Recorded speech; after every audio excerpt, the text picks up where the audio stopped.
Welcome, everybody. We are going to call our January 23rd meeting to order. Sarah, roll call, please. Thank you. Councilmember Henderson? Present. Vice Mayor Zabriskie? Here. Mayor Pallavi? Here. Councilmember Klofstad? Here. And Councilmember Romack? Here. Thank you. Thank you.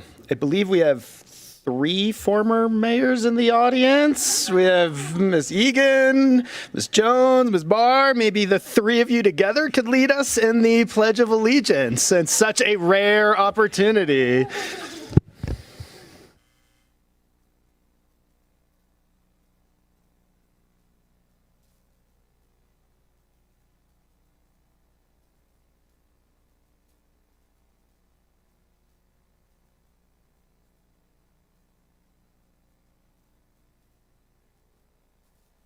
Thank you very much. Thank you all for being here. Item 4, public comment. This is an opportunity for members of the public to address the council on items not on tonight's agenda. You have 3 minutes. Timer is over here to my left and your right. And if you wouldn't mind just making sure you state your name at the beginning of your comments, we would appreciate that. You do have to press the button. You are looking for a green light, and that would mean go. So whenever you're ready. Good evening, council members. My name is Eric Sutton. I'm the owner of Robert E. Sutton Company, a business that's been here for 59 years. I want to talk about the Truckee Way.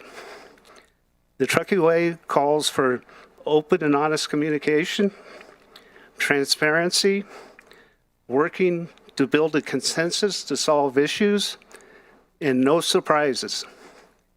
At the November Planning Commission meeting, the applicant, the town of Truckee, and staff violated the Truckee Way.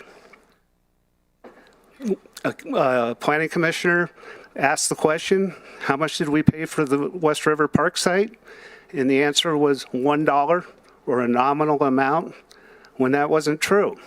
According to the 2011 feasibility study, the town paid $200,000 to Nevada County, spent $235,000 tearing the buildings down, ripping the asphalt out, and remediating the site.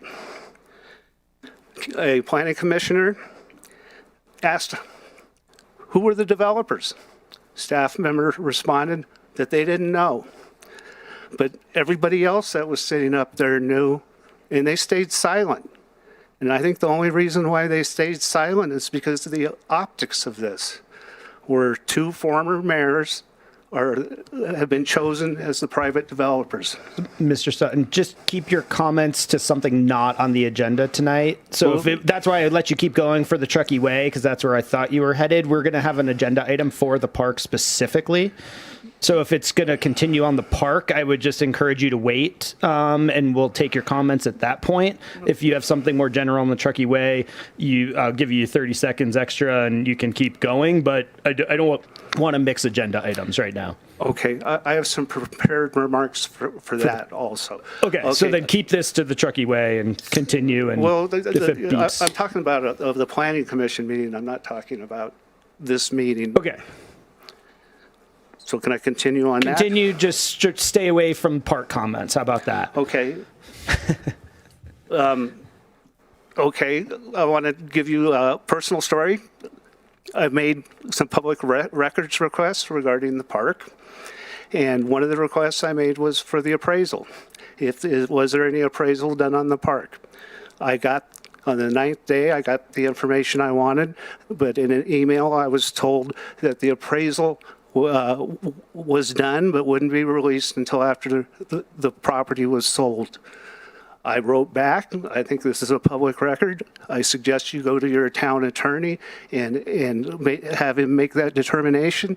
And if he decides it's not a public record, I would expect a letter from him giving me the reason for the non-disclosure.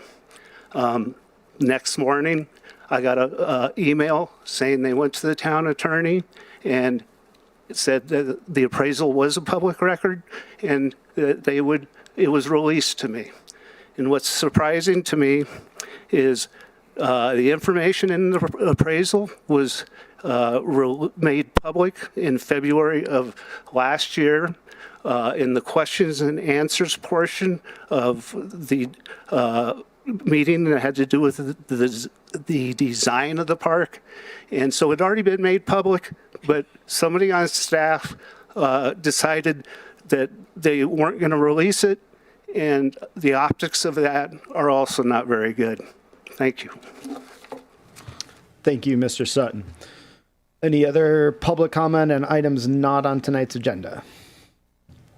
Great. Seeing none, we will move on to presentations, which I'll close public comment, and we'll move on to presentations, of which we only have the town manager report this evening.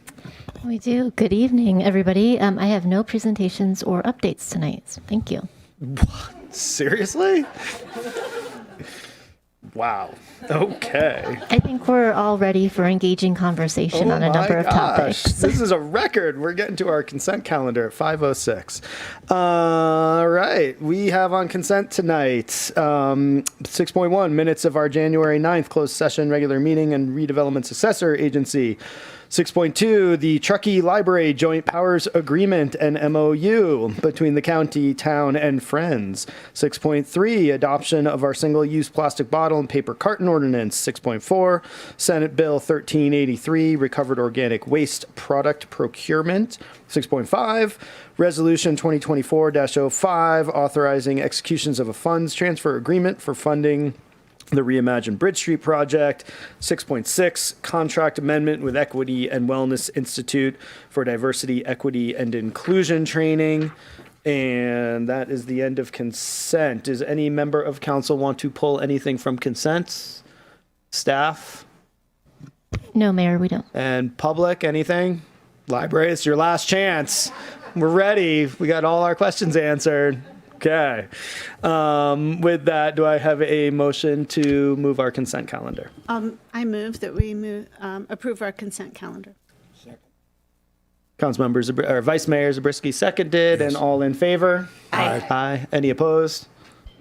Great. Mayor Pallavi, Yes. could I make one quick comment? One quick comment, Thank you. I please. just wanted to thank everyone for showing up tonight. I think it's really exciting. We have a lot of items on consent that we're all supportive of. The library moving forward with both the JPA and MOU. The Friends of the Library have worked for years to push this project forward. This is a really exciting phase for our entire community. So thank you for our library supporters for being here tonight. The adoption of a single-use plastic water bottle ban. We really are trying to reduce microplastics in our waterways and litter. And then also our diversity and inclusivity training. That's a priority that we've taken really, really seriously. And I'm really excited to see that moving forward. So thank you. You're welcome. Great. Thanks. Good comments. And also appreciate that as well. With that, we are ready for item 7.1, the authorization of the West River Street Park to advertise for construction bid. I think staff is also going to set us up, but while Nola's getting organized, just want to remind both public and council, this is a pretty tight agenda item to advertise for construction bid.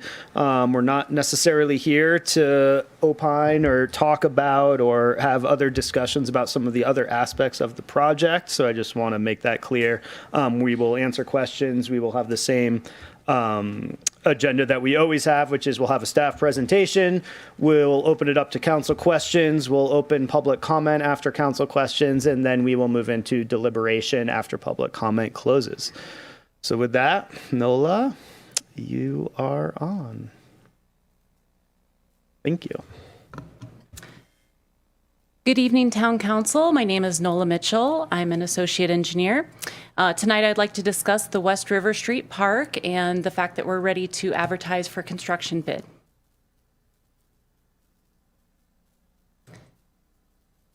So a quick overview of my presentation tonight. I'll have a brief background. We'll look at the park design updates. I'm going to discuss the Planning Commission review that was in November. We'll discuss the community meeting earlier this month, and then I have a few public comments I'll address, and we'll discuss our recommendation.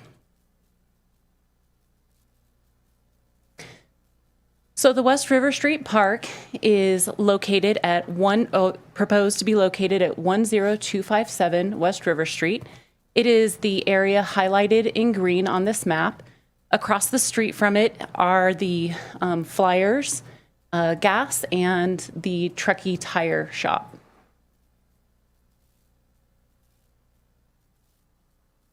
I'd like to take a moment to point out all of the different times this project has gone to Town Council and had public workshops. There's a long history of it. More recently, the last time I was at Town Council presenting this project was in February of 2023. At that time, Town Council gave us approval on the amendment to the contract with Milton Design Group. That's the park designers.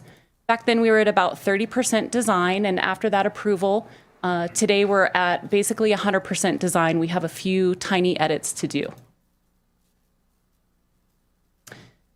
Some of the feedback from that February 2023 meeting that we heard from Town Council was concern about the restrooms. So at that time, and still today, the plan for the park is the park in the middle, commercial development on either side of the park. When we came in February of 2023, the plan had been to offer public restrooms in the commercial development on the east side of the park. Town Council expressed concern about that with the park being constructed before commercial development. How would that work? How would people have restrooms to use? So we moved forward and designed restrooms for the park. The location of the restrooms that have been designed are right here, this orange rectangle. So here's West River Street. The restrooms are right here. You'd enter the restrooms from this paved pathway. The design of the restrooms has 2 all-gender restrooms. There is a drinking fountain and a water bottle filling station in the front. The general look and design of the restrooms, I've worked with planning to make sure they like the way it looks. The restrooms will have heat, they'll have automatic locks, and they will be maintained by town staff. So currently town staff maintains the restrooms in the Truckee depot. Coming up really quick, as soon as they get installed, they will maintain the restrooms in the mobility hub. And generally, with looking at the development code, it indicates that these restrooms should go into the park. Also, we heard from town council concerns. So the timing of the park is constructed before the commercial development. We would like to see an alternative concept of what the park would look like without commercial development. So we asked our Milton Design Group to give us kind of a real basic mock-up of what we could use those 2 spaces for in the case that there is not commercial development. The general idea here is that the 2 sites that were put aside for commercial development would still be graded relatively flat, but we could add in some native trees and plants, paths to walk on, benches that match the rest of the park, in general to make it flow in and generally the design match with the rest of the park. This is just one idea. There's many different things we could do in these spaces. So after we came to Town Council in February, then further along the line, we went to Planning Commission on November 21st, 2023. At the Planning Commission meeting, they approved the development permit, the use permit, and the sign permit for the park. I'd like to just once again point out that the Planning Commission approved the park. The future commercial development would need to go back to Planning Commission. It was not approved at that time. It would need to go back to Planning Commission with the project they're proposing. They need to have detailed building and site plans, parking plans, neighborhood notification. They would need to go through that process separately. I'd also like to point out that the parcels of land set aside for commercial development, the one on the west side is about 5,000 square feet, and on the east side is about 9,600 square feet. The park itself is about 48,000 square feet. When we were at Planning Commission, we were approved for all the permits, and then Planning Commission additionally gave 3 conditions of approval. So the first condition of approval that Planning Commission asked for us to do was a comprehensive snow storage plan. So initially we did not do a snow storage plan for the park because the park doesn't have on-site parking. There's no parking lot there. Typically with commercial development in the town of Truckee, we would require a snow storage plan to show where that snow in the parking area would be put. You want to have area to store 50% of the snow on that impervious area. So for the park, we looked at the walking path. So all the areas highlighted in blue are paver paths and areas to look at the river. So we're hopeful to be able to remove snow from those areas so that the public can enjoy the park in the winter. The kind of light orange areas provide 50% storage for snow. So there's ample room here to store snow. We also looked at it a little closer and said, well, actually, the whole park could really be used to store snow. So this markup has kind of tons of snow storage here for the park. We also heard comments from Riverside Drive residents with concerns that in the past, Riverside Drive is typically plowed by Town of Truckee staff. That snow is pushed along Riverside Drive and stored over on the east side of the park. So once the park is built, there will still be room to store the snow from Riverside Drive. That's this top red area indicated. If and when commercial development goes in, depending on what that development looks like, there still may be room to store snow here. If the design is such that there's not, the Town of Truckee is looking at having potential temporary storage down here in the southern site. We did receive a few public comments about that, and I'm going to address that later in my presentation. So the Planning Commission also recommended that Town Council consider the adequacy of parking and its impact on the surrounding residential neighborhoods. So when we went to Planning Commission, we had 6 parallel parking spaces designed for the park. Since then, we were able to tweak the design a little bit. We have a room actually for 9 parallel parking spaces. And then this space right here is planned to be ADA accessible with an accessible path into the park. Currently, the plan is to build the park with those 9 parallel parking spaces. Further down the road, the plan is to add on streetscapes to the park, which will include sidewalks and then some additional parking on Mill Street.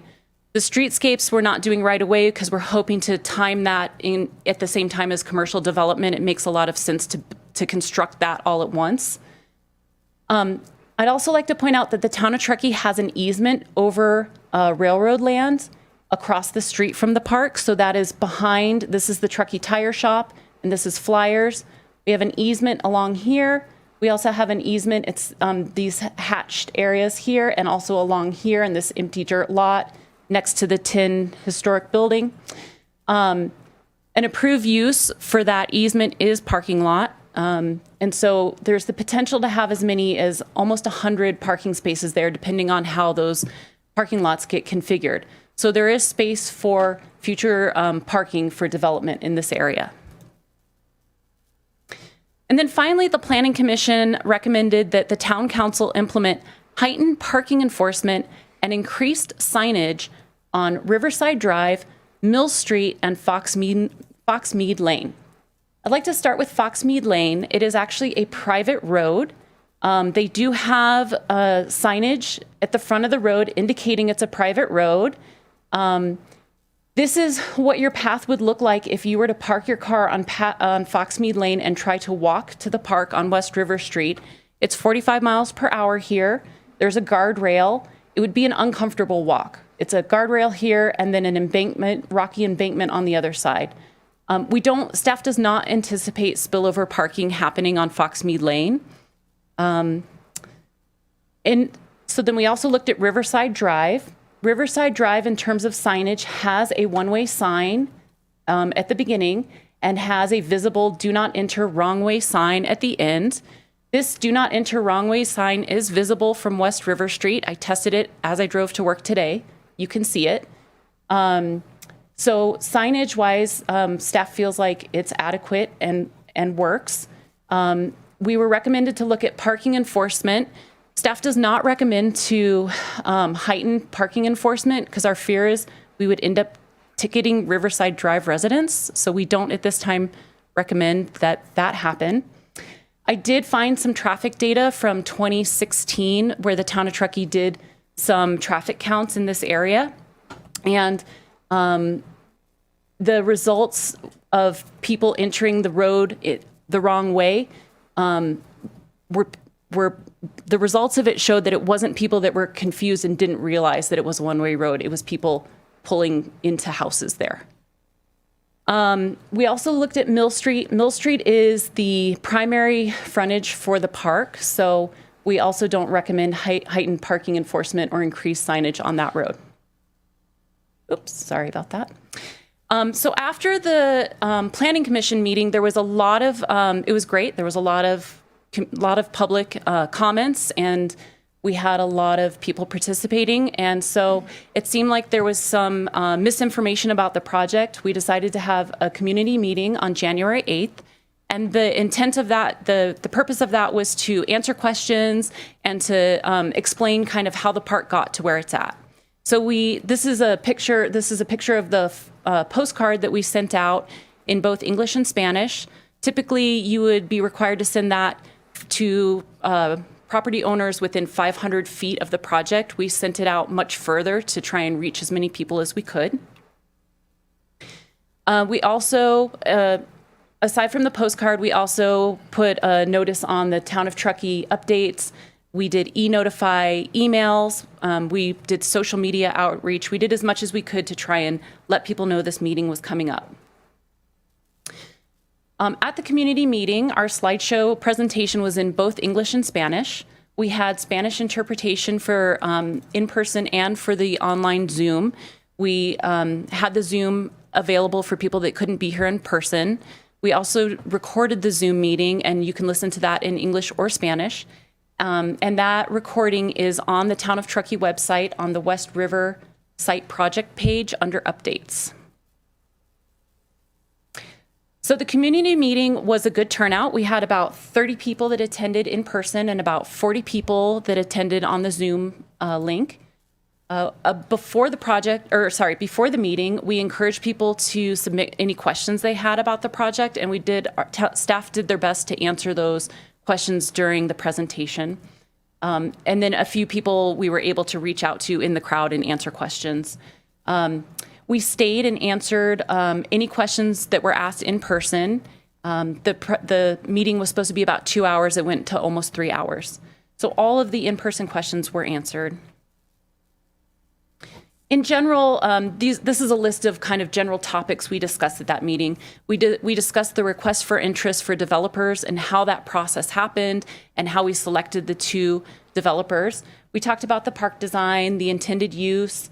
We talked about snow removal, parking and traffic, lighting, and also noise impacts. So that kind of wraps up the community meeting. There's a few public comments we got before this town council meeting that I'd like to address. The Truckee River Watershed Council sent a letter with three real comments that I want to discuss. So the first comment has to do with the southern snow storage site. So again, depending on if and when this development goes in, we may still be able to just store snow for Riverside Drive right here on the east side of the property. If we need to look for alternative places to store snow, we are considering this area. We do realize, though, that further improvements would need to be made here before we use this area. Nobody at the town of Truckee wants sediment or things going into the Truckee River. And this area would only be used as a temporary storage until the snow could be off-hauled to a different location. The second comment from the Watershed Council had to do with access to the Truckee River. So the Watershed Council feels that where the park is not a great place to have the public being able to go right down to the Truckee River. We have designed the park. I snipped this picture of a rendering. We've designed the park. This is the lower walkway and plaza. We have a handrail here that sort of limits access. So the way it's designed is to let people enter through one single entry, and then they can scramble down to the river. The hopes is to narrow it down to one entry to help try and reduce erosion of getting down to the Truckee River.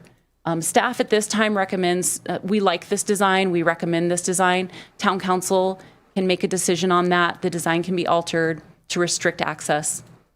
And then the third comment from the Truckee River Watershed Council had to do with our revegetation plan. I sent them the plan and they reviewed it, which is wonderful. And they had suggestions to substitute 3 plants. So I'm working with our designers and staff to look at that substitution. I'd also like to mention too that we have an urban greening grant for this project, and they also will be reviewing the planting plan and also have an interest in plants being native and sustainable for the park. The second comment we got had to do with concerns about the non-native fill that's on the site.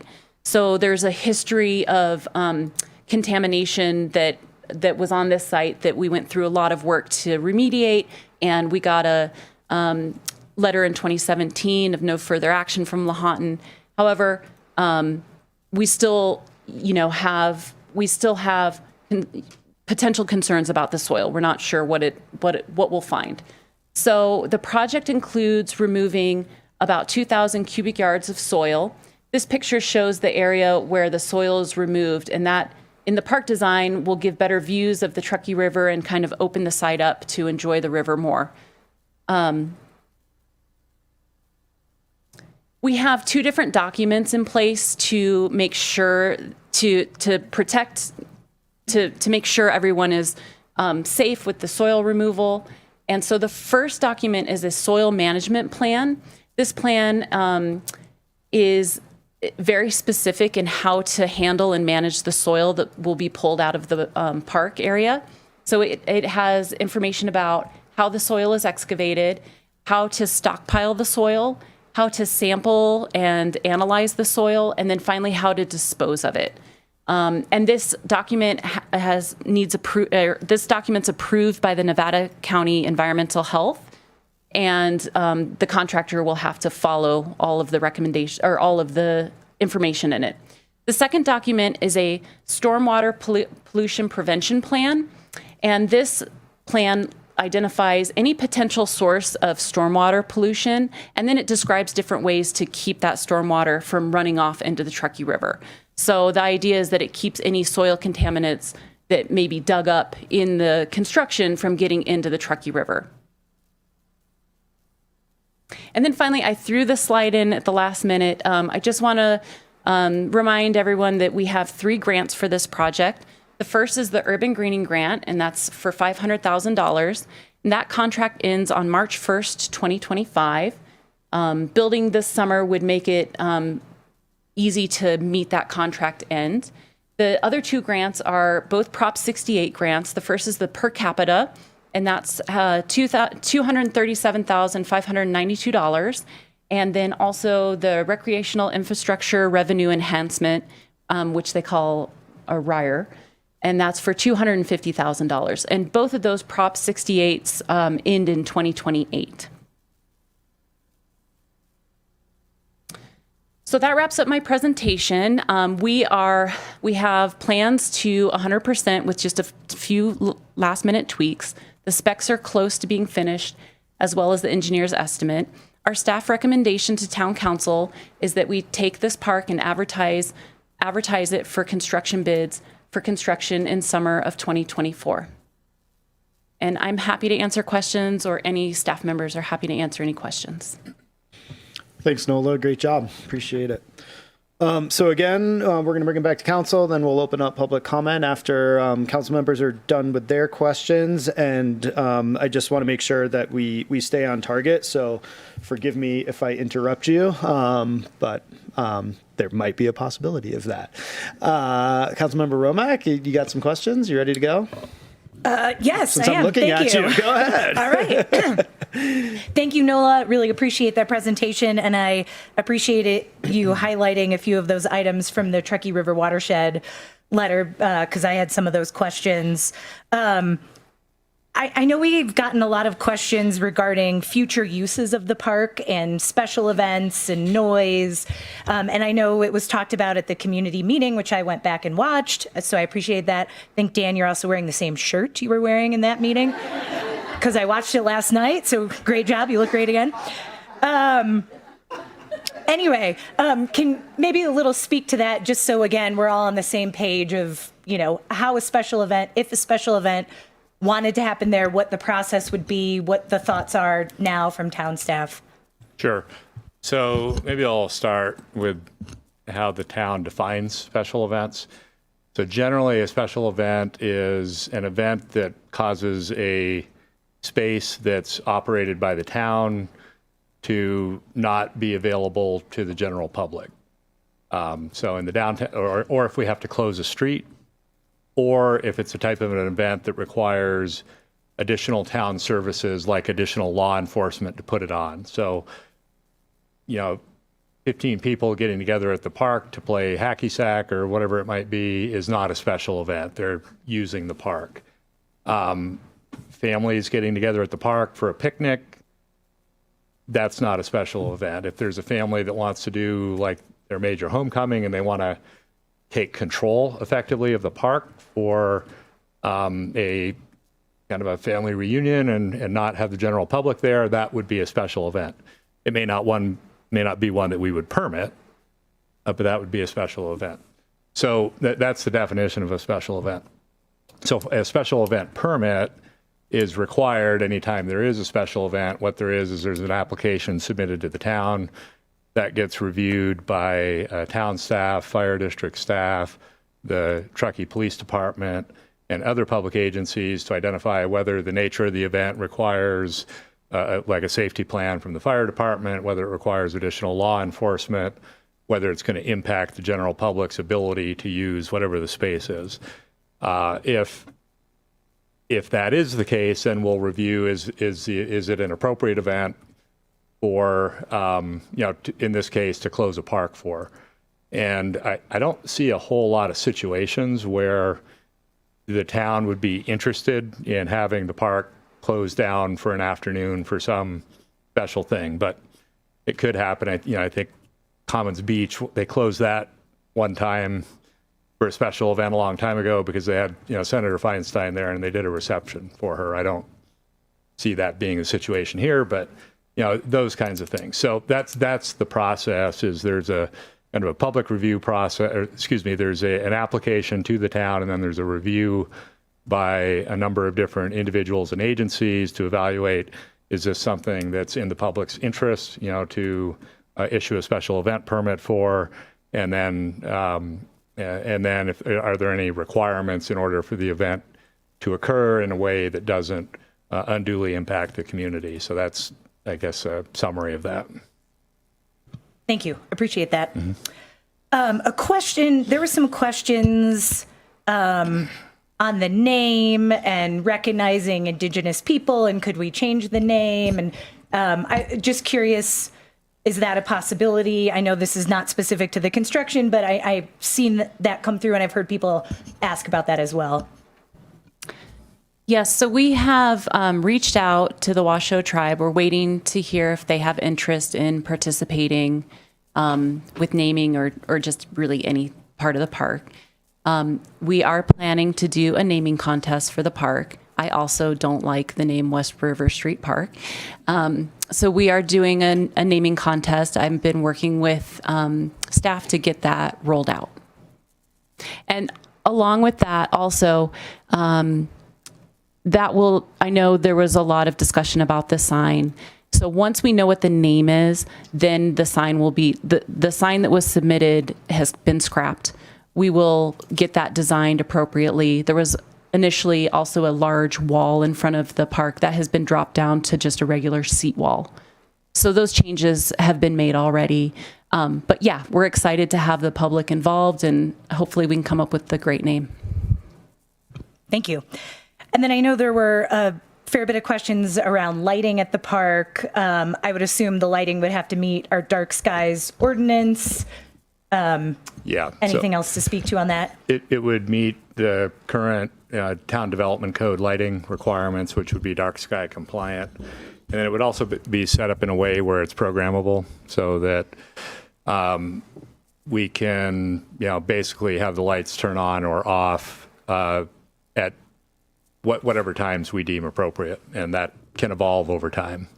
I think of, regional park, and how the rec district operates that lighting, they don't necessarily have the lights on until, a certain hour every night year round. It tends to be situational based on what's happening. If there's softball games there, they've got the lights on. If there aren't softball games there, they don't. So the idea is to build in maximum flexibility on the lighting. The lighting is also not intended to light up the entirety of the park, but rather the walking paths and I'll call it the hardscape plaza areas, as opposed to you will get lighting into the landscape areas as well, but that's not where the primary focus of the lighting is. Thank you. And then, there have been questions on traffic and people going the wrong way. And Nola, you spoke a little to what the previous traffic studies have shown. Chief Renfro, maybe a question to you. If in the future there is issues of people not following the traffic signs or speeding down those area roadways, what sort of efforts does the police department or what do you have in place that you could implement to monitor that and enforce anything? Yeah, so we have our traffic enforcement unit that's on 7 days a week, so we'll be able to address those as they come in. Thank you very much. Those are all my questions. Thank you. We'll move to Councilmember Henderson if you have any questions. I do. Thank you. Dan, I think this first one's probably for you. We've just had a few challenges with bids over the past few years, just with them coming in over our construction budgets. And do you have any sense of risk related to that, kind of given where we are economically right now? It's always a kind of stressful time, the day of bid opening. When you're looking at your budget, you're looking at the estimates that have been prepared for a project, and you're not sure how many bidders you're going to have. You're not sure what the quality of the bids are going to be. So there's always risk in our estimates being kind of out of sync. Our estimates are based on generally the most currently available data, which tends to be 6 to 9 months, about 6 months ago, and what things cost then. So we look at what things cost 6 months ago, and maybe we adjust it up a bit for inflation and make an assumption that that's a reasonable way to come up with an estimate for the project. Sometimes the markets move differently than what those assumptions are, usually to the upside. There have been times when they've moved in the opposite direction. So. And this, like other large construction projects, if we get a bunch of bids, it'll come back to council with a recommendation from staff on which bid to accept. Yes. Okay, thank you. And then picking up on Councilmember Romac's line of questioning related to some of the impacts. So for lighting, does our current lighting ordinance have like a time limit at night at which exterior lights have to be turned off? I'll look at. I know you said we can be flexible, which is great, but if there was a sort of cutoff at night that the public knew of, that it's generally might 10, be 10 reassuring. p.m. 10 p.m. Okay, thanks, Danielle. And then also picking up on some of the environmental impacts that we received from the Truckee River Watershed Council and some other community members as well. I'm hoping you can actually just sort of briefly address some of the environmental impacts. And I guess sort of related to that, I know we have a recommendation for access at one location. I guess my question is sort of, is one location access to the river going to exacerbate any potential environmental impacts sort of in that localized area? And part of why I'm asking this is because this was sort of historically discussed as a community park for river access. So I'm cognizant of how we have historically talked about this with the community. Yeah, so maybe That's a big question. Sorry. Yeah, so there's a couple questions in there. Maybe a couple things with nomenclature. So we don't believe there's going to be any environmental impacts as a result of the project from a CEQA standpoint. Could there be kind of effects to the environment that are below the level of being an impact as a result of the project? So I think this question on do we want to, there's a natural tendency, I think sometimes for people, if they want to go to the river, they're probably going to figure out a way to go to the river. And so we can either try to put in design features that heavily discourage that, or that discourage it in certain areas and make it more convenient in areas where it's likely to be less of a problem. So our thought process, because of the fact that this, project had been envisioned as a way to improve river access, was to not to try to hardwall or hardline off the ability for people to walk to the river, but rather to try to direct that in locations where it would have the least likelihood of creating a problem. So that was the idea. If I think the flip side of that is if there's concern that people walking to the river result in create a footpath or create some kind of an area that becomes erosive, then we could effectively put up more railing than we're currently planning on to more assertively discourage people from going to the river.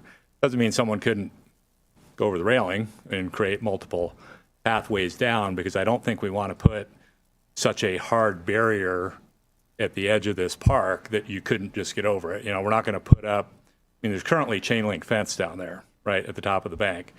I don't think that's the idea, is to build something that's that hard of a barrier to really prevent people from doing it. So it's kind of hitting that right balance between discouraging people or making it inconvenient for people, or discouraging it in most locations, but maybe allowing for it in the location that's going to be least likely to create problems. And do we have any sort of studies or data on impacts to waterways where there's, one point of access versus maybe a couple even, or sort of broader access? I'm not aware of any studies that we have related to that. Okay. Right. Maybe those from the Watershed Council would be willing to address that question in their public comment. Related to the parking enforcement, just have we ever considered resident parking stickers? So for example, those local residents can park for larger extended periods in sort of this congested area? It is something that some municipalities do. I think they generally do that to restrict spillover parking or minimize spillover parking into a residential neighborhood. I think it's also important to consider the fact that it makes the residents' lives less convenient. Like right now, the residents of Riverside Drive, if they can find a place to park their car that doesn't block the travel way, they can do that. If we put a resident permit parking requirement on Riverside Drive, every resident of Riverside Drive would have to come to the town of Truckee probably on an annual basis to prove that they're a resident of Riverside Drive. Whether you get into, do you get one sticker as a resident? Do you get two stickers as a resident? Do you get unlimited stickers as a resident? You can put programs like that in place, but it requires the residents to basically request permission to park their cars on that street. Whereas today, they just need to do it in a way that doesn't cause them to block the travel way and get a parking ticket. Sure. And I guess I was just trying to figure out, is there a solution to just sort of ease some of that resident concern that we're seeing about being able to park and getting parking overflow from the park? But it sounds like your perspective, it would actually be more inconvenient, not easier. I think, there's ways where if that becomes a persistent problem, that can be done later. I think it's always wise to be cautious about assuming a problem is going to occur, creating a solution for it that may be more egregious, especially if the problem doesn't actually happen. That's totally fair. So I think it's wise to be cautious about these kinds of things. Okay, just two more questions. So I think it noted in the staff report, there's the possibility the commercial doesn't actually go forward just due to a whole host of factors outside of the town's control, macroeconomic factors, things like that. And that's why we previously requested the backup alternative park design. And just since we don't have the RFP yet, since that's what we're deciding on tonight, if this goes out to bid, will the RFP language include like bidders also bidding on the alternative design? No. So the idea with the those concepts was to show a opportunity. So for instance, what you saw was kind of more paths and then more landscaping, right? There's other opportunities like putting up playground equipment, or I think there's a lot of different directions you could take those two sites in terms of how to best incorporate them into the park that probably warrant more review should the commercial activity not go forward. So the idea would be to build the park portion of the project the way it's been designed. There would be stabilization done on those flat areas, some modest improvements, wood chips, just so it's not just like a vacant dirt lot next to this nice new park, but not spend a whole lot of money on improving it in any certain fashion. If there was a decision between now and next summer that we weren't going to pursue the commercial portions of the project anymore, and we wanted to try to quickly figure out how we wanted that remaining space to be used, we could potentially do that and figure that out through a change order process with a contractor. That might not be the best way to go, because we might want to think, you guys have been spending a lot of time thinking about how the portion of the park that we have in front of you tonight should be designed, and we may want to give it some amount more time and not have that be an overly rushed process. Thank you. Okay, last question. Just can you talk about, are we including in the RFP language about any of the comments that Councilmember Romack made related to the park reflecting our history? I know we had a lot of public comment on that beyond just a naming competition for the park. There were public comments on, signage in the park, like making it an educational experience, things of that nature. Right. So the current design does not include interpretive signage. It doesn't include those types of features, at least not in a significant way. Those are the types of amenities that can be added either after so again, it's the kind of thing we could try to figure out what are the right types of things we want to interpret, work to get interpretive signage, included into the park. We could try to do that in an expedited fashion and kind of add that into the contract, or that's also the type of stuff that could be added in later. Thank you. Councilmember Klifstad. Just to finish that thought, my understanding is the Public Art Commission has targeted this site as one of their potential future locations to do some art installation, correct? Yeah. And I think they would probably be interested in relating to the native and historic nature of that site. Okay, just to confirm completely that the properties where we're, in this photo we're looking at and the two buildings are built, those are still currently owned by the town of Truckee. Correct. And the intention is that we're working on a transaction where we could sell that property to each of the proposed businesses should we come to a mutual agreeable proposal. Correct. And that is for cost, project parameters, timing of construction. Is that included? Those all can be. Okay. And then if approved, if we receive favorable bids and we approve it, I saw in the presentation we're targeting May 1st start if possible. That's still a very aggressive timeline. And when would you expect it to be complete by? The goal would be to complete the bulk of the project this summer. There always tends to be some lingering things at the end, like light poles always take 6 months to show up, and there's those kinds of things. But I think the bulk of the work would be done by the end of this construction season. That's the goal of the contract documents and the staff. Okay, because with over $1 million in grants from the state of California, $500,000 of those set to expire in March of 2025, correct? Yeah. really, if we don't get it done this summer, we're potentially losing that $500,000. It puts some of the funding at risk, yeah. Yeah, with it. Okay. And so before we had before we put out the RFP and received proposals from the two business owners that are interested in this site, we did go through a process where we had to offer this up to a clearinghouse for developers to potentially build affordable housing, correct? Yes. Right. And so, as we all know, the state of California prioritizes affordable housing very highly, limiting how we can restrict that construction. We did not receive any proposals to build affordable housing at that time. Correct. So in the state of California's eyes, this would be, affordable housing could be one of the potential highest and best uses of this property.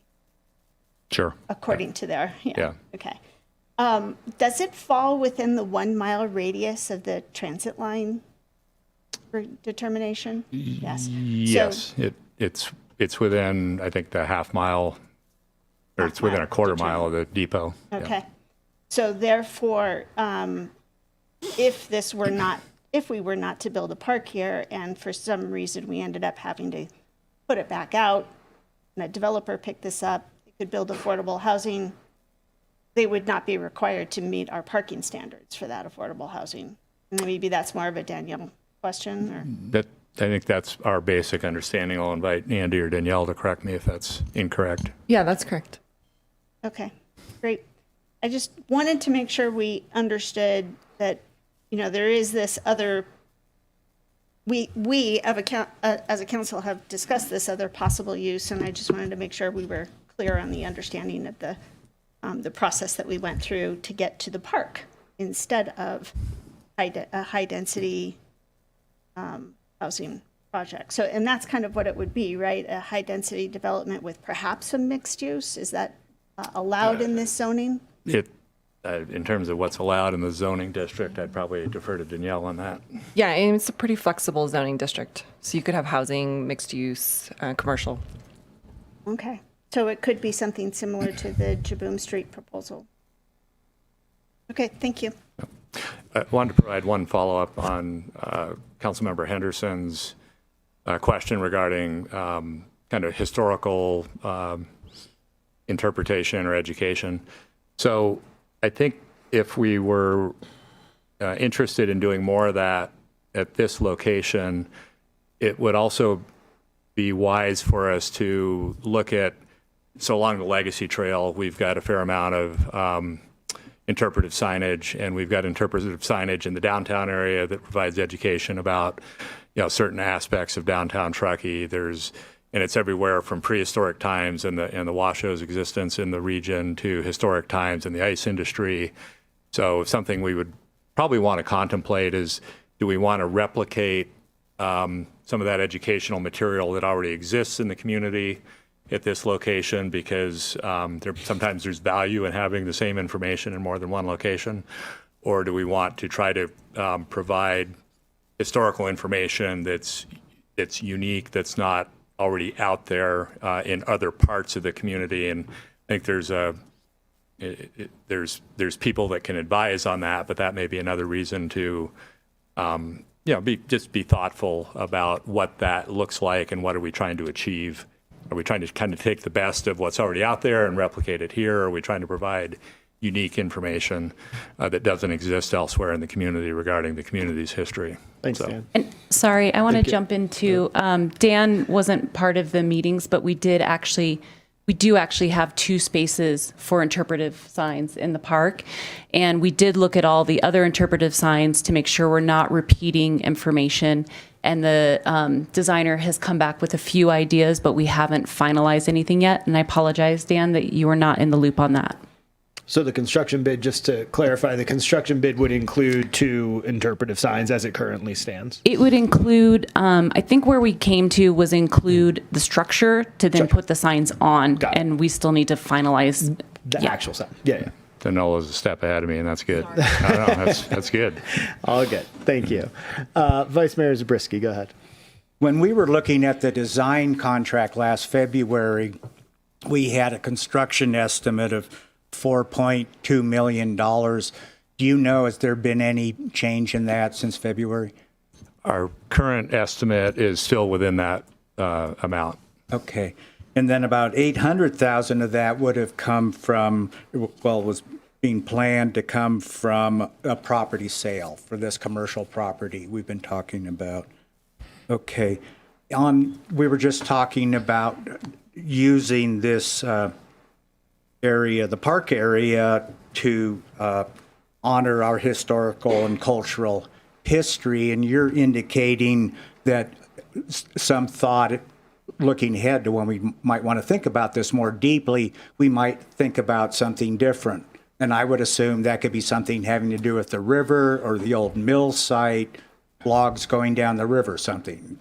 It could be any number of things. Yeah, and I don't think we're going to discuss the content of said signage right now. It's just we're going to have some signage, and we'll get to the content as we get there. Right. And this is something we could talk about later. The design we have here, what we're planning to send out for bid, would allow this additional signage or even statuary or replicas to Yeah, I think what Nola was just saying is we've got two spots that are already kind of hardwired into the design for that kind of signage, and there would be an ability to add more of that if there's a desire to. Okay. More locations. It doesn't take up a ton of space to add that kind of stuff. Okay, Nola, you showed a slide, a cross section of a access to the river.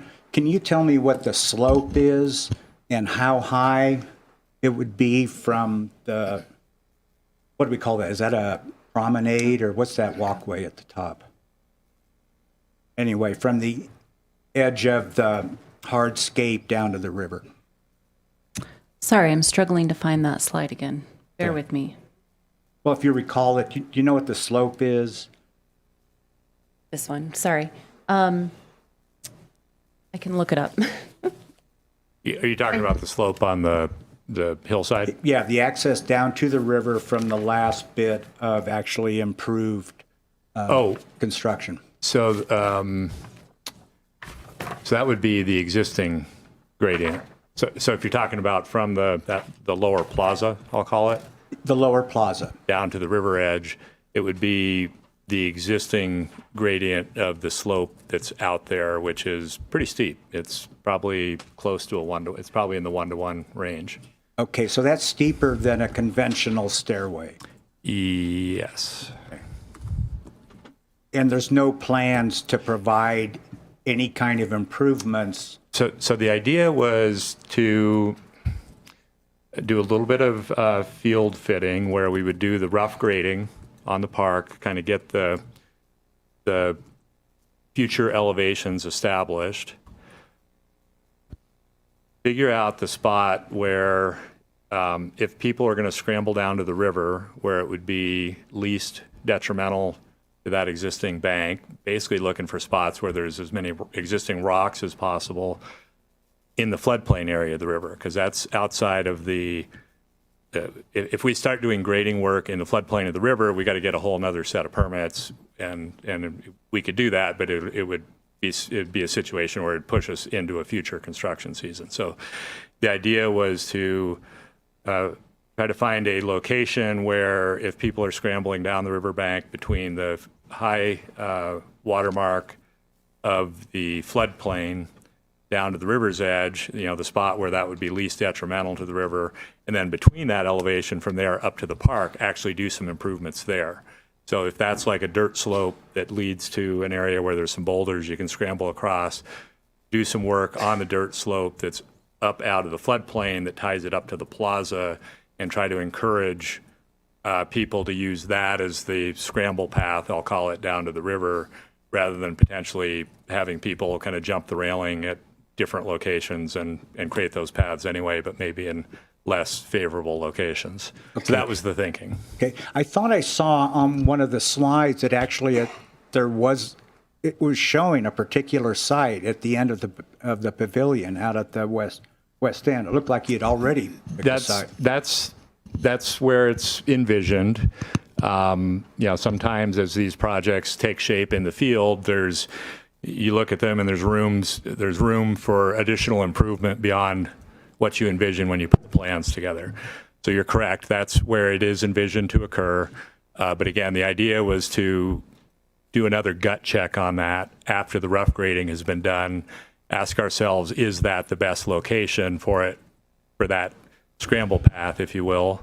If it looks like it is, then leave it there. If it looks like there's a better spot that may be less of a likelihood of creating erosion on the riverbank, then potentially make some field adjustments to accommodate that. Okay. Nola, right before our meeting, I asked if you could have the hydro zone drawing from the construction plans available. Were you able to find that? Yeah, thank you for the email. Let me pull that up for you. Can you explain to the rest of us what a hydrozone map is? Please. Nola, could you explain to us what the hydro zone map is? Hopefully. Okay. Well, I think in general, your interest was looking at the riparian planting. Is that correct? So I'll try and kind of point to it with my mouse here. So the riparian planting is along here.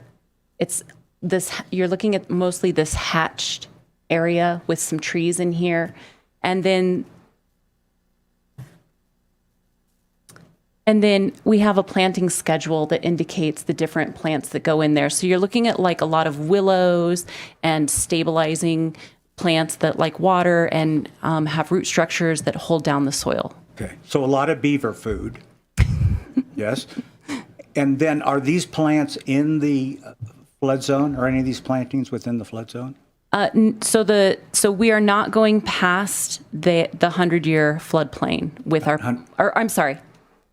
We are, no, let me look again. I believe some of the planting is within the floodplain, but not down within the ordinary high water mark. Thank you. That's the mark I was looking for. Yeah, correct. which is what our permits allow for. Okay. And then I was hearing different numbers about how high the pavilion is above the water, and I assume that's we were talking in one time the 100-year floodplain, and another time high water and maybe regular water. Can you tell us again, the pavilion's 10 feet above the floodplain line? The FEMA's? I think the plaza is about 8 feet above 8 feet. Yeah. And then how high is it above the high water line? Ordinary high water mark. We'd need to look at the plans, or maybe Nola can see that. Yeah, I think that was somewhere around the 15 feet. 15 feet. Okay, and do you know if we were to go out there today and look at the level of the water, which is very low, would that be about 15? Would the pavilion be about 15 feet higher? I don't know right now. Okay. Can you hone in on what you're trying to get to? I'm trying to understand on the construction how close to the river we're going, and then the impact on access, whether we want the budget to include this access or not, which gets into how high the pavilion is above the water. Can you pull up the slide that shows the staff's recommendation, the depiction? And I'll have one more question, and I'll go on to a different topic. Yes. So looking across the river here to the south side looks like a much more gentle slope. Do you know, is the access much easier from the south side of the river? It is a more gentle slope. In the vicinity of what would be the south side of the pedestrian bridge that would lead across the river, I'm not aware that there's existing footpaths that lead from that area down to the river. So if the question is, would it be better to try to create footpaths on the south side of the river that lead to the river's edge and try to more heavily discourage it along the park? That is a possibility. The landowner on the south side of the river would need to be involved with that. And that's also not to guarantee that, we could put up, get more aggressive with the railing on the park, try to more heavily discourage people from scrambling down to the riverside. We could make it potentially more convenient to get down to the river's edge from the south side of the river on the land trust property. There's no guarantee, though, that people on the north side of the river aren't still going to scramble down in some fashion. You know, we're trying to influence human behavior. We can't really dictate human behavior. We can't guarantee anything. Right. Right. Okay. And the landowner on the south side's the Truckee Donner Land Trust. Yeah. Currently on the park side, I did hike down there one day. I was trying to figure out something for the project, and there are paths everywhere, and there is a chain link fence, and people are still scrambling down there. I was among them.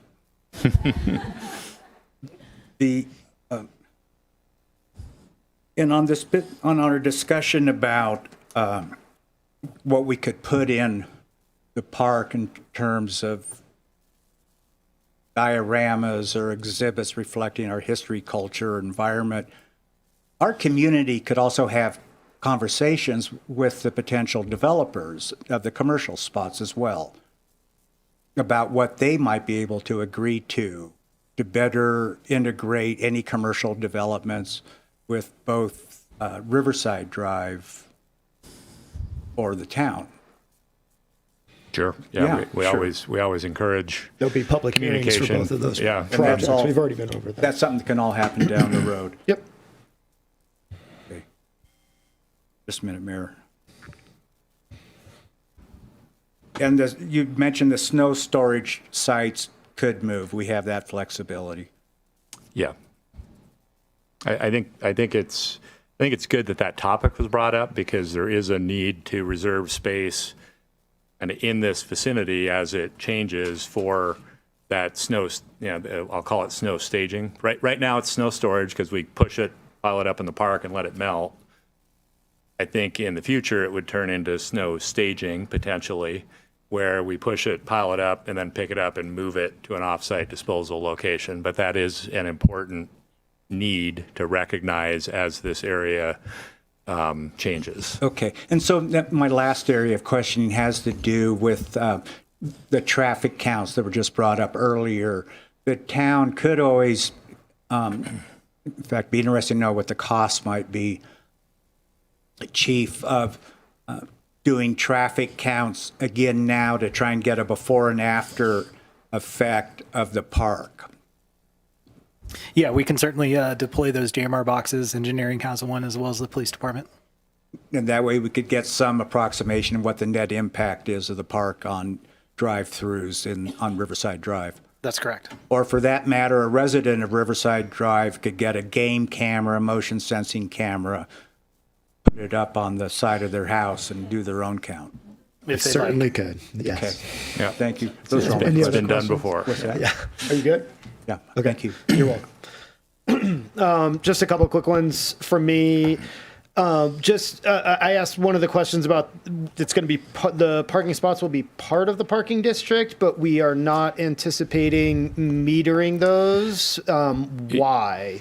Because we're going to have a free parking lot across the bridge that's going to accommodate certain spots. Why wouldn't we want to meter these and have them be shorter term? So we have flexibility to regulate the spaces however we think are going to best have them used or have them provide the intended use, right? So it's a bit of a guessing game of how will these on-street parking spaces be used. So right now in this area, there's room to physically park cars, right? If people want to park off in the dirt on the roadway shoulder, they can do that. And we're not seeing a lot of that. So like, for instance, And I guess I'll just interrupt you quickly because my concern is not necessarily that usage of the park, even though there isn't that much to do in the park. If you're parking there, maybe you're parking your bike and you're biking for 4 hours, whatever you might want to do. Mm-hmm. But we do have some adjacent businesses there, and should we not be metering them, then we have no control over use of different spots, for business purposes as well. And at least in the parking district, the reason why we have meters is for the turnover. That is what we wanted. And so I would just wonder with the surrounding uses, why we wouldn't, without having our improved lots online yet, why that wasn't taken into account? And if we wanted to take it into account, would we add it to the construction bid, or do meters get installed through the parking management district and that's sort of a whole separate thing? That could happen separately. Okay. Again, the thinking was, do we want to jump into regulating those parking spaces from day one, or do we want to see how they get used, see if they work for their intended purpose, and then add regulation if need be after the fact? So that, I mean, I think the three basic options would be unregulated parking, which would be just, the 8 or the 9 spaces there, and people could park in them, and it wouldn't be illegal for someone to park there all day.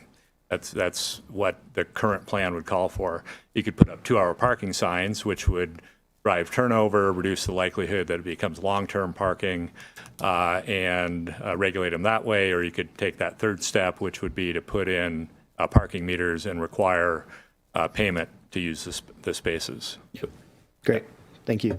And then my only other question, and I, along the lines of Councilmember Zabriskie here, I guess I'm a little disappointed that the rendering doesn't help us see the south side of the river, because there are significant improvements planned. I don't know if you guys have that handy, but I know the Land Trust has significant improvement planned. There's benches all over the place already in place over there on that side of the property. But one of the heaviest uses that we obviously all see in the summertime are the tubers and the kayakers and stuff like that. And I'm just wondering, and again, this is why it goes to the parking. This is sort of why it goes to the river access. They all sort of compound themselves, in my opinion, to actually restrict access. So, are we going to be posting signage all over the place, like, please enter through this gate only, no tubing access here? I guess, what are our recreation management goals, with this river access? Because I think we're naive if we think there isn't going to be recreation access. That's generally what people are looking for. So I'm just wondering if we've thought about that fully. We have. So we don't have a whole bunch of signage saying what you can and can't do proposed as a part of the project design currently. I would be surprised to see this become a major rafting access point, just because there's other more convenient locations to get on the river, both from a standpoint of, the gradient leading up to the river to be, carrying rafts and those kinds of things, as well as the river itself in terms of, a calm water spot versus more of a, I don't know if I would call this a whitewater spot, but it's not. It's not like this, super nice eddy with calm water that, you want to get to be the spot where you can, put your devices in the water and not have to worry about them, getting carried downstream. So the strategy was to try to build the kind of the physical park in a way that accomplishes the goals, try to design it in a way that influences, human behavior that we think is most appropriate here, and then be prepared for adaptive management as time goes on, should it be needed. So that's the general strategy. Good. Thanks, Dan. Yeah. Everybody good for the time being? Move to public comment. Awesome. So with that, Pallavi, you have one quick question. And really then quick. It's just it to has be follow up on really quick. Councilmember Klofstad's line of questioning. So because we had explored low-income housing and we had to put this out, we didn't get anything. But if, for example, we did that again, if a developer came back, we would likely expect a developer to request a density bonus, right? And the state of California then limits our ability to enforce not only parking or no parking for those, but maximum height requirements, correct? I'll probably defer to my counterpart at the end of the table on that. Yeah, I mean, it's a little speculative to say that someone would do density bonus. I mean, it's available if they want to, but there's usually a higher level of affordability that they have to provide with the units to do that, and not everyone wants to.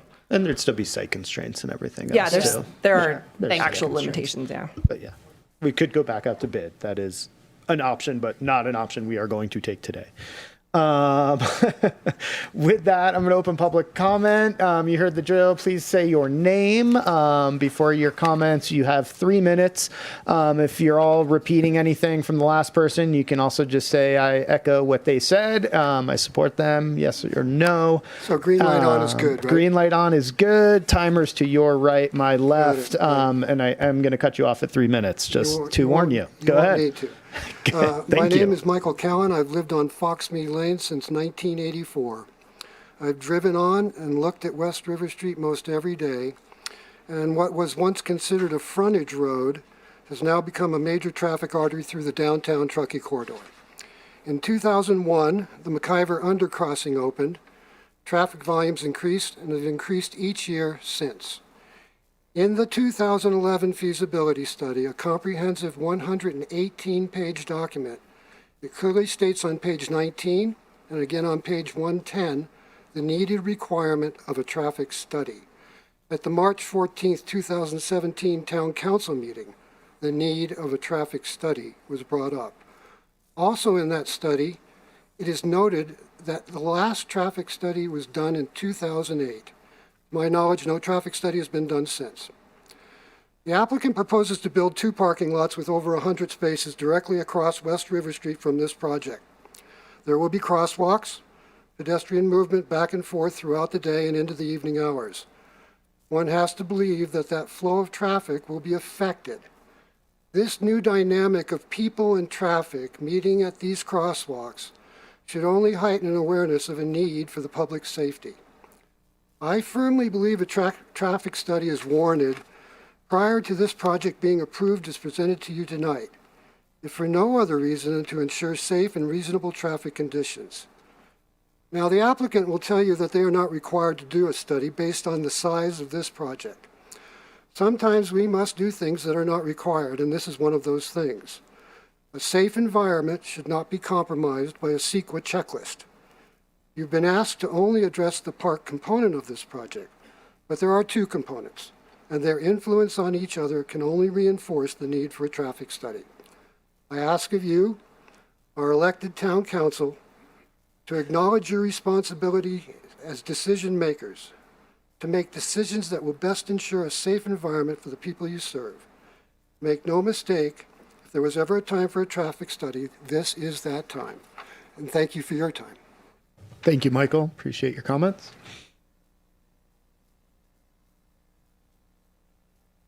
Good evening, Mayor Pallavi, Vice Mayor Zabriskie, and fellow council members. I am here tonight to support the construction of the West River Street Park. Yes, I am an interested party, but I've always loved the idea of a park on the river adjacent to downtown.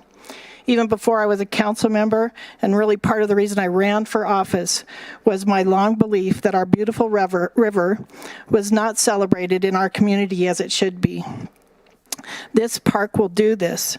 It will give residents and visitors a place to interact with the river, a place to enjoy lunch, or just sit in the sun and read a book alongside the beautiful river vistas. There really is no place near downtown that offers this opportunity today. I also want to give you and the public a little picture of what we proposed for the commercial building.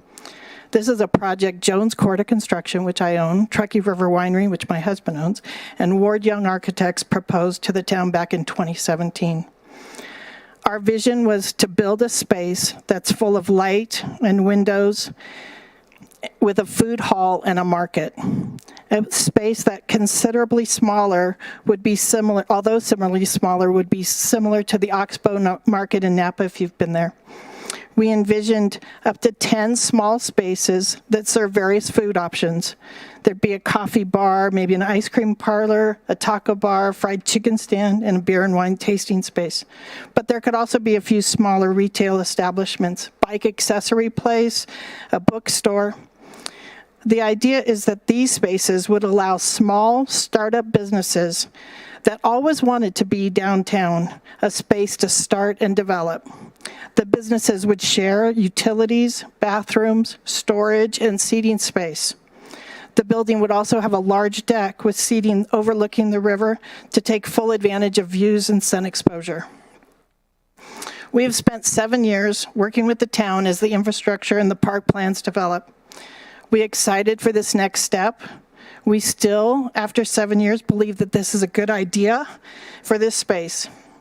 We may or may not be the developers who bring this idea to fruition, but we do believe in the idea, and we hope the community does too.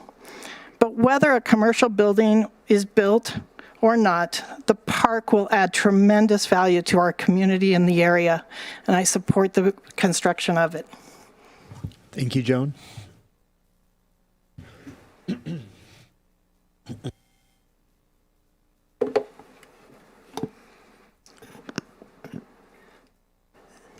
Mayor Pallavi and council members, my name is Jan Hollen. I'm the chair of the Truckee River Legacy Foundation. I want to thank NOLA and staff, Dan in particular, for the very clear presentation and the responsiveness to public input. It's a good example of the robust and transparent public process going back over a decade. I know that we have a lot of new community members here, and some of which live downtown, and they haven't really seen how the town has managed this process going back over a decade. But I wanted to give kudos there. The Legacy Foundation realizes that no plan is perfect. The foundation generally supports the park as proposed because it is aligned with our mission to revitalize, restore, protect, and provide sustainable access to the Truckee River for future generations to enjoy and celebrate. The bank and taking off my Truckee River Legacy Foundation hat, I have also visited the bank of that beyond the chain link fence there, and it is very steep, and it is currently sparsely vegetated and eroding with every rainstorm. It is one of the places where if you see the river being brown, it's partly because of that bank. We support the removal of fill to help stabilize the bank and to improve the experience for park users. We're agnostic about public access to the river at this park. However, if we provide access, we believe there needs to be a specific design to minimize erosion and really harden, I hate to use the word harden, but protect the native vegetation and areas where we expect people to access the river. No vegetation is going to survive that, and some hardening is required. Again, taking off my legacy, so maybe it makes sense to look at, I recognize that actually doing some design in that 100-year floodplain, doing some grading or doing some additional work would require additional permitting processes. I would suggest that we might consider doing something like that after the fact and do a separate design and construction process to manage that access, if access is something that is going to likely happen there.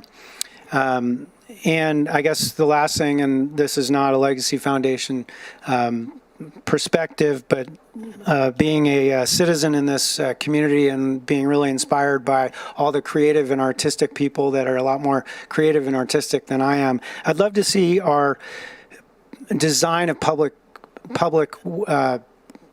work, the roundabouts, the parks, the sidewalks include our arts community way up front, not after the fact. Thank you. Thanks, John.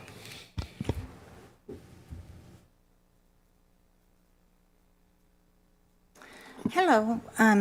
Thank you for welcoming our comments. I'm Monica Sasserini. I used to reside on Riverside Drive. I grew up on Riverside Drive, came home from the hospital to Riverside Drive. Grandparents' houses on Riverside Drive. My dad owned the apartments at the end of Riverside Drive. Currently, I live on South River Street. And I don't have an opposition to the park. I do have some concerns about the terracing down towards the river. Based on when I lived there, it was some county buildings, road maintenance, vehicles. It was also like a dumping ground. People would change their oil in the lots. I'm concerned with, I know at one point some of the contaminated soil was removed towards the tops or towards the surface, but I'm concerned as you terrace down towards the river, what is going to come up, what's going to show up in that soil. and possibly contaminate the river. So that's my concern with the terracing. And also just the water levels. I remember being young and the backyard was, the water was up to the porch and everybody threw all their stuff. That was the opportunity to get rid of your old stove, your cooking stuff, your wine bottles, whatever. So I just see a problem with contaminants being stirred up by the terracing. I don't have a problem with the surface area of the park. My second concern is the parking. I don't feel like it's enough parking spaces.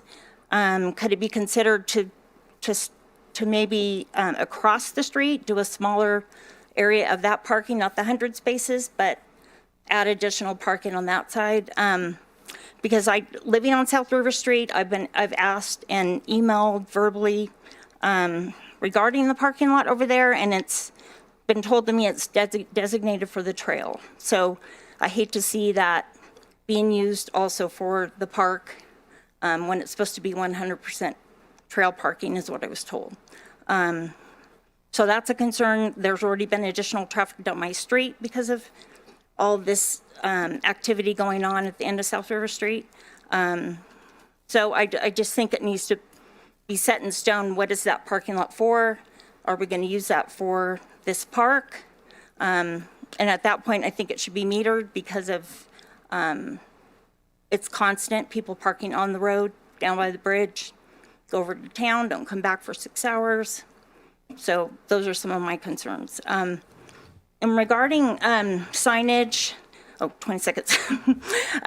Regarding historical signage, maybe there could be like a guide at the park. Like if you want to see the museum, here's where it is, here's the jail, here's the Veterans Building, maybe like a little sign, kind of like you see at the mall, you know, where it's Macy's, where's North, that kind of thing, just to people so they can become aware of what's available in town.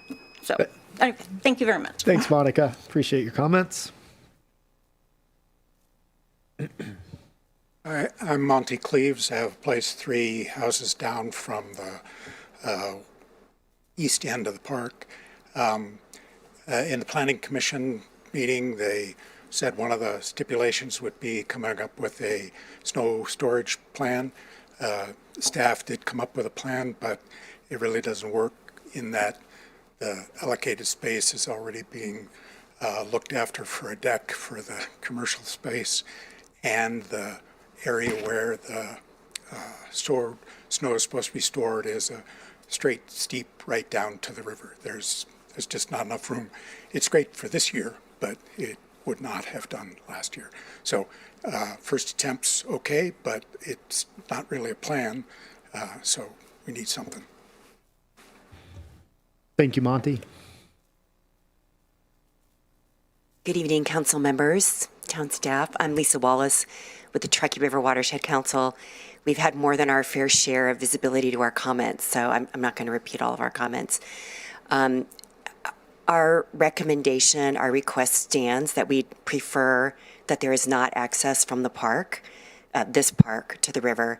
The River Revitalization Steering Committee, just last night we confirmed, I'm on that committee, we confirmed that access throughout the town reach will be addressed by the River Revitalization Steering Committee.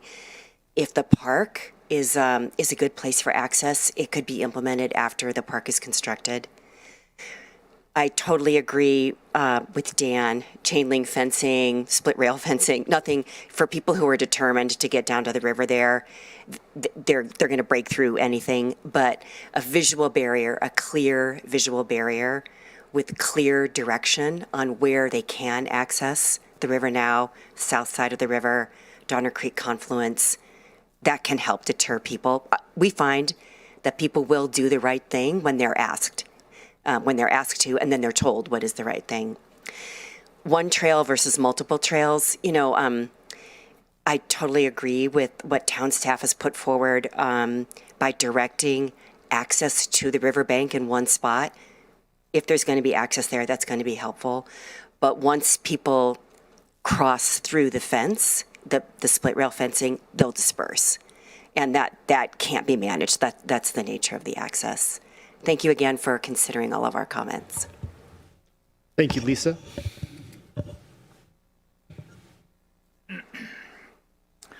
I'm Rolf Godon. I've grown old on Riverside Drive, and long time.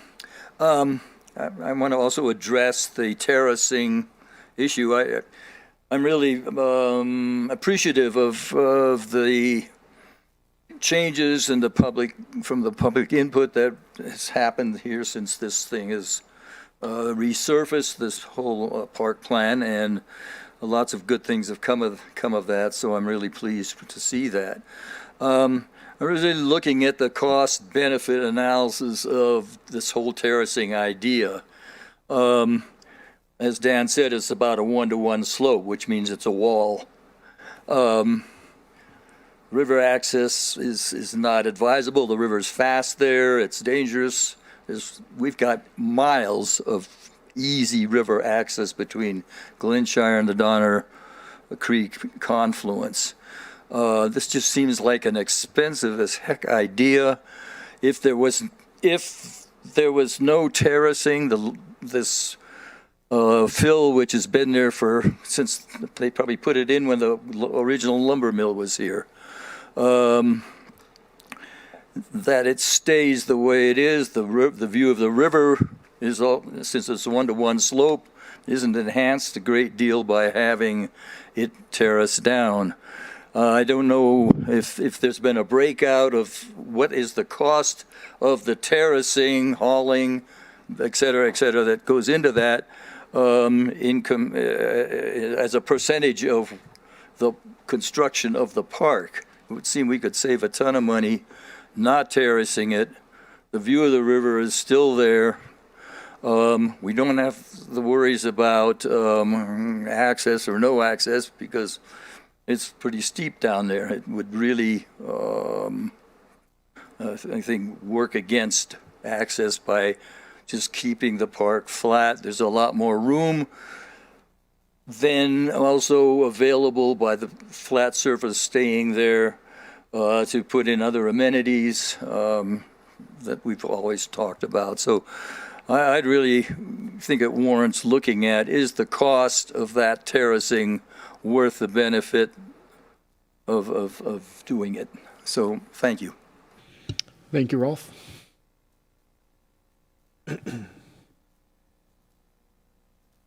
Hi, I'm Curtis Cook. I live on Riverside Drive. Couple questions and some clarity about what was said earlier tonight. Nola, could you bring up the slide that has the NV5 on it, please? And just, we're not going to answer your questions right now, Oh, so you're just not? get it all Okay, out, so I'll and just get then it out. we'll just Okay. get it all out, and then Got we'll it. Thank follow you. up. Because No the problem. slide I think that was brought up, the NV5, which is the soil process for removing contaminated dirt, I think that was dated, if I saw correctly, 2004, 2005. So what I want to get a better understanding is, are you going out to bid for that right there with the two commercial aspects? Are you going out to bid without the commercial? Okay, so it's going out to bid without the commercial side. Got it. The information on the park that's been provided to the public, there's really nothing that's updated as far as like removing the soil. Those reports are all dated. There's no traffic studies, as one person mentioned. It would be great if the town could come back with updated information as of today's standards, not 2017, not 2014, not 2004 or 11, what it's going to be today, what it's going to cost today, what it's going to take to keep it environmentally safe, everything else. The second component is the commercial aspect. I'm going to read a statement that was on the RFQ that went out. It says, conflict of interest, submitters of interest qualification packets and proposals, warn covenant. Covenant that they are no official or employee of the town of Truckee, nor any business entity in which an official of the town of Truckee has interest in, has been employed or retained to solicit or aid in the procuring of resulting contract, nor that any such person will be employed in performance of such contract without immediate divulgence of such the town of Truckee. So with that, the RFQ went out in 2017. Two people who got selected as the development partners had been on council mayor, assistant mayor since 2014. Their tenancy with the town ended December of 16, and that RFQ was sent out 4 months later. They've been selected. That was based on an RFQ done in 2017.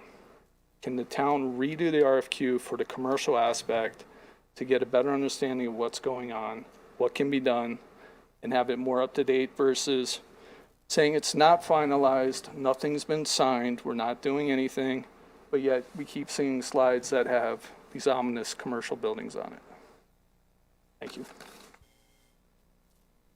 I turned off my mic. Sorry. Thanks, Curtis. Appreciate that. Yeah, sorry. We don't answer. You can come on up, Yvonne. We don't answer questions or anything like. I messed that up. I apologize. No. For the record. Yeah. That's okay. She's the boss. Yeah. I'm sorry. It's okay, Dave. What I was going to say was we don't answer questions during public comment. Just get your public comment out, and then if council members have follow-up questions and stuff like that, we'll follow up for you afterwards. Thank you. Hi, I'm Yvonne Birch Lucas, manager of Wild Cherries. No, you're not. Wait, don't start the clock. See, you're going to lose your time. Okay. I'm Kristen Crone. I'm a resident of Riverside Drive since 1989. I'm a lifetime Truckee resident. And I'll start with my dittos. You said and first of all, thank you, town council and the staff, the town of Truckee staff. I think you guys do a wonderful job, and I'm really appreciating how much effort and service it takes to do what you do. So thank you. So thanks for agreeing to everything I'm going to say. Mike, ditto on what Mike said, and the traffic research.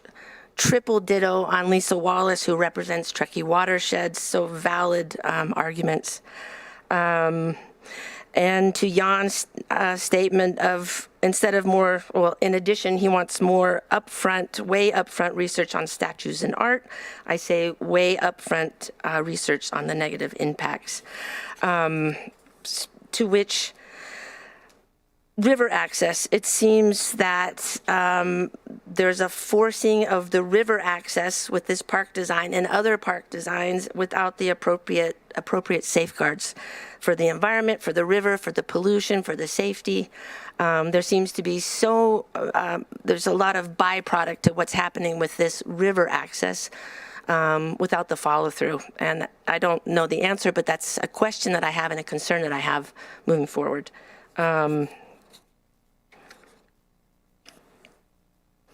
Also, sort of back to Mike's comment about updated, relevant, adequate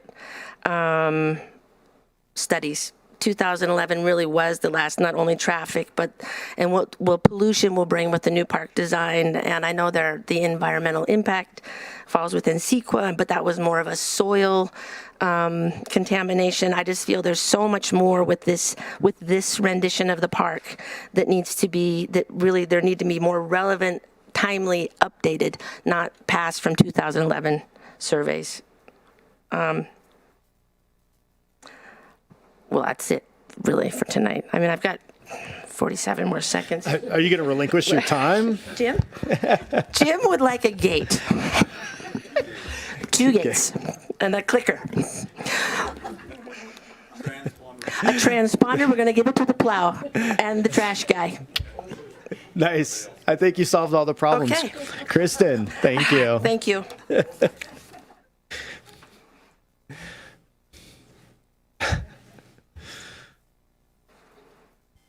Good evening, Council, and thank you for everything you've put forth tonight and all the time you put in. My name's Alicia Barr. Yes, former council member, the other commercial perspective partner with the town. I've been working with the town for many years now. I love this community. I love this town so much. It's why I moved here. We moved here 18 years ago to start a family and start a business. It's why I ran for council, is because I wanted to make Truckee a better place in however I could. To the letter of the RFQ, there were no employees involved with that process, and I just want to reiterate the lengthy process that staff and councils way before me and after me have put into this process to develop that RFQ. This is something the public has wanted and asked for over a decade. I would love to be a part of it. The project we put forth is a part of it. I think this park, as put forth, is amazing.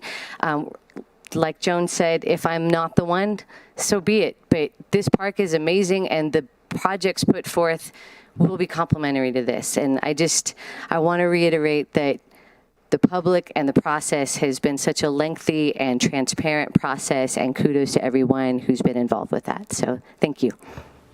Thanks, Alicia.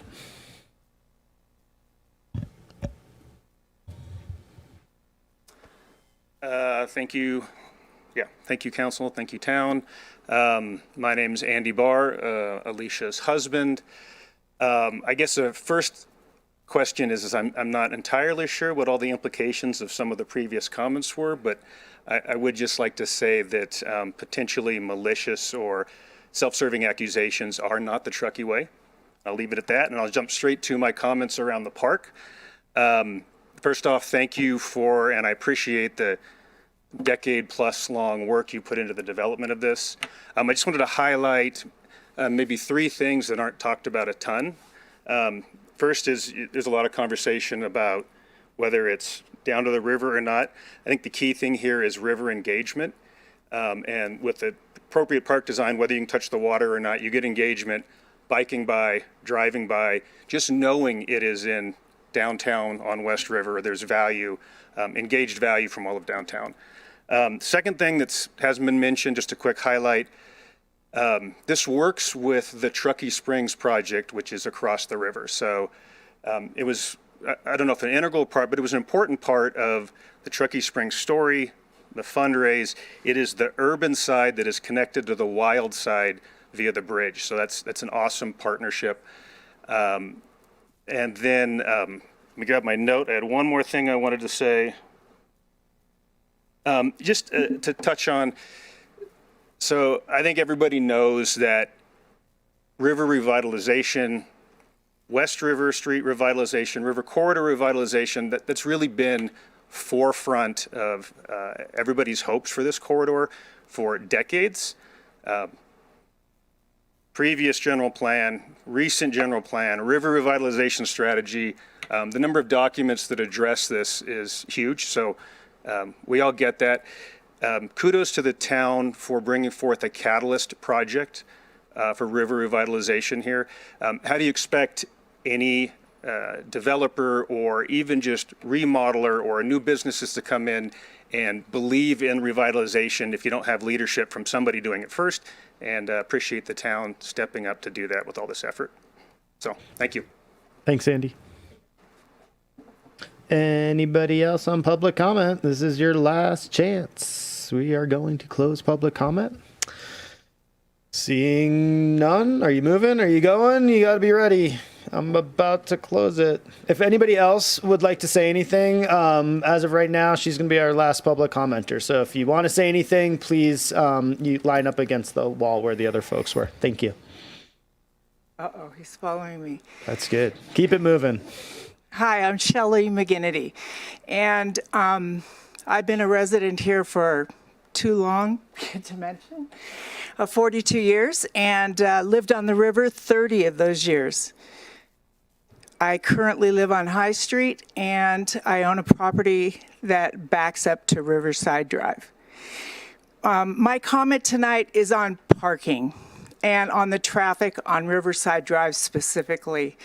I want to tip my hat to Mike, but I hate talking into these things, but I think it's really important to say that we shouldn't be waiting until after the crap hits the fan to go back and fix things. So I think it's really important to listen to the people that live on Riverside Drive, that drive there, that deal with people that are on that road, that are disrespectful to businesses and residents, and to implement some type of parking, some type of permit system. I think I could ask the people in this room, how many people would have a problem going to the town of Truckee to get a permit every year? How many people would do it? So I don't think that that's the issue. I think postponing it and seeing how it goes isn't going to work. And I thank all of these people who have invested their lives, their time, their money, and their families, and they're downstream from this river. I was downstream from this river, so every week I would go to my beach and pick up crap that people using the river were throwing in the river. So there's the garbage aspect, the pollution aspect, whatever you want to call it. But I really think you should listen to these people who have invested their time and money and make Riverside Drive a safe space now. Thank you. Thanks, Shelley. Thanks for all you do. Thank you, Shelley. I'm Joe McGinnity. Once again, she has stolen my thunder. I really believe in resident stickers, and you should ask the owners on Riverside Drive how they feel about it. We had a meeting with Dan probably 2 or 3 weeks ago. There was an open meeting. We talked about this, and I was really under the impression that this lower pavilion was going to restrict people from getting to the river. Then I watched this Melton video, and it showed people going to the river. A lot of concern with people getting to the river. Once they get to the river, that's one of the worst spots on the river to get in the water. So I don't understand the accessibility, but that's just my comment. While we're talking, we're not talking about the buildings per se, you're talking about the park, but you're going to be talking about the footprint of the building. I love Travis Privel, but we don't need another one of tire shop buildings across the street from it, because the size of that building is totally out of proportion with the district. This is right, for some reason, right outside of the historical district, which is across the street. Doesn't fit the area. I'd like that to be considered when you're considering the footprint of that building. We live 3 properties away from this project. We never received any postcards, NOLA. Never got any notification of anything that was going on there. Till about a month ago when everybody got upset. I think that's it. Appreciate your time. Appreciate the staff's effort. Thank you. Thanks, Joe. Thank you for being here. All right. Nobody else getting up, so we are going to close public comment on this one. We are at about 6:50. Is everybody good to keep going for a little bit? Get through this? Yeah? Okay, cool. We're going to keep going. Cool. So we're going to bring it back to council for deliberation if there are any additional questions. Just one thing, maybe Nola, you could just bring up that study on that slide just so we can get a date stamp on that. And then I would just encourage the public. So that one says 2024, at least when I'm reading. And 2023. Thank you. Awesome. If there, I don't think we got a lot of public comment on this item, but I don't think a single one said anything about a permit parking system or anything like that. So just in the future, if that is a desire by so many of you, it would have been helpful to get that information ahead of time. We're not going to be taking action on anything like that tonight. That would be a separate agenda item. But if that is something of interest to the residents down there, I think that would definitely be something we would like to hear about through any public comment at any future time as well.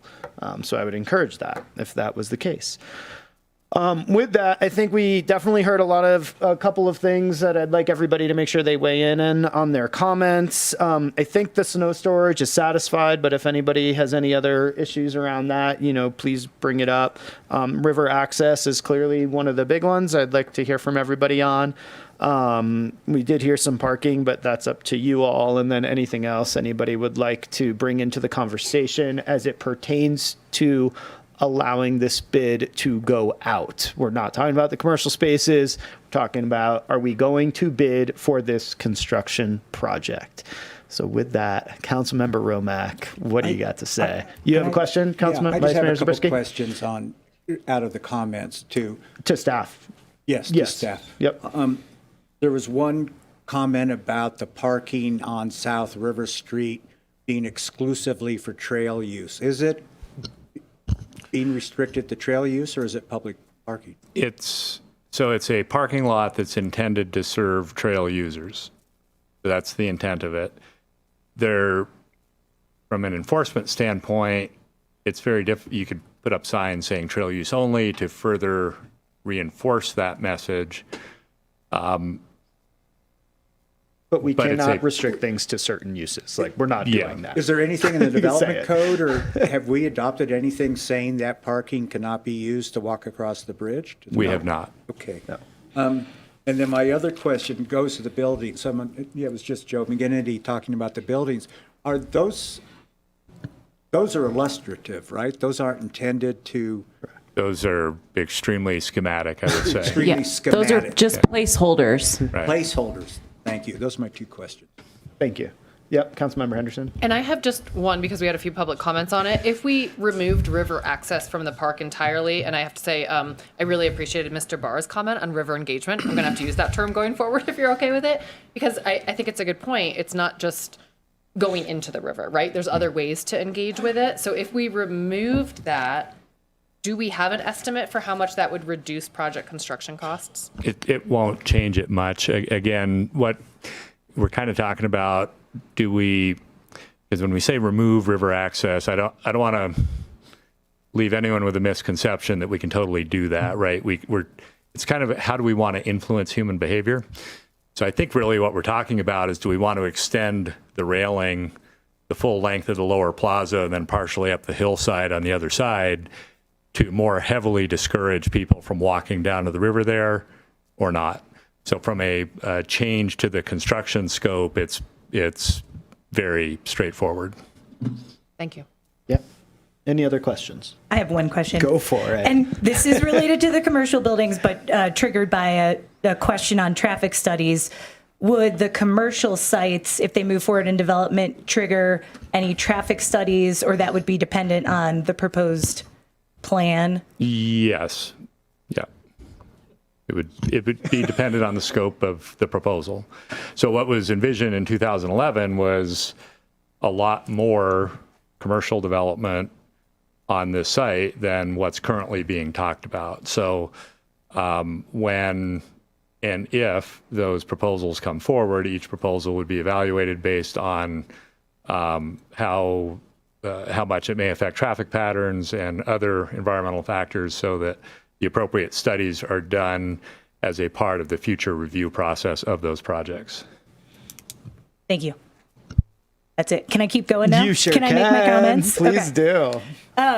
Really appreciate everybody coming this evening, submitting a bunch of questions, and staff for all the time and effort, and council and everyone. The river is an amazing place in our community. I have the pleasure of serving on the R2SC, the River Revitalization Steering Committee. And in our very first meeting, which we have many members here in the audience tonight, I don't think it's a Brown Act violation yet, but we all had the opportunity to speak to, the river and what it meant to us and the importance. And, it was connections, recreation, the heart of the community. I think we just all really see the importance of the river to our community. And so I want to acknowledge that and highlight that. And for those of you in this room who get to live on the river, that's incredible and amazing. And for those of us that get to recreate on it and look at it every day, I think it's an honor for all of us, and we all want to do our part to preserve our river. So I definitely want to start there. Then I do want to go back a little bit in time. We've talked about this evening this process, which goes back to 2010-11 for the park. But the idea of river revitalization, as was acknowledged by a few folks, has gone back since the beginning of our town. And the river revitalization strategy in 2005, I pulled a few comments out of some of the goals from that plan from 19 years ago. Increase community interaction using the river as a venue. The river is a place for both social gatherings and quiet refuge and connection to the natural world.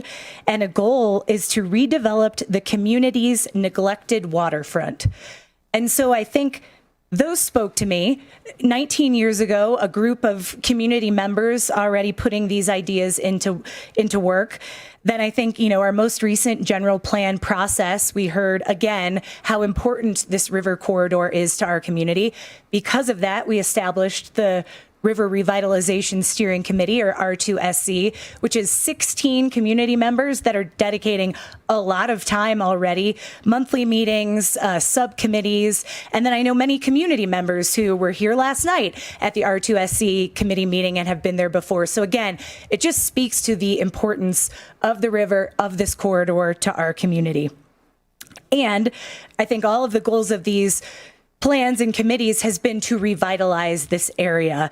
And Andy, you stole my words, catalyze this area, and we need a catalyst project. And I do see this park as this opportunity to start revitalizing our corridor. And again, it's been in the works for a while. There's been lots of opportunities for public dialogue. Input from the public has helped shape this project and make it better to what it is today. I think there are many things to be excited about. The access to the river. I think, inclusivity is definitely something that is a goal of ours and we talk about a lot. Having an opportunity to engage and interact with the river on an ADA accessible path is very important. While we may have other access points in our community, many of them, if you you can't walk without the help of a crutches or a wheelchair, may be hard for you to get to. So again, this is a really exciting opportunity for inclusivity. Also, the opportunity, I appreciate the comments about the art and incorporating that into this project. I think that's a great idea. Last night at R2SC, funkiness and things we like about the corridor was brought up by both committee members and residents. So I could see this being a great opportunity, again, to bring a little funkiness into the area. And then, I think there were some other great ideas this evening. Monica brought up, signs, directing people to certain places, QR codes nowadays, again, pointing to river access points, pointing to opportunities to visit historical sites, whatever. There's just a lot of opportunities here. So I am excited to move forward with this project. I will say, based on the discussion tonight, as well as previous discussions, I do think it makes sense to do what we can at this point to restrict access to the river. Again, knowing that things are going to happen, but I appreciated Lisa's comments of, as the R2SC committee moves forward, developing better ideas of maybe points that make more sense. So that is a change that I think is important. I also do like maybe Vice Mayor Zabrisky's questions about the JMAR traffic devices that we have available. I think that makes sense to put something in now to understand what the traffic patterns are on Riverside Drive and the other streets, so we can understand what the impacts are moving forward and if we need to move forward with other mitigation measures. And I also support Vice Mayor Pallavi, your questions on making the spots metered or part of our parking program. Maybe I understand staff was thinking not making it part of the paid parking system at first, but maybe time restrictions to start. So at least it's part of the program and gets turnover and people to understand, it's part of the downtown core. So I think that is just as we move forward in the park. So those are my comments, and happy to pass it on to the next person. Thank you. Much appreciated. Councilmember Henderson, I think you were next. Thank you.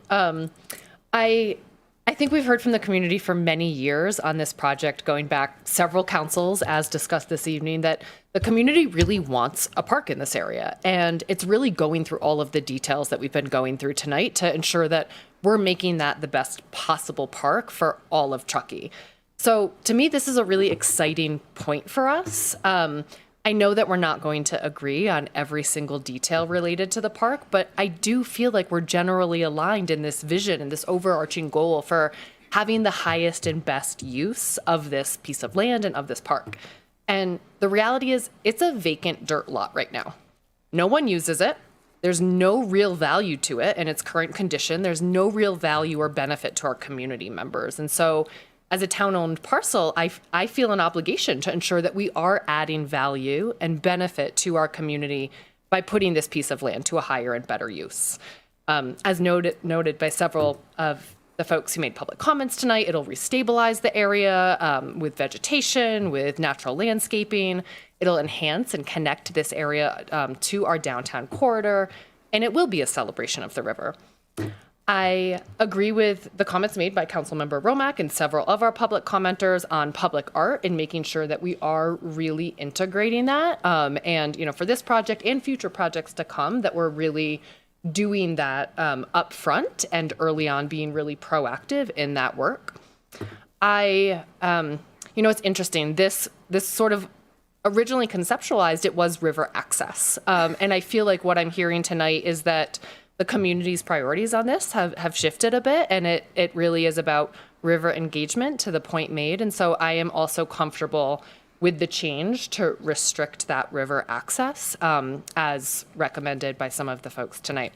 I really appreciated the Planning Commission's conditions of approval and staff's responses related to those. Thank you for that. In addition to all of the work that staff has done to put on different community forums related to this park. So just one other quick note on parking. I also agree that those spots should be metered. I think that's in alignment with the parking district, and it also just sets an expectation. This entire downtown area, you know, we do have metered spots. I maybe should apologize because I might have started the minor firestorm on resident parking stickers. We can't take action on that legally tonight because it's not an agendized item, but I would say if there's interest in this, I would love for it to be elevated more. I'd certainly be happy to have that come back to council as a future agenda item that we could actually take action on and discuss, because we should be anticipating those parking issues and mitigating any of those risks or challenges to residents before they actually occur. I don't want a situation where we're in the thick of it and trying to come up with a solution at that point. That's not fair to our residents. So all that said, I am comfortable moving to bid. I'll be interested to see what we get back from those bids, and then we'll have another decision to make, and it'll also be another opportunity for the public to come and comment at that time. Thank you. Thank you. Councilmember Klostad. Wonderful public engagement. I just want to thank everybody who participated tonight, in advance providing comments, the January 8th meeting, the Planning Commission meeting. This is really important because, as we've seen, there have been improvements to this particular project based on that engagement. So I just really want to thank everybody for that.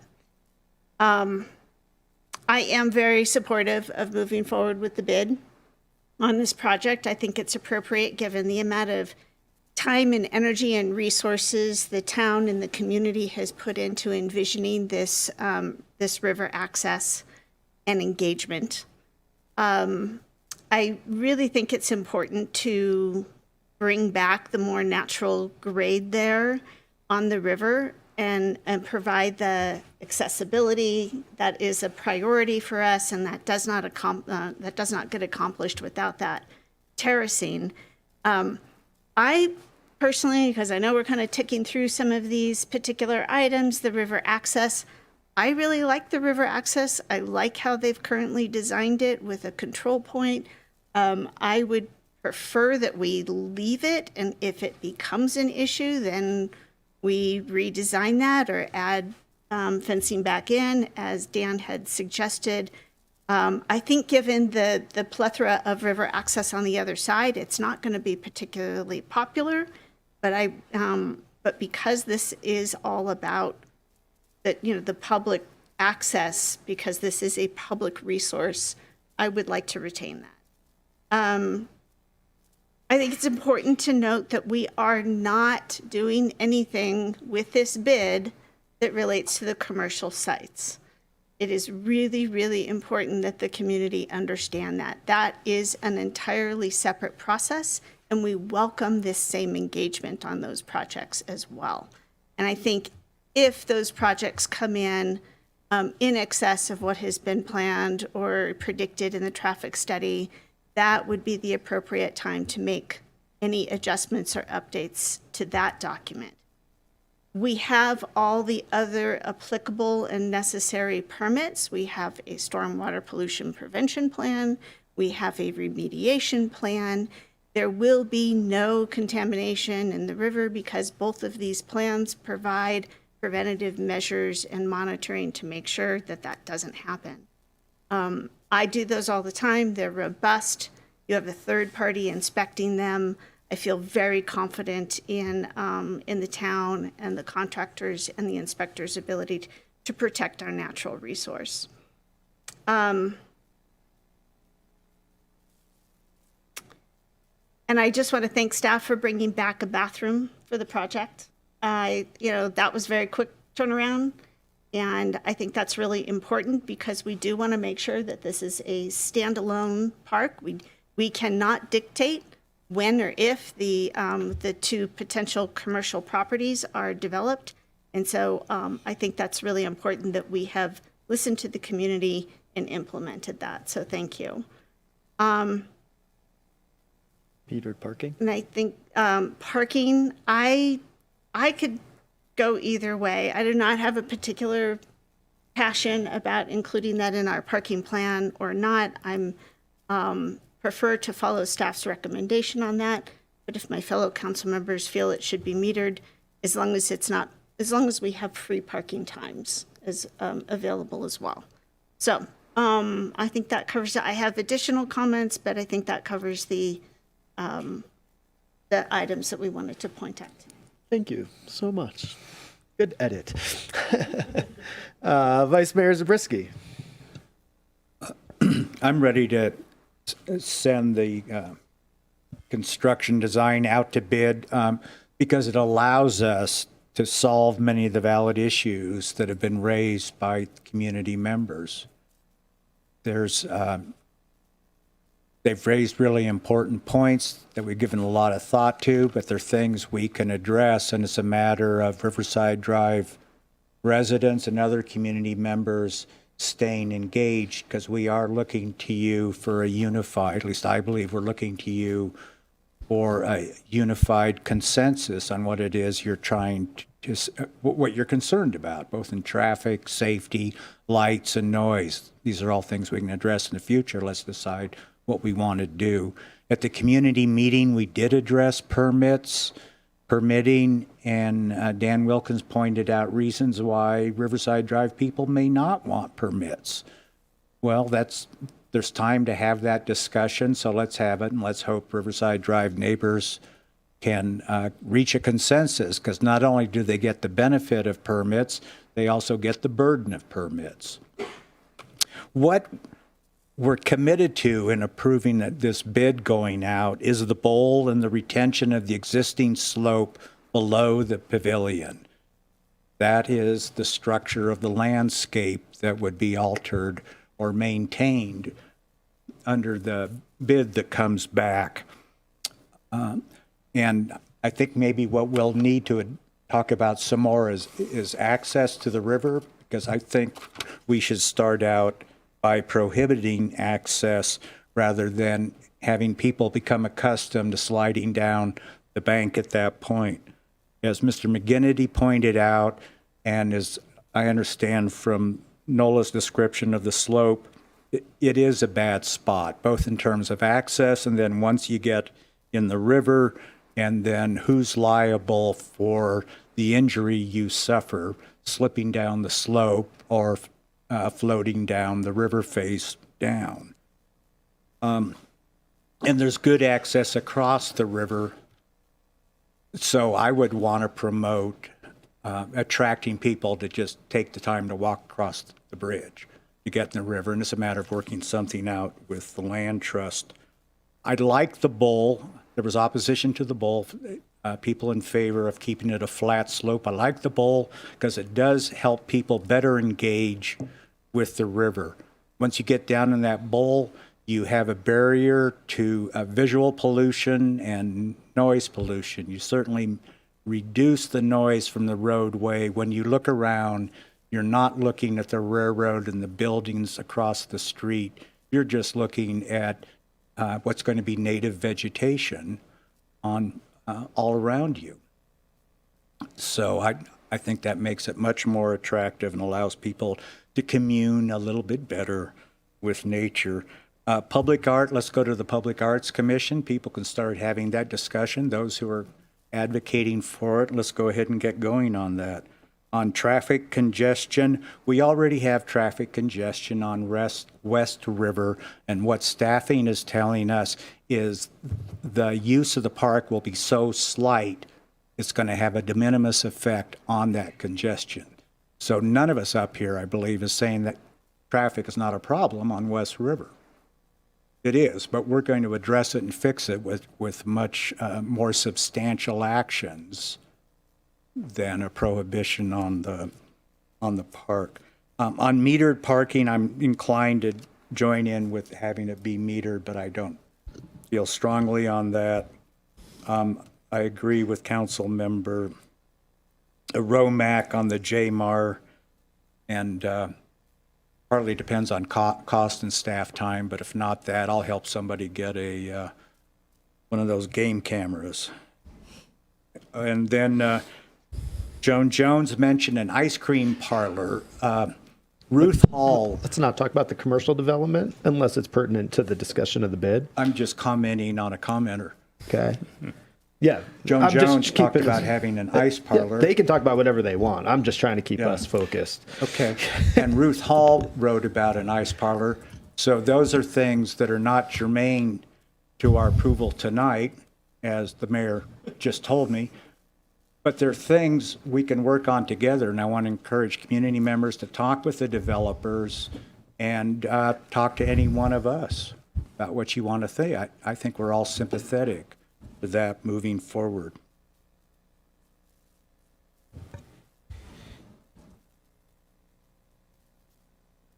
I may have left something out. If there was a comment I didn't address or a question, you should feel free to talk to me. Mayor, and I apologize for interrupting, but one suggestion as you conclude your deliberation as it relates to the parking. What I'm hearing is probably interest in regulating the parking in some fashion. My suggestion would be, if that's what we want to do, to think about 2-hour parking as opposed to paid parking. And the reason for that is it never surprises me the efforts people will make to avoid to pay for parking.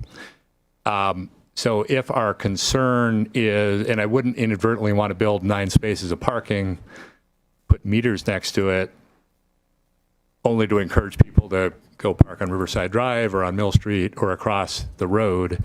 If the concern is long-term parking, I think a 2-hour restriction could accomplish that, and it doesn't strike me that this park site is the kind of site that you're going to go and hang out for much longer than 2 hours at. So yeah, I think just that a suggestion. We've heard that, and I think it's potentially, I think we definitely heard we want some sort of parking restriction. I'm not sure we need to inform you of what that exactly is tonight. I think I would say 2 things, and you can all interrupt me if I don't speak on your behalf. But I think one is consistency. So the difference between 2-hour parking signs, where everything else around it is going to be metered, it's going to be inconsistent. And from an experience perspective, that creates confusion from both the user, right? Like, do I pay to park here? Is there a kiosk here? Oh, wait, there's a sign here. Wait, what's going on? I parked over there before. So I think consistency would be something that's important to us. And the second thing that Councilmember Klofstad brought up, which I know we've been hearing about it for a very long time, but I still don't believe we're there, is getting to a more dynamic parking management system. I think we've been talking about that for a number of years. Chief Renfro, I don't know if your department or when that's coming back to us at some point, but we've talked about having the app, having the ability every Sunday to have free parking until 1 p.m., right? And looking at the usage patterns in the different parts of our parking district and saying, these spots aren't getting used. Nobody is paying for these spots ever at these hours. Like, let's make them free, right? Or let's go to the locals day once a month. And we've had these conversations numerous times. So I think what we're potentially more interested in is a consistent experience along with a more dynamic parking strategy that satisfies different usage patterns throughout the district. So maybe if that's okay with everybody, that's just a way to summarize that, and we'll let you guys figure out the details and come back to us with what that looks like at a larger scale. Curbside management. I know, And it's I my believe favorite it's new in term that I forget. The Yeah. 2024 work plan, correct? It's partially curbside management. It's also just partially having a more dynamic parking strategy downtown. We don't need to be charging the same rate 24 hour, not 24 hours. It's only paid to park 10 to 6, but we don't need to be charging the same rate 7 days a week across the board in these weird fixed blocks that we have. Like over here, it's $2, but over there, it's $4. And over there, we have these it's a very sort of clunky system. And I believe I've talked to certain staff, they're aware of that. And I believe working on it in that case. Yeah, the parking strategic plan is in our 24-25 work plan. See, there we go. Everybody's listening.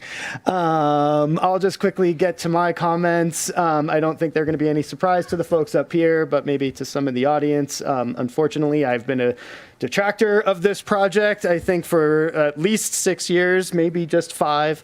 When I first came to Planning Commission and Council, this project was going to cost $600,000 and was 100% funded by grant funds. It's now going to cost $4.5 million and is going to be funded by our general fund and taxpayer dollars to the tune of at least $3.5 million. So just the expenditure, the ongoing maintenance, which nobody really talked about tonight, but we're looking at least a $50,000 a year maintenance bill on top of all of this, which is just, it doesn't fit in well with what we do. We are a catalyst, and I agree with that. And we have a lot of opportunities with this site, which I have vocalized at previous council meetings, and I'm not going to repeat them tonight. But I don't think this is the highest and best use of this property. And I believe that we have passive park opportunities in the multitudes of acres, quite literally within a 5-minute walk, bike ride, or drive. So I will continue to be a detractor from this project. There's a whole sort of other things that I also somewhat disagree with, but nobody else has shown up at previous meetings where we talked about this to have any other comments. So unfortunately, we are on the path that we are on. With that said, it looks great. I think it's awesome. I think I agree with most of what I heard around me, which was to start by prohibiting access. I agree with Vice Mayor Zabriskie. Once you give people something, it's really hard to take it away. And you create use paths and all sorts of other impacts. So I would say I agree with that. I think we had a parking discussion, and I think we're going to always continue to monitor traffic patterns everywhere in our community that we see growth and impacts and other projects happening. So I think we're all on the same page there. So with nothing else further from me, Sarah, can we do a roll call vote, please? And I think so basically we're just going to vote on the resolution. We need a motion. Oh, we need a motion. First. Sorry. Do we have a motion? I'll make a motion Thank to you. authorize staff to advertise the West River Street Park C1817 for construction bids for construction in summer 2024. And I'll second. Thank you, council members Romack and Klostad. And we're going to just provide that direction. You heard the direction, so I think you guys are good on the direction outside of the motion. Did we get a majority? Would you like on to the do a roll call access? vote? I believe we definitely had a majority on restricting access from the start, and 4-1. Yeah, 4-1, moving that forward. So yeah, I was making sure we counted that. Yes, Mr. Wilkins. What I heard for direction was to restrict access, which we would accomplish by extending the railing. Yes. And to Manage look at the regulating parking. Yes. To the best of our abilities as we move things forward. Not a hard decision on 2-hour parking versus paid parking is what I heard. You heard our theme. And Yes. I think there was also encourage the furtherment of Public Art Commission to engage this property. Obviously. Yes. Okay. We're good? Staff is clear? Okay. Sarah, we have a motion on the table. Roll call, please. Okay. Councilmember Henderson? Yes. Vice Mayor Zabriskie? Yes. Mayor Pallavi? No. Councilmember Klobstad? Yes. And Councilmember Romack? Yes. Thank you. Thank you. Thank you, everybody. We appreciate you coming out, and we very much appreciate your public comments tonight. So thank you. With that, we're going to take a quick 10-minute break at 7:19. We'll just regroup at 7:30. So 7:30. Thank you.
You gonna make a comment? Ms. Calloway, can you please take your seat? We're trying to get started. Thank you. We've got business to conduct, 7:31.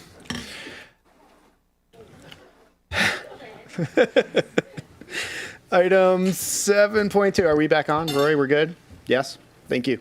Item 7.2, Truckee Fire Protection District Fire Fee Updates. Lucas. All right. Good evening, Honorable Mayor and council members. My name is Lucas Cannell. I'm Assistant Planner here at the town, and I'm here to present the increase in fire impact fees on behalf of the Truckee Fire Protection District. Chief McCutcheon is also here in attendance and will be able to answer any questions that you may have after the presentation. Fire impact fees are a one-time fee charged to new development that can be used to expand facilities, which also includes the fire district's apparatus and equipment. Town Authority from Mitigation Fee Act, or AB 1600, allowing the town to collect fees on behalf of a special district, such as the Truckee Fire Protection District. Likewise, the town also collects impact fees for the Recreation District. In order to collect the fee, the district must satisfy specific requirements of AB 1600, including establishing the proportional relationship between the amount of the fee and the cost of the proportion of the new facilities attributed to the new development. All of this is documented in their 2021 Nexus study update developed by SEI Consulting Group, as well as an annual capital improvement plan prepared by the district. The district needed to go through their own public process with their board of directors to implement the fee update, which is required to be noticed by the board of directors, who met this past winter on November 21st to adopt the updated capital improvement plan, which shows all current and future projected expenditures. The capital improvement plan ensures that revenue generated will maintain the district's level of service to serve the expanding population. The town then noticed this meeting on December 22nd to meet the required noticing period for this meeting. The capital improvement plan prepared by Truckee's Fire Protection District is proposing a 2.4% increase based on the percentage change in the 20 cities engineering news record construction index. And the fees are broken down by their use, since different building uses require different levels of service. This year, the Fire Protection District is requesting that fees automatically be adjusted annually based on the construction cost index to reduce staff time required to prepare the update. If the resolution is adopted tonight, these fees would go into effect in 60 days and then be updated annually after that based on the current rate of inflation as determined through the construction cost index. At the beginning of each year, the fire district would provide the town with an updated fee schedule reflecting these changes. Staff is recommending the adoption of Resolution 2024-08, approving an increase to the fire protection facility mitigation fee and an annual inflationary adjustment. Thank you. Thank you, Lucas. Chief, thanks for being with us. Thank you for your patience and getting us to your agenda item tonight. Is there anything that you would like to add? Nothing to add. Thank you, Lucas. Make sure for the mic's, is the mic on? Sorry. It says it's green. Okay, perfect. Thank you. Thanks, Lucas, for the presentation. I don't have anything to add, but I am happy to answer any questions. Appreciate that, Chief. Bring it back to council. Any questions on my left side? Sorry, I look to you guys first every time. Sorry. I'll try to switch that. I do just have a couple, and it's for the chief. So with the construction of the future Stockwest Springs fire station, will the offices from the downtown fire station be relocated to that? Because it talks about administrative offices as well. Yeah, that's correct. We would like to move out of the downtown, move out of the commercial core, and free up some parking and move up to Stockrest there on Stevens. Yeah, if we can construct that project. It's we don't have the money right now. It's about $20 million, and we're sitting on about $3 million in that account. So we have a long ways to go. Yeah. Okay. So given that you probably don't have any plans for the current fire station and administrative offices, but there will be some sort of public process to decide what that becomes, is correct? Yeah, that's correct. That's it. Thank you. Vice Mayor Zabriskie. This for Lucas. Lucas, were there any factual or legal issues you wanted us to consider, or any policies we should be considering? This year, not many things have changed. The biggest change is going to be asking for the annual update based on the construction cost index. But nothing's really changed since the Nexus study in 2021, and the capital fee program has pretty much remained consistent. So nothing that's come up this year that would be different from other years that we've considered this. Okay, so you've reviewed all these nexus studies and you haven't found anything that you want to bring to our attention in particular? I have read them, yeah, and I haven't seen anything that was problematic. Okay, thank you. Councilmember Henderson. No additional questions. Thank you. And no questions from me. With that, we'll open it up for public comment. Any member of the public would like to put a comment in on this one? Seeing none. Closing public comment. And we'll bring it back to council for deliberation. Vice Mayor Zabriskie, was there something that you were hinting at that you wanted to bring up before we go down the line on deliberation, or are you supportive? I couldn't find anything that I needed to address. So you're supportive? Yes. Great. Councilmember Henderson? I'm ready to make a motion. Councilmember Klostad, if you have anything to add? I just want to thank staff for proposing this multi-year approach, because I've seen this every year since I've been on council, and we always just approve it based on the cost indexes, because what else would we do? So this makes a lot of sense, and I appreciate that. And if nothing else to add down there, Councilmember Romack will take that motion. Go for it. Okay, thank you. And thank you, Chief, for being here this evening, for everything that you all do. So I move that, well, we've conducted our public hearing and we adopt Resolution 2024-08, approving an increase to the fire protection facilities mitigation fee and annual update. I'll second. And all in favor? Aye. Any opposed? Seeing none, motion passes 5-0. Thank you, Chief. Appreciate your time. And thank you, Lucas, as well. Thank you. Yeah. Slater, step on up, sir. Your turn.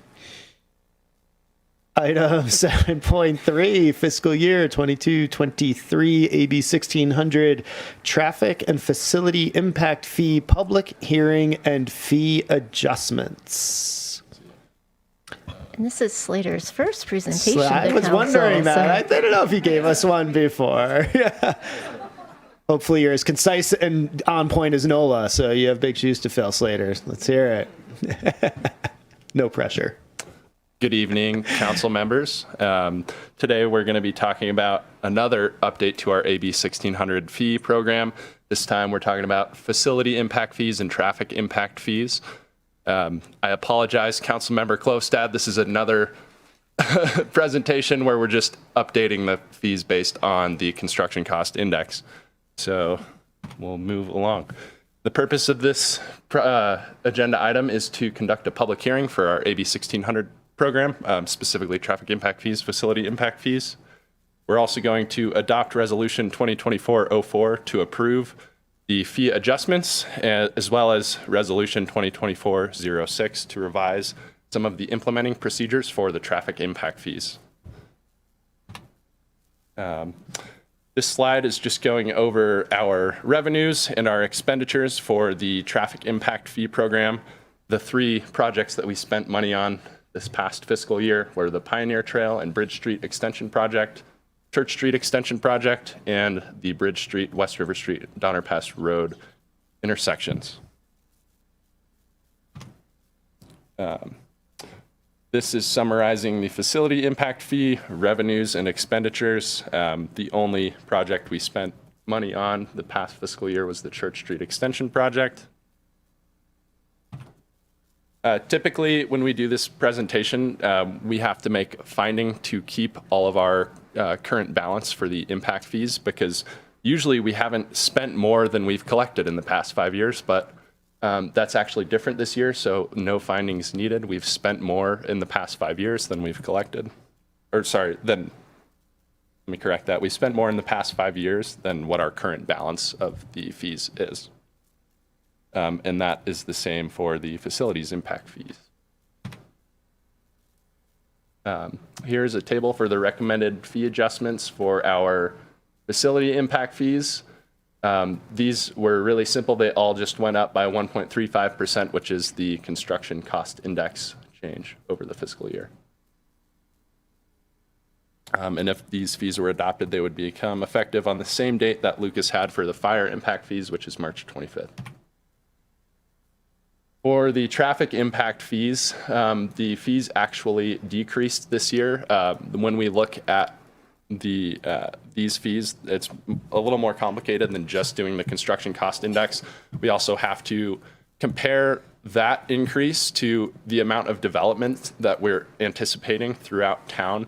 And we're also looking at how much we've spent on projects. And so the reason it went down this year is we spent less money on the Church Street extension project than we were originally planning. So when you combine that with the slight increase in the construction cost index, we had a $34 decrease in the fee. Yeah, and I just wanted to expand on that.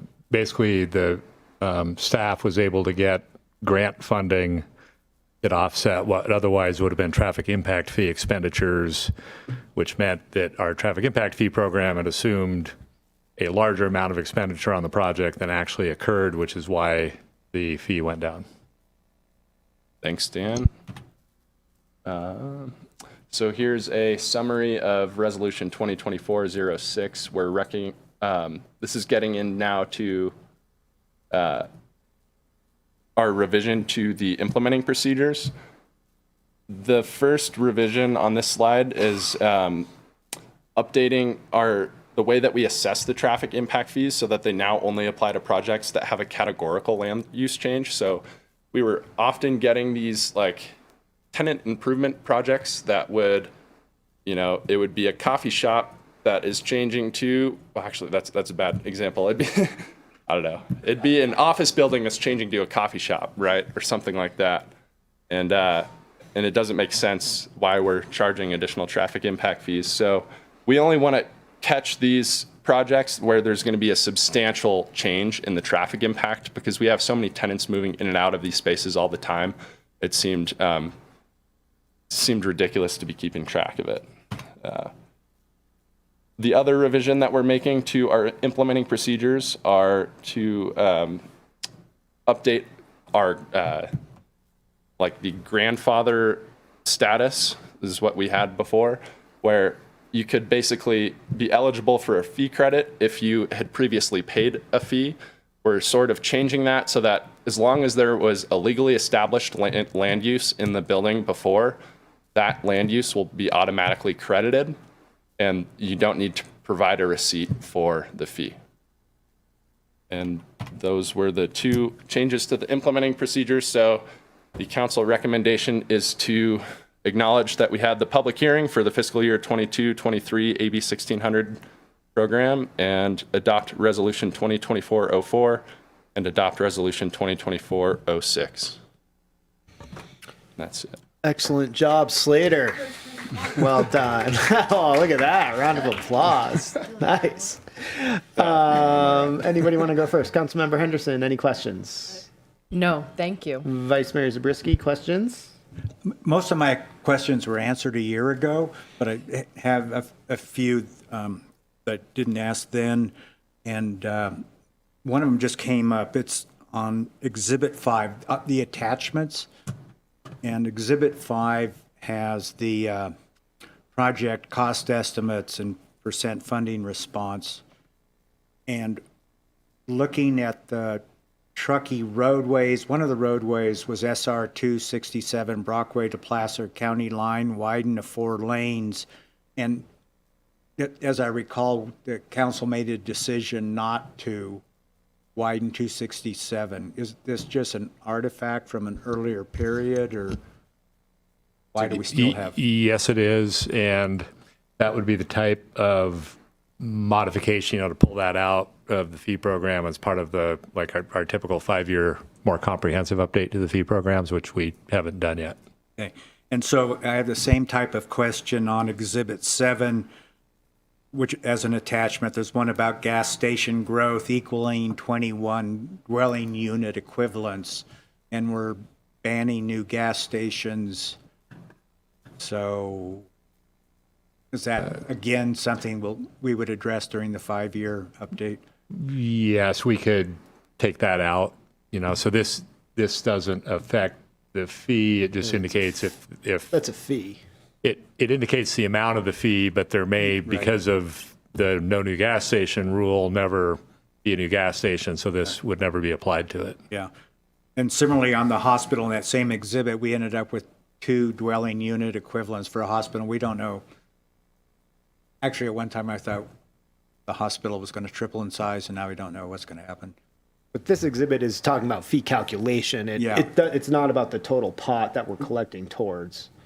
Right, but I thought it's still, it's talking about how many dwelling unit equivalents it equals in terms of growth. Right. So if we do a more comprehensive update, we would look at the recently adopted general plan, the land uses in there. There's some of these quantities that may decrease, some others may increase. The project list will get adjusted, and then we would come up with a more kind of comprehensive update. Okay, Yeah. which brings me to my final question. A year ago, I believe you said we're probably about 2 to 3 years away from a more comprehensive review of the AB 1600 process. Are we now 1 to 2 years away? I'd have to look at where that shows up in our work plan. I can pull that up. I think it might be next year, but I'm not 100% sure. Thank you. Those are all my questions. Thank you. Councilmember Cliffstead? No questions, thank you. Romack? No? With that, we'll open it up to public comment.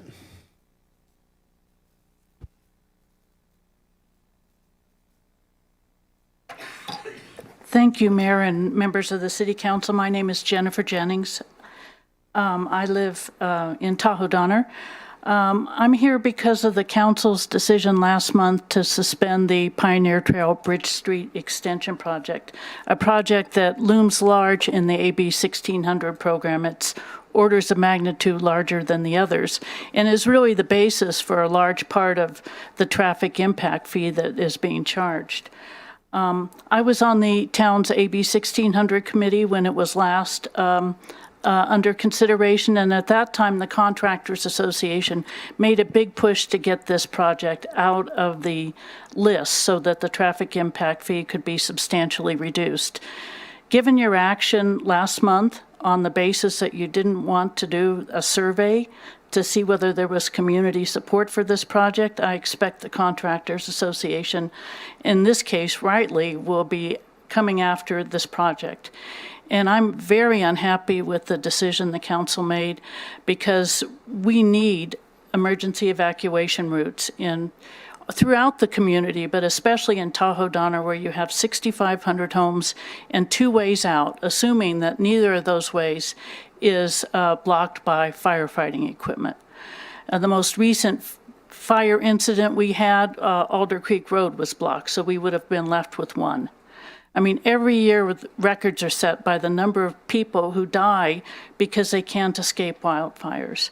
And I think this really needs to be a top priority for this council. We should be looking at every project and using a lot of transportation funds and looking for grants elsewhere to improve the evacuation routes from these communities. And I know that one reason why the town staff's reason for stopping the project at this point was not wanting to do a community survey that conflicted with the survey that you were proposing to do about the new library. And I know that most likely Tahoe Donner didn't want a survey like that out, the Tahoe Donner board, because of their effort to build an almost equally expensive downhill ski lodge. And certainly Tahoe Donner homeowners are going to be paying a lot for that. They didn't want them being asked to pay a lot for a road.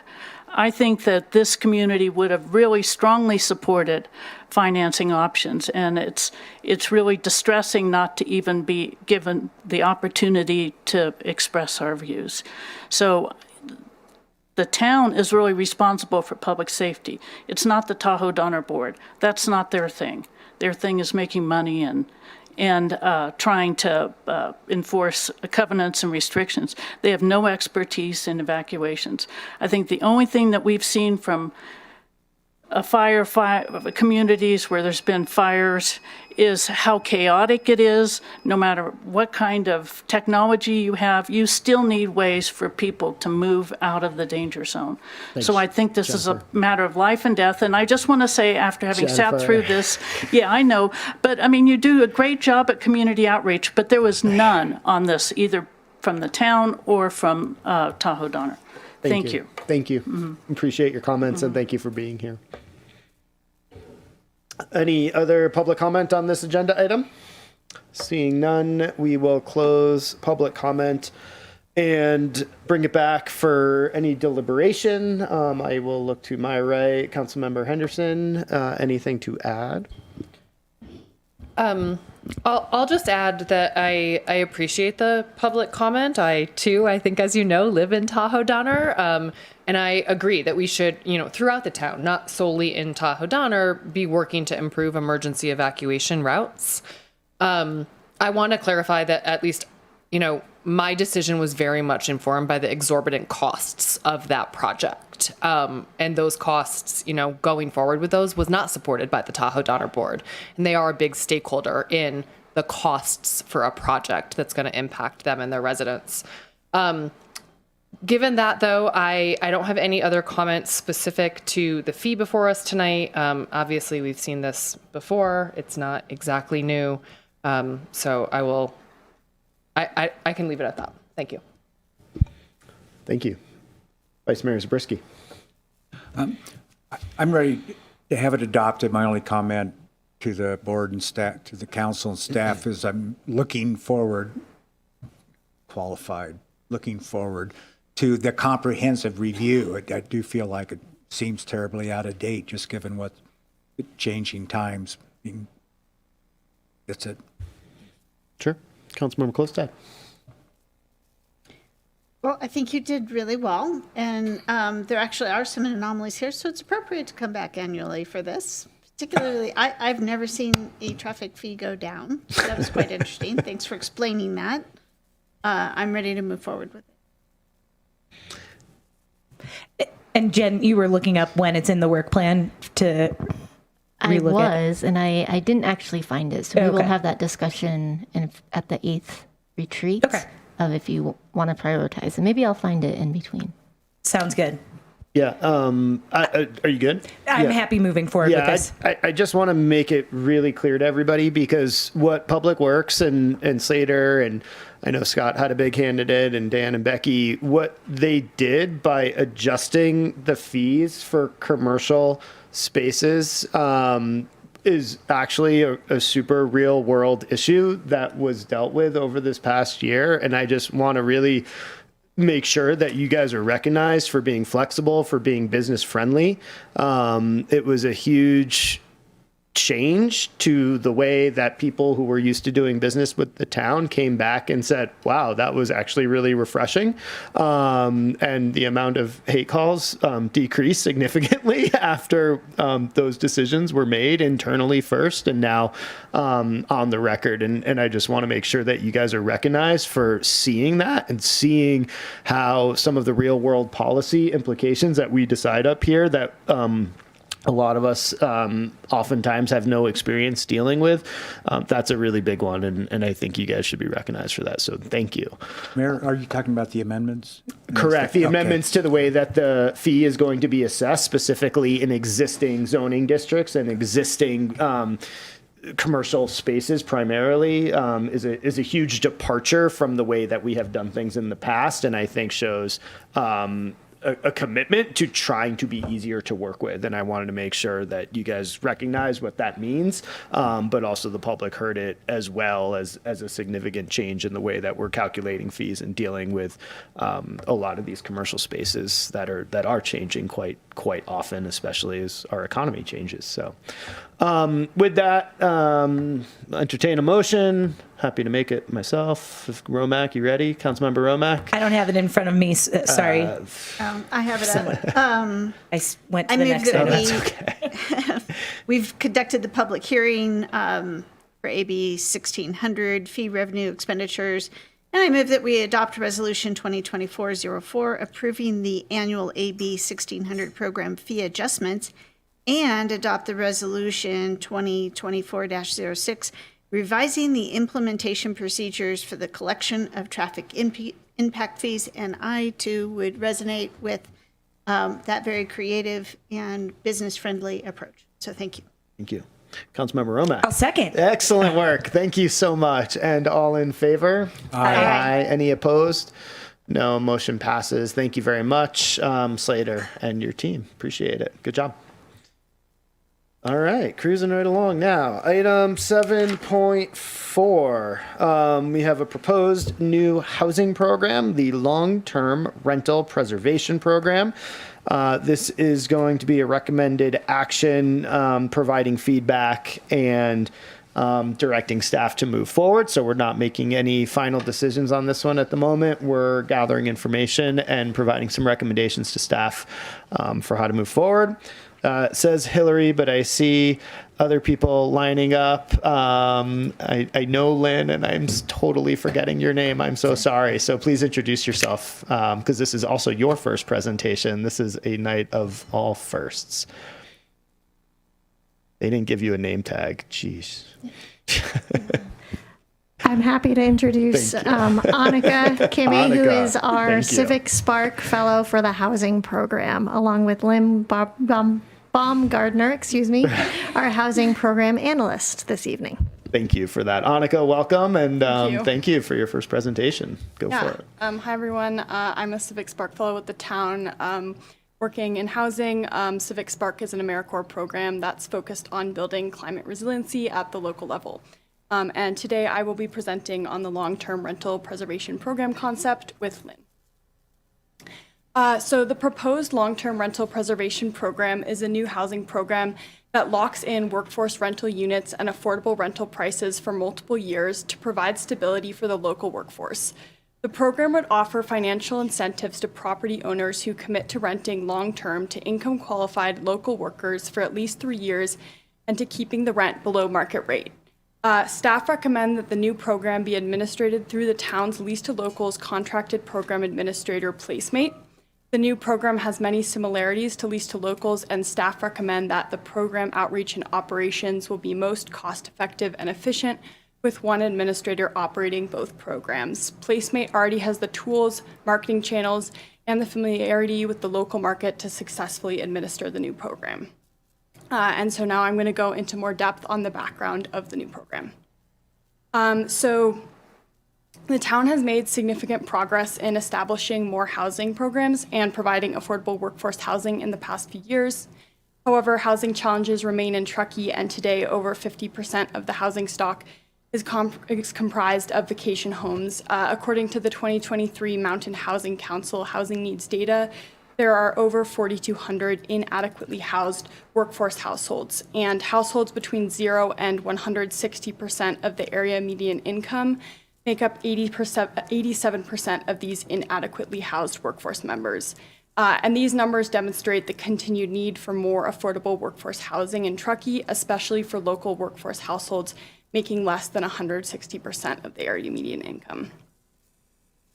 So in 2023, Placemate conducted a survey of Lease to Locals homeowners to gauge interest in a longer-term preservation program, and the figures on this slide show the responses.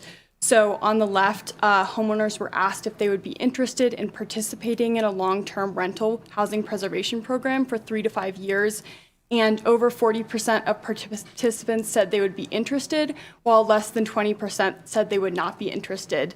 In the top right, homeowners were asked how much money per year they would consider accepting to maintain their current rent, and the average answer was around $6,000. And then on the bottom right, when asked how long they would continue maintaining their more affordable rent, homeowners reported they'd be willing to maintain it for up to 3.5 years on average. And staff used these survey results to structure the new program, which Lynn will talk about later.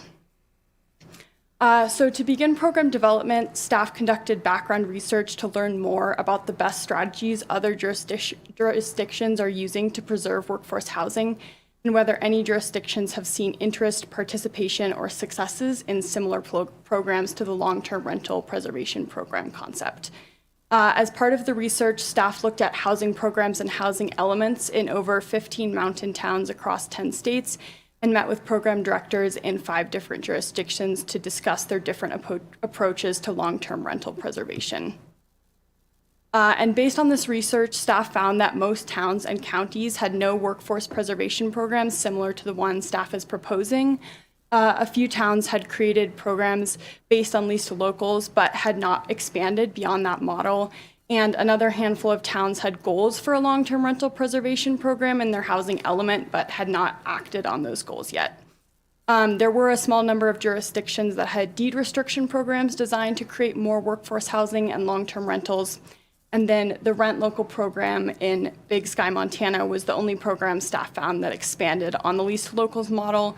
And in the Rent Local program, homeowners were offered a 1 or 2 year length option and also were allowed to re-enter the program through a lottery when they were done. And after speaking to the program director, staff learned that most homeowners opted for the 2 year option and then entered the lottery, meaning they were open to renting their house for at least 4 years. And so now I will be passing the presentation over to Lynn, who will talk more about the proposed program framework.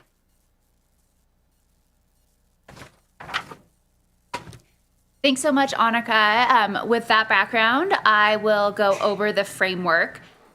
So the program requirements, we propose that they would mirror the lease to locals and our other rental programs. With our tenants, at least half the household must work at least 20 hours a week within the TTUSD boundary, and the average annual income of all adult residents must be less than 150% AMI, which currently is about $118,000 per person. For the housing unit to be eligible, it needs to be within the town of Truckee limits and have a certificate of occupancy. It cannot be a unit in a multifamily housing development with more than 4 units, be a mobile home, or already have a use restriction based on income or local employment, like already being in THAP or an income, like an affordable housing development. Any housing unit in Truckee that meets the previous criteria is eligible, including units that are currently or have previously been long-term rentals. Otherwise eligible properties that have already participated in lease to locals and received an incentive payment cannot apply during the first 6 months of this new program. And lease to locals participants would not be eligible to apply for this program until their lease has ended. So to achieve the program goal of long-term rent affordability for the local workforce, we recommend setting a rent cap for units that brings the rates to below the market rate prices in Truckee. Lease to Locals has an overall rent cap of $3,500 per unit, but for this program, we recommend a cap based on the number of bedrooms in the unit. So our goal is for this program for the rents to be affordable to the 120% area median income level based on a household makeup that reflects the actual participants in Truckee's workforce rental programs. So we have a lot of great program data from Lease to Locals, which shows that the rental occupancy in Truckee is about 1 person per bedroom. And that rental households, at least the households that participate in this type of program, often have 2 or more working adults.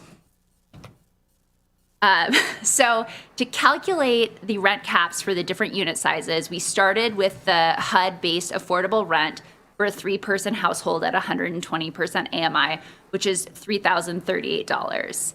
So $3,038 divided by 3 people is $1,013 per person for affordability. Program rent caps were scaled up and down using $1,013 per person per bedroom, because in Truckee, that 3-person rental household would most likely live in a 3-bedroom unit. We generally used $1,013 times the number of bedrooms, other than single room rental, which has fewer amenities and was multiplied by 0.8, and a 1-bedroom, which was multiplied by 1.5, as 1-bedroom units are more likely to have 2 tenants than a studio. These rental caps were also reviewed by Placemate for feasibility compared to the types of rentals that are already in a similar program.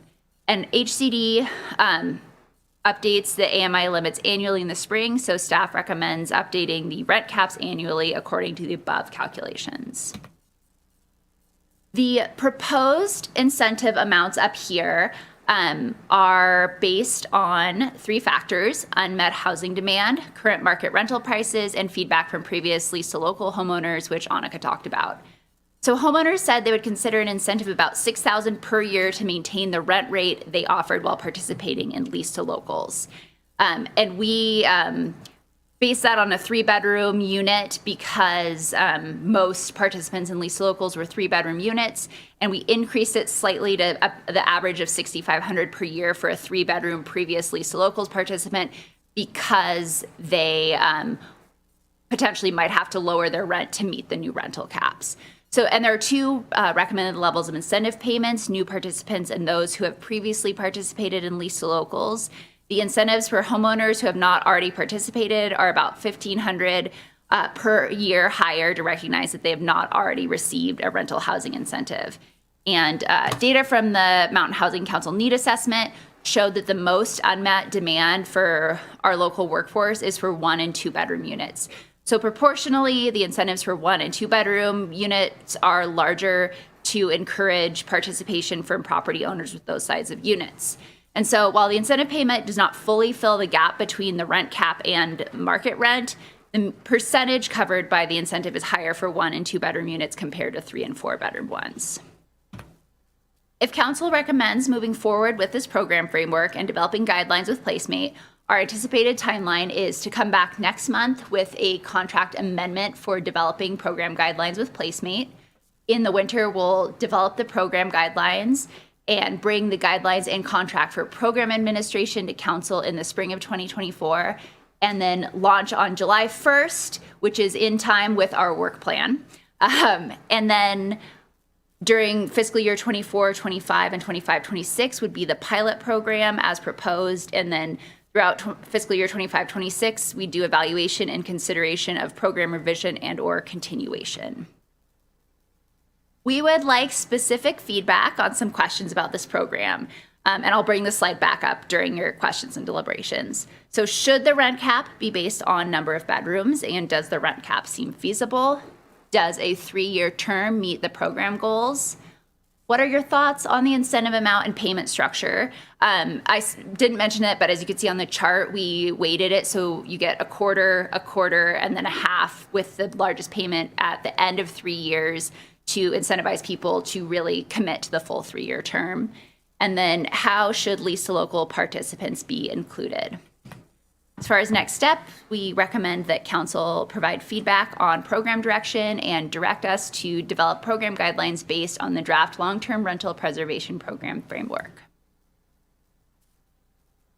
Ready for questions. Yeah, and you got a lot of numbers, and you guys have put a lot of thought into this, and it's obviously incredibly creative, and we appreciate that because that's sort of where we're going with all of these housing programs, and I think this really reflects sort of the next step. So great job, Annika and Lynn and everybody else who had a hand in getting it this far, because it's clear that you've put a lot of thought into it already. I think we are definitely prepared to answer these. Everybody asked also some really good questions in the Q&A, so I hope you guys all had a chance to re-look at those. And we're going to start out with questions. We also have Isaac here from Placemate. So if anybody has questions about Placemate and sort of some of the history that they're seeing that Isaac might be better suited for, he is nice and close to the microphone. Welcome back to Council Chambers. And we'll kind of go from there. Do you want to start us off, Councilmember Romack? Sure. Thank you. Yeah, appreciate the details in the staff report and all the math and all the questions that were asked by council members. I know this was in the staff report, but just somebody asked me about it today.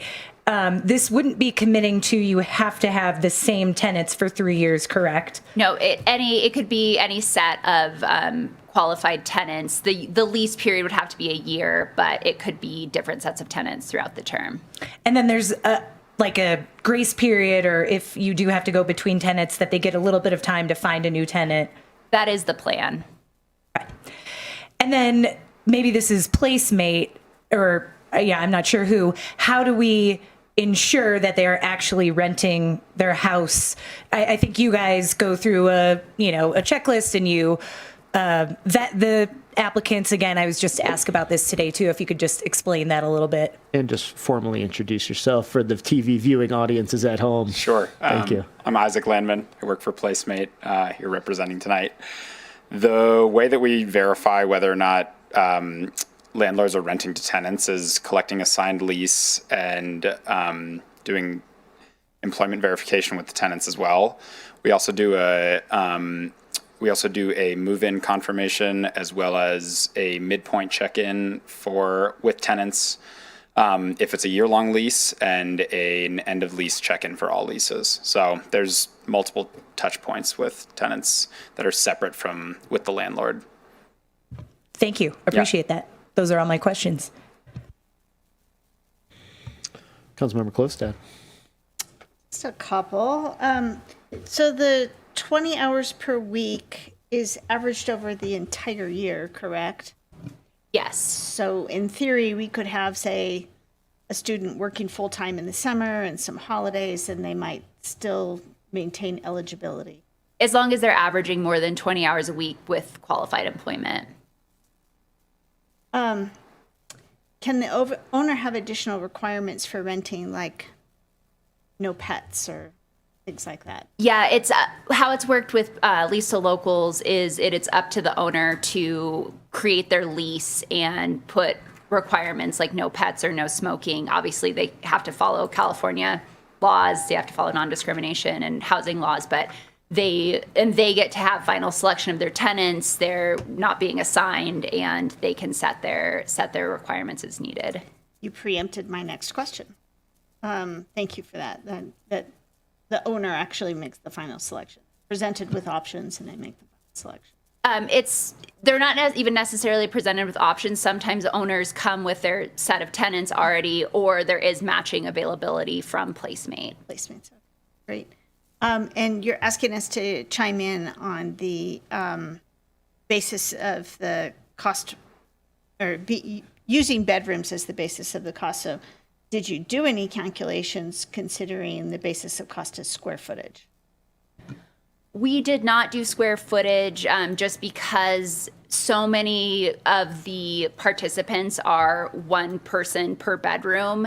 It made more sense to us to be doing it by bedroom. Also, it's a little more standardized than square footage and easier to find out. And then finally, bedrooms would have to meet our development code standards and definitions. And so you couldn't have a bedroom that, say, doesn't have a closet or a window. Yes, bedrooms have to meet our bedroom standard. Great, thank you. Okay, so another question. Sorry. So people who currently long-term lease their property would be eligible in this program. If somebody has a tenant right now and they're in the middle of a lease, would they be able to sign up now, or it would have to be when that lease ends to start a new one? It would be when they started a new lease, and the tenant would have to meet all the qualifications. And so I guess another question, because I know we've heard from folks before who have properties and have said, I've been renting for a while. It'd be great to, receive a benefit to continue to do this. Is there any way they could reserve a spot? I guess I'm just thinking now, what if someone started a lease October 1st, so it would be a while until it would be up, and then maybe there would be no funds left? I think that you could give us direction. Okay. This is all about how you want us to frame the guidelines. But your point is exactly what we were trying to capture, is we did hear that feedback that people were doing this all along, and that they didn't qualify for lease to locals. And so we were trying to pick those people up and give them first option. Thank you. Yeah, and I was asking that question about the 6-month and 12-month, and I have a couple more on that to maybe help us hone that in a little bit. Vice Mayor Zabriskie, I'm sure you have a lot of questions that you have not asked yet, but I'm guessing a lot of these income cap questions were also the ones that you asked before, and I think they were all spot on, so take it away. No, they're good. I think we're trying to understand what the... And I appreciate the answers, and I echo what the mayor said earlier. I'm really impressed with the quality of the work and the deep thought that's reflected in your description of the proposed program and what you're asking us to do. I'm a little intimidated in trying to give you advice because you had dived so deeply into this. Can you remind me again, why was it you were recommending that we base the rent on number of bedrooms? We wanted to base the rent cap on the number of bedrooms because how it is in lease to locals, it's $3,500. So theoretically, someone could charge $3,500 for a 1-bedroom, which would not be very affordable.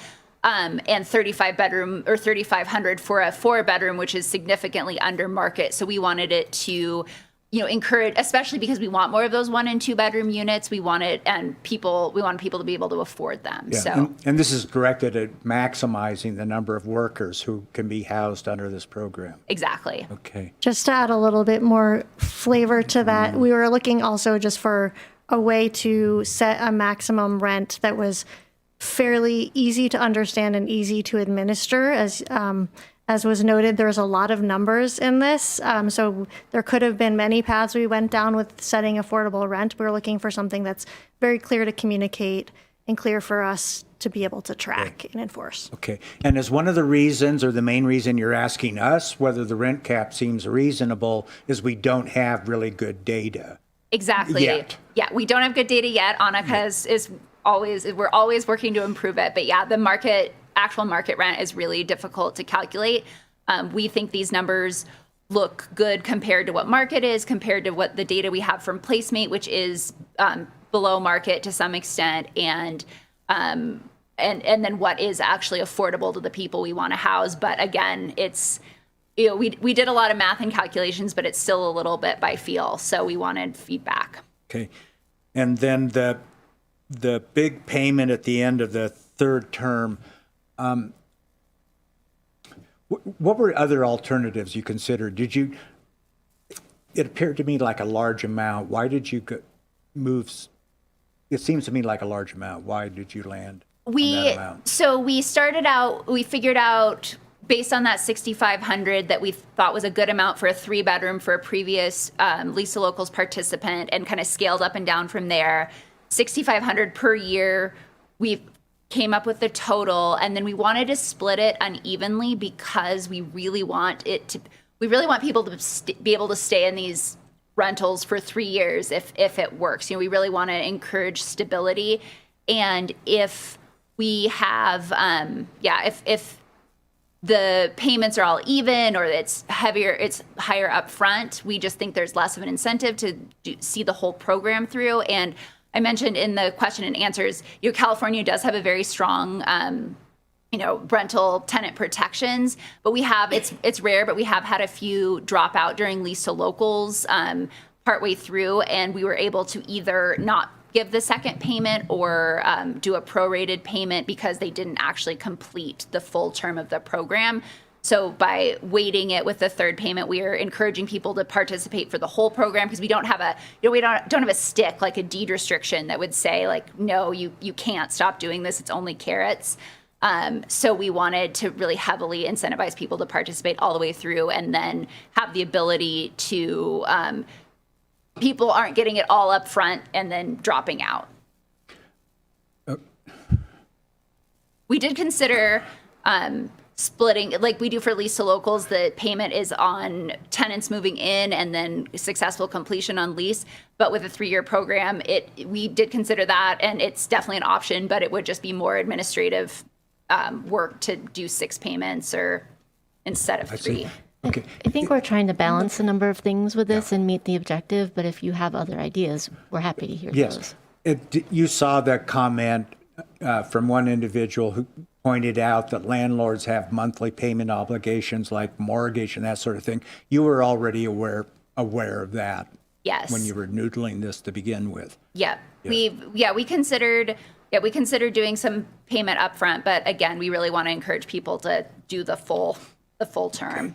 Okay. I bristle only slightly when you say we have strong tenant protection laws. I'm just familiar with the gaps in them. Yeah, stronger than some places. I was the one who said that, not them. Yeah. Oh, that's why I bristle. No, anyway. Those are all my questions. Thank you. Councilmember Henderson. I only have a couple additional, and I feel like this came up previously, but I'm just going to ask it again. So related to half of the household working 20 plus hours within TTUSD, what if the Placemate, the Lisa Locals data shows rental households in Truckee often have 2+ working adults. What if there's 3 adults, right? Like 2 parents and an adult child, or like how are we quantifying that half? So is it really one adult must work at least 20 hours? It's half of the adults over 18 that aren't full-time students. So if it's 2 parents and a child, it would only, and one parent was working locally and one was not, that meets 50%. If it's 4 unrelated roommates and 3 work locally and 1 doesn't, that would count. If it's 4 roommates and 1 works locally and 3 don't, then they wouldn't. So what if it's 2 parents and 1 adult child who is, let's say, not working locally or not at the 20 hours? Like, we have 3 people. How are we quantifying half for that? So if 2 of the 3 work locally, they would meet it, and if 2 of the 3 don't, they would not meet it. If the adult child was a full-time student, then they wouldn't count towards the calculation. Yeah, we don't consider half a person, so we wouldn't sort of prorate the work requirement for half a person under how we have proposed the program. But again, that we are open to feedback. Okay. I understand the intention. I feel like we've talked about this a little bit before, but it's still something that kind of bothers me, quite frankly, but we'll get into it with deliberation. And then can you actually go back to the slide for a second on some of the survey results? It was like one of your first slides, I think, related to incentive amounts. And okay, so right here, we're showing participants who are interested in incentive amounts per year. I'm assuming this is just showing the average, because there isn't a distribution here on incentive amount.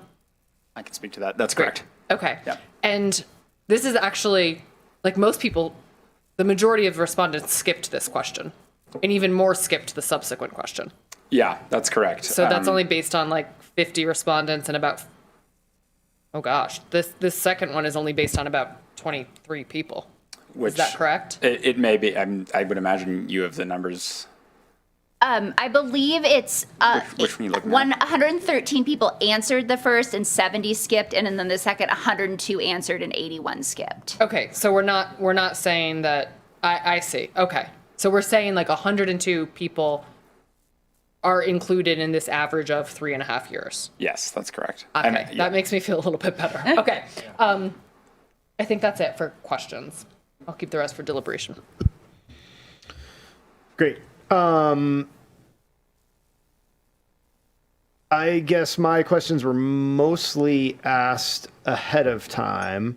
One of the questions I did have was pertinent to sort of how this will work. So is this sort of like a first in, first out type of model?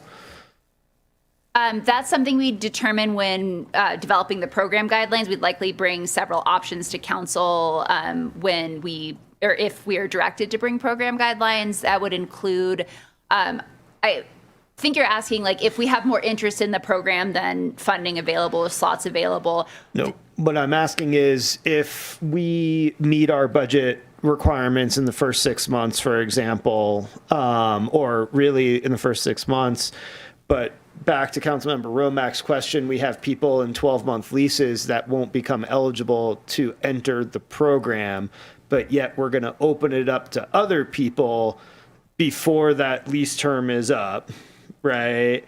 How are we allocating? If my goal were to, let me ask it a different way. If my goal were to be able to allocate funds to people who have not already accessed funds that we have allocated to our housing programs, how would we better align that type of model through a programmatic I'll give you 2 options. Thank you. Because you knew that question was coming. Hillary or Lynn can add on if there's other. I think one option could be to two distinct budgets, like we do with our token, or I'm sorry, not the token program, but the THAP program. Mm-hmm. So we could have a non-lease to locals participating bucket and a lease to locals bucket, and divide that out in some way. So that would preserve funding. Or you could change the thought of letting people that are already in a lease have that be year 1. So if I'm 6 months into a lease, that's my year 1, and capture them that way. So going back to Councilmember Romack's comment, it would allow people who have been long-term renting forever to basically apply on day 1, and we would just backtrack it, and that would be part of that process. Just to throw another option in the mix, Please. you could also restrict the program to people who have not participated in lease to locals for the Right. first year. That's what I was So that when their lease did come up, assuming that they're on no more than a 1-year lease term, they would have an opportunity to apply during that first year. Okay. And I actually think that was all my questions that weren't already answered. I guess this is a little bit more subjective and philosophical, but, how do we feel about the 130 rent caps with the 150% incomes? How did you guys land on those numbers and, not take it down to 100% rent cap with a 150% income? And that was, my question was why. I feel like we're going to be charging max rents right out of the gate, and we might artificially inflate our lower rental unit costs because now we're basically saying, hey, you can go higher because we're going to split the difference. Does that make sense, what I'm asking? Yeah, I think I understand. We picked 120 as opposed to something lower. Just I looked at the numbers for a lot of different levels, and this 120 was lower than 150 because if we set it at if we set the max affordability at our max income, most people who will be able to get an affordable rent will be people at the max of the income, or a lot of the rents that will be charged will be affordable to people at the max of our program. So it was a combination of definitely wanting to be under 150, but also looking at the reality of what the prices were, both for market and for the units that are existing in lease to locals. And if we had gone, if we had done the same affordability calculation for, the 100 or 80, it was very significantly below market and even what is being rented through Placemate. So there was just some, reality of our rental prices. And, while we do want this to be a below market rate program where people are, finding affordable rentals, the reality is, we need property owners to participate as well. And so it was a balance of making it affordable to a larger chunk of the population while looking at the reality of our rental market. Yeah. No, I mean, I think 1,000 for a bedroom is really fair. And my concern is the delta sometimes. And then just last question for Isaac. Sorry, I'm going to bring you back up again. Where are you? We've now had lease to locals for a number of years now. We have people coming in, coming out, moving into the wait list. There are a number of different examples given. Are you able to pin the top two maybe reasons why, what you guys are hearing from people staying and or leaving? And is it a matter of, I just don't want a long-term rent anymore, or the costs aren't going to calculate? I guess that's what I'm trying to get at, is a little bit more color commentary. Just to clarify, when at the end of the lease. Correct. When leases are renewed or not. Precisely. I don't know that off the top of my head I can give you a trend that we've seen. I think frequently when folks decide to renew, they are doing so because they like their tenants or they've had a positive experience long-term renting. Something that I would say we see as somewhat of a trend is when property owners decide to not continue long-term renting. That often has to do with they want to use their house again. I would say we would have to break it down and give you more trends. I'd say those are kind of the two prevailing trends that off the top of my head I can tell. Great. Yeah. Thank you. And I want to acknowledge we did get a public comment that didn't illustrate that particular scenario, but illustrated a different scenario. And I think it's important to acknowledge that. Thank you. Seeing no further questions, we'll open this item for public comment. Any member of the public would like to address this item? Oh, you're back. Awesome. Welcome back. Thank you. Should I just jump into it? Hello, council members. Thank you for taking the time to review this important potential program.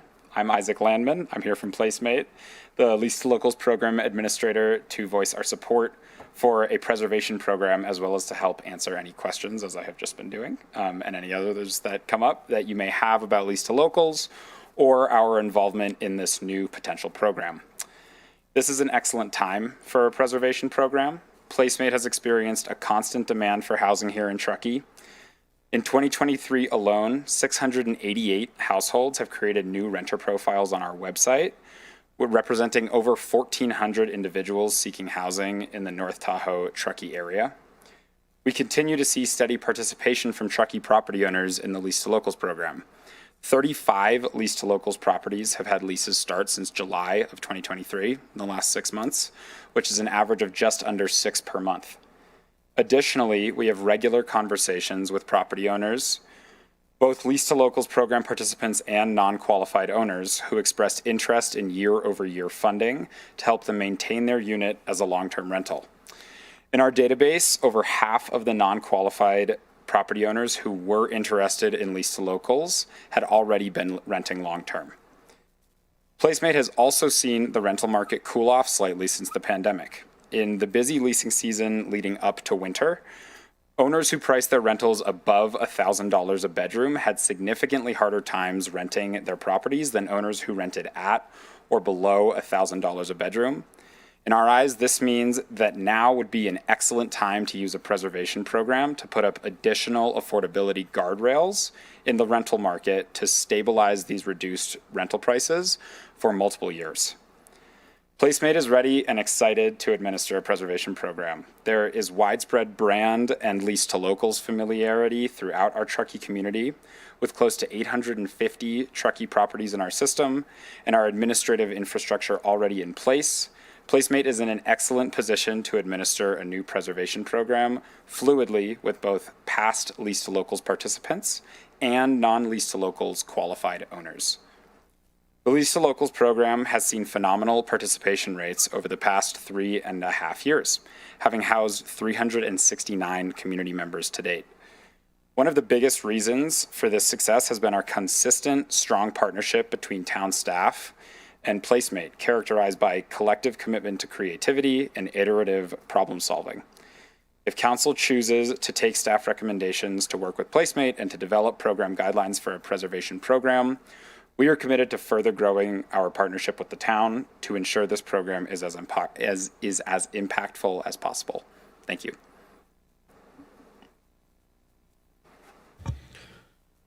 Seeing no other public comment, we will close public comment on this item and bring it back to council for deliberation.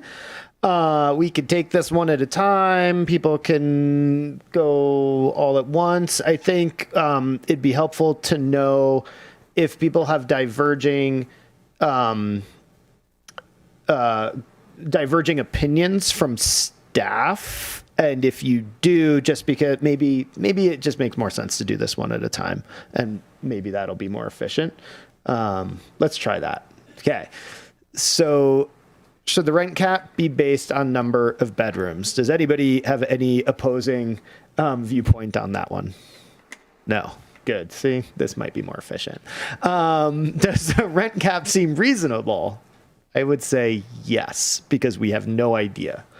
Does anybody have any opposing views on that one? Vice Mayor Zabriskie? I don't oppose it, but I think it was very well thought out. It set it at that 120% level.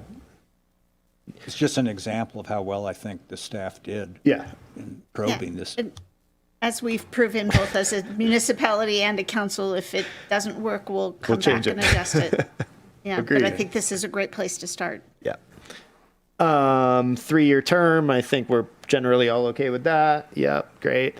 Okay, so incentive amount and payment structure. So I definitely have a payment structure comment, but I will let others speak first. In terms of incentive amount, I'm actually fine. Councilmember Roma, actually, can your head yes? Closestad is shaking their head yes. So we're just talking about incentive amounts right now. Vice Mayor Zabriskie, are you good? Are you comfortable with them for the time being? Yeah, all the questions. Yep. All the answers to my questions made me comfortable with Great. this. And Councilmember Henderson, you're okay with that as well? I think so. Amounts? Yeah. Okay. And then payment structure. So personally, on the payment structure, I would like to see a more equitable 1, 2, and 3 year just equal payments. I understand what we're trying to achieve, and I think that is important, but I also understand for those of us who own homes and get hit with property tax bills and mortgage payments, those are serious expenses that aren't necessarily always going to be coverable. So if you are trying to long-term rent, to me, you're already doing the right thing. And yes, if we have an abuser or two, like, we'll deal with that along the way. But to me, it seems more equitable to pay it out at the end of year 1, at the end of year 2, and at the end of year 3 equally. That would be my suggested change to a guideline. So with that, Councilmember Romack. Yeah, I understand that perspective, and I think we heard that from a public comment. I do still feel like it makes sense to keep that carrot to really get people to go longer. So maybe even, I don't, this may be splitting the baby or whatever, 30, 30, 40. So maybe you get a little more in year 1 and 2, but you're still getting more year 3 to really like incentivize people to stick with it the whole time. Councilmember Klofstad. That was precisely the direction I was going to go. It's Okay. more like a 30, 30, 40. I also think that trying to incentivize that third year is really important, but agree. I have the same concerns about people saying, oh, I'm not going to get enough to cover it, so I can't do it.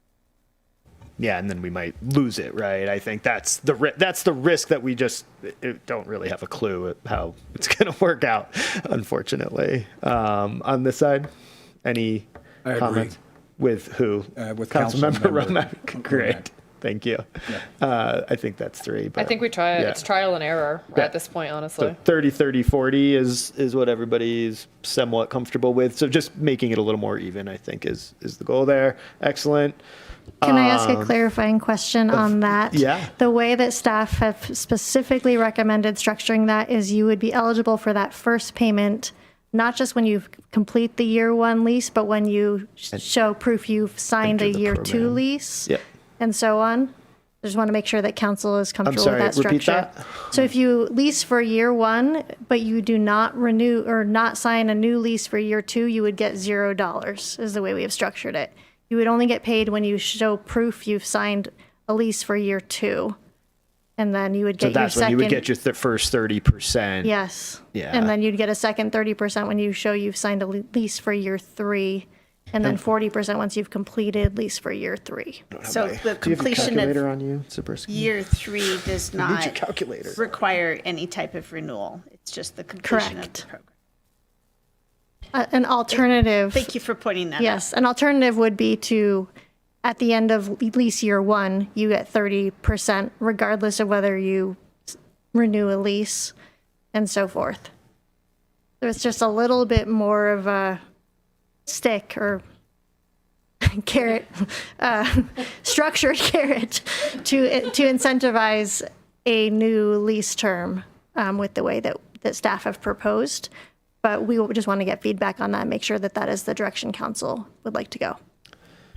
Can I ask a question about that, Mayor Sure, Pallavi? So yeah. I know you said earlier that it doesn't actually have to be the same tenant across all 3 years, so they could have different tenants. So what happens if they have one tenant for the first 12 months and that tenant takes a job and moves out of the area? So they have to get another tenant, and maybe it takes a little time, maybe it takes 3 months, but now that owner has to carry all those mortgage costs and everything for, we're saying 15 months before they're actually going to get any incentive at all. Do I have that right?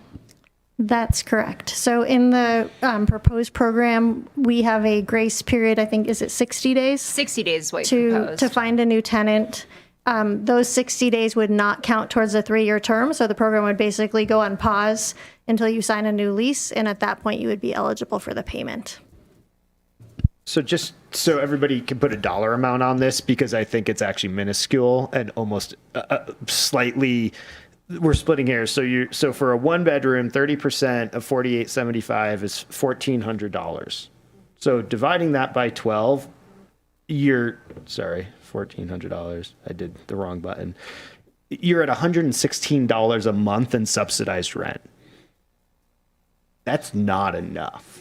It's pretty low.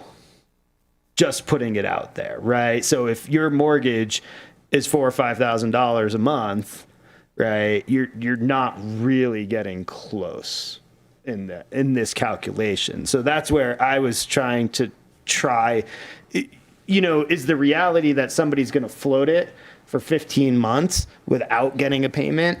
Maybe. But I would say the people who are long-term renting at these lower rates are not your second homeowners who we have now converted over because they're in a sort of different, I feel like it's a totally different demographic.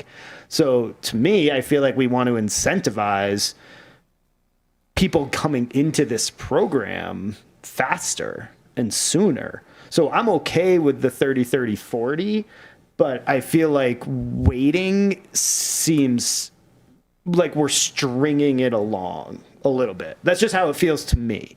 I don't know how you guys feel about that. Like I would love, if we're going to split the difference, like let's do a payout at 6 months of year one and then let the subsequent years happen the way that Hillary was explaining, right? Then at least you're giving people a taste of the program they're into and they sort of get a little bit something out of the deal.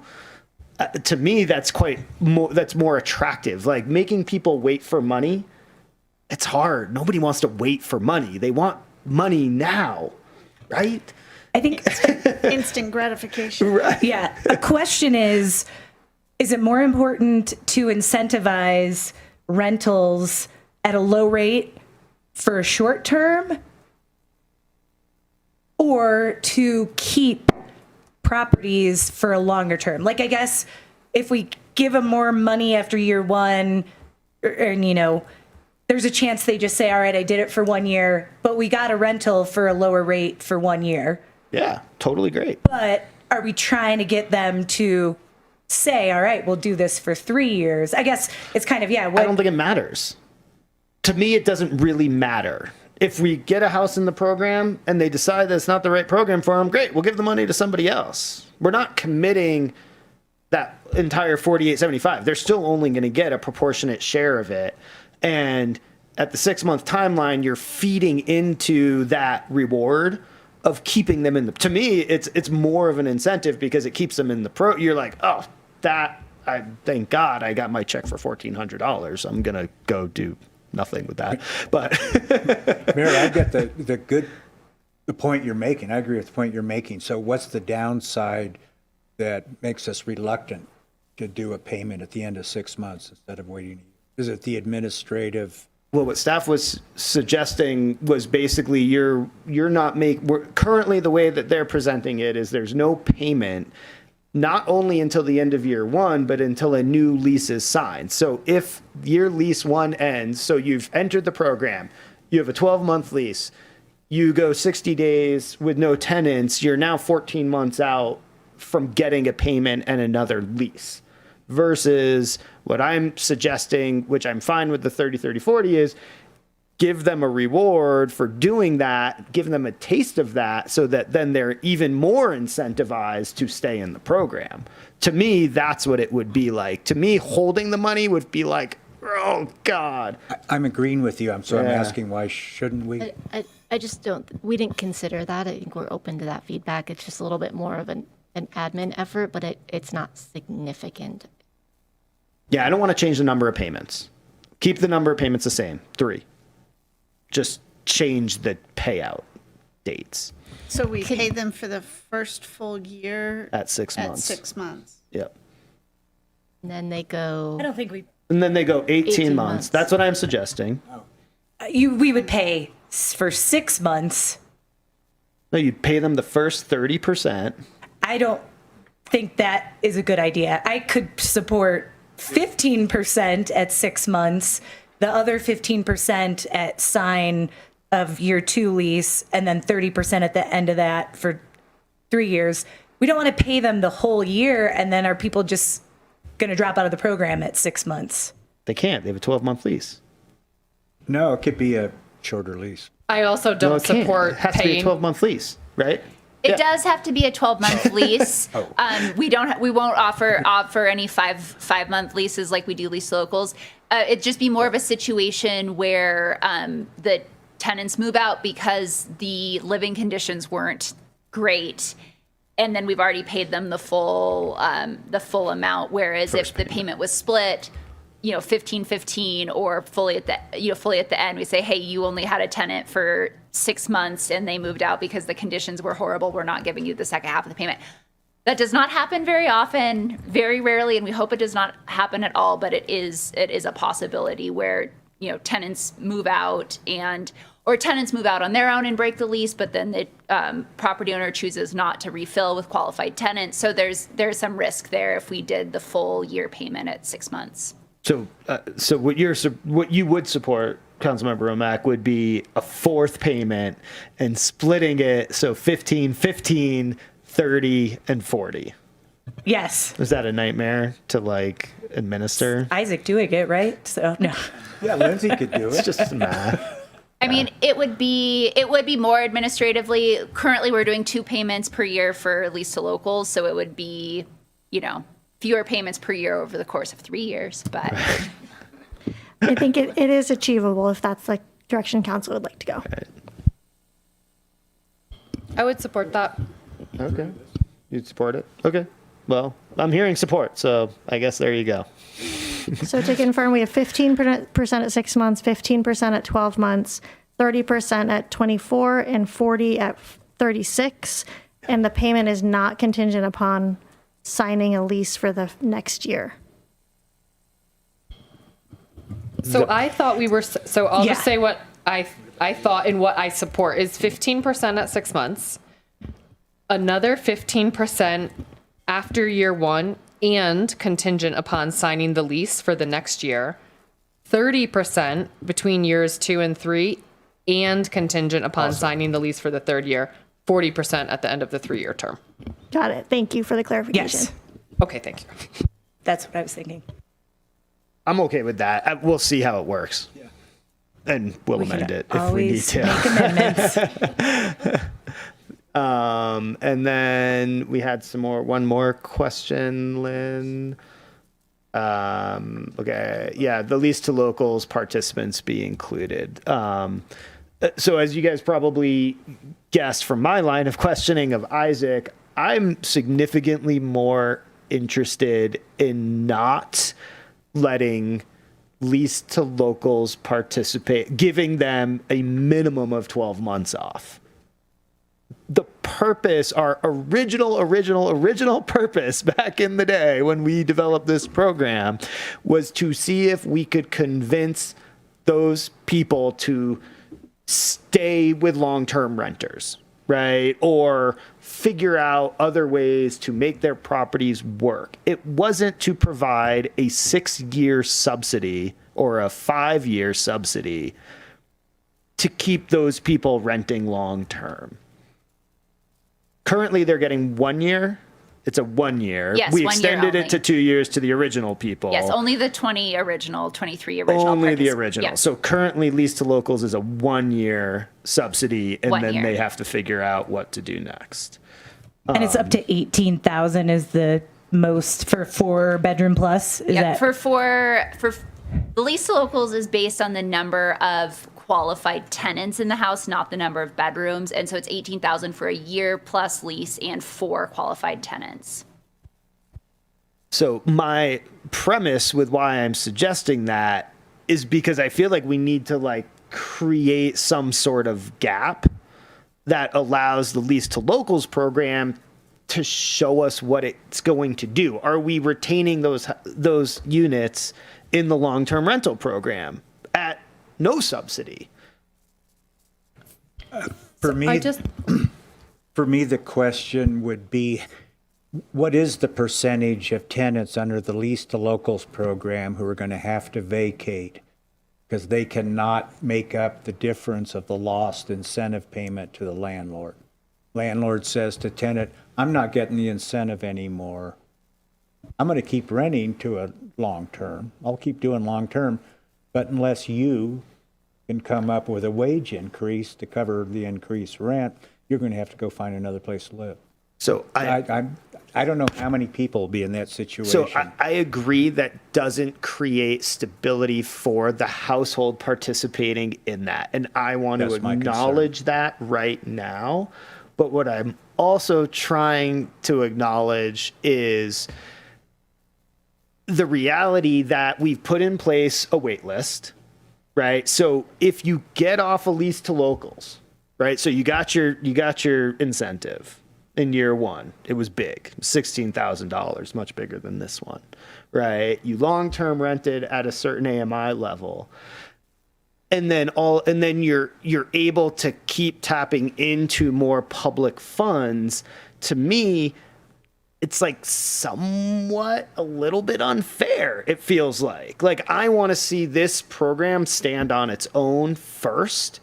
And then if we have unexpended funds or we feel like we need to amend that later, I'm 100% open to that. But why I'm saying that is because I think we need to prove what, like Isaac said. That's why I asked him that question is anecdotally, what are you doing? I like long-term renting. My tenants are great. Cool, right? We got the public comment that said, I'm going to have to kick these people out and figure out what to do. I'm going to sell my house. Every other option in the book was the other end of that spectrum, right? So I absolutely have sympathy for tenants who are going to be put in that position. And what I'm hoping is that this program provides an opportunity. Yes, they will have to move, but there will be other households that will be able to absorb them. But we've put enough controls on the flip side of a lease to locals. Like, you can't go short-term rent. There's a wait list. It's going to take you a year to get through it. What are you going to do? So that's what I'm battling in that context. Does that make sense? To clarify, are you saying you want the lease to locals participants to be fully excluded from this Yes. program? Okay. At least in the first 18 months, until we see what kind of demand is created, and if we see if there's pickup in other areas. That is what I'm saying. Minimum of 12. I will not rest unless it's at least moved to 12. So I will tell you what my limits are. So I won't rest unless it's it's 6 interesting. months. I have an analogy for you, which Councilmember Klostad, I know you in particular will probably appreciate. So in energy efficiency, there's a concept of free ridership, right? Which is basically like you have a utility offering rebates for an energy efficient item for your home, and the free riders are the ones who would have installed that item regardless of the incentive. But they still apply for the incentive, they still receive it, but the program didn't actually influence them to do that install at all. And I kind of feel like that's what you're getting to in a way. Like, we want this program to influence people who aren't participating or who wouldn't otherwise participate. Okay. I want to create a larger pot of people who can access town housing funds at the end of the day. Until we know that the demand is done and we still have expended funds, then I'm happy to entertain what that looks like to include lease to locals back in.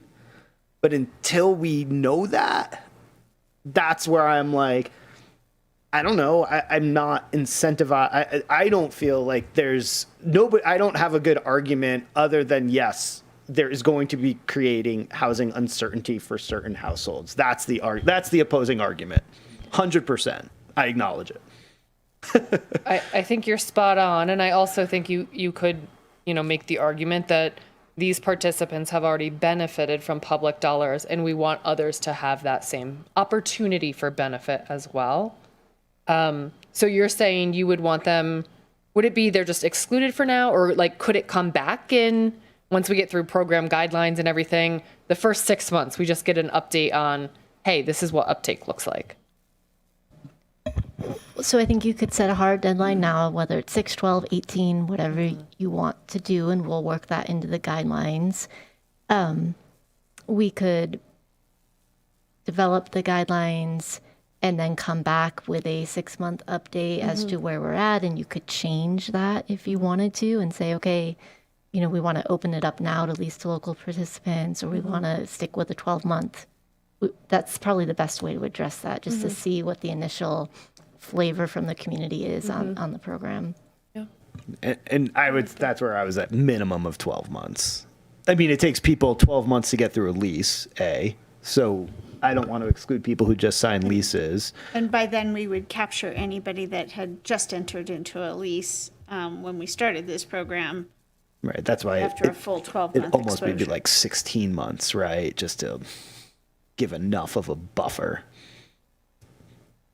I think it's a new enough program that there's marketing that has to get, integrated into it.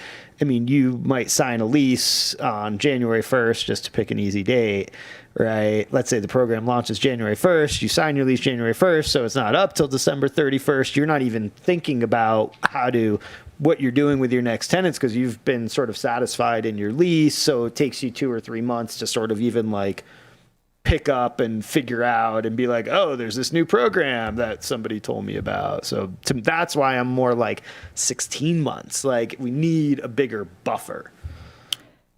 So I'm definitely fine waiting longer. Another thought is, should we be reducing the amounts available to lease to locals? I mean, already in the incentive recommendations, they were lower, because I'm not in the energy sector, so I don't know anything about the analogy you said, but thinking about it in my head, yes, no, that doesn't work. Never mind. I'm going to leave that analogy alone. I guess my philosophical question is, what do we think? What are the options? And anybody chime in. What are the options for somebody who has been in lease to locals? What are they going to do? They're going to try to short-term rent, but they can't because there's a wait list. But if they were in this program, potentially they would have to do lower rents. So that would make more affordable housing available to our local community. So I guess that's the stability part. So that's where it's like, now we've got this property owner who's seen, wow, I didn't realize how easy renting to this long-term local could be. It would be really great, but I really do need this much amount of money to cover my mortgage. So I'll just have to charge higher rents. I agree also, though, with Councilmember Henderson, there's this balance of they've already received $18,000 potentially, and we should give other opportunities. So maybe for now, leave it to kind of what you're saying, restrict it to the first 12 months, only new participants, but some food for thought is, should the lease to locals, previous participants, just be lower incentives? Would that make us feel any more comfortable and maybe would still help retain lower cost housing? Yeah, and I totally agree with you, and I wish I knew what that magic number was, right? Like, I would throw out $500, right? Like, is that enough to just keep you going? Because you really didn't want to leave. You really liked what was going on, so a little handout is okay. I don't know what that answer is. I don't think any of us do. I'd look at it in terms of the tenant. I would like us to change our focus a little bit from the landlord to the tenant. Becomes an automatic eviction for failure to pay rent when the landlord increases the rent at the end of the lease program. So you're building in that tenant who's confined by his wages cannot afford the rent increase. They need to go find another place. And the landlord raises the rent and he'll get another tenant.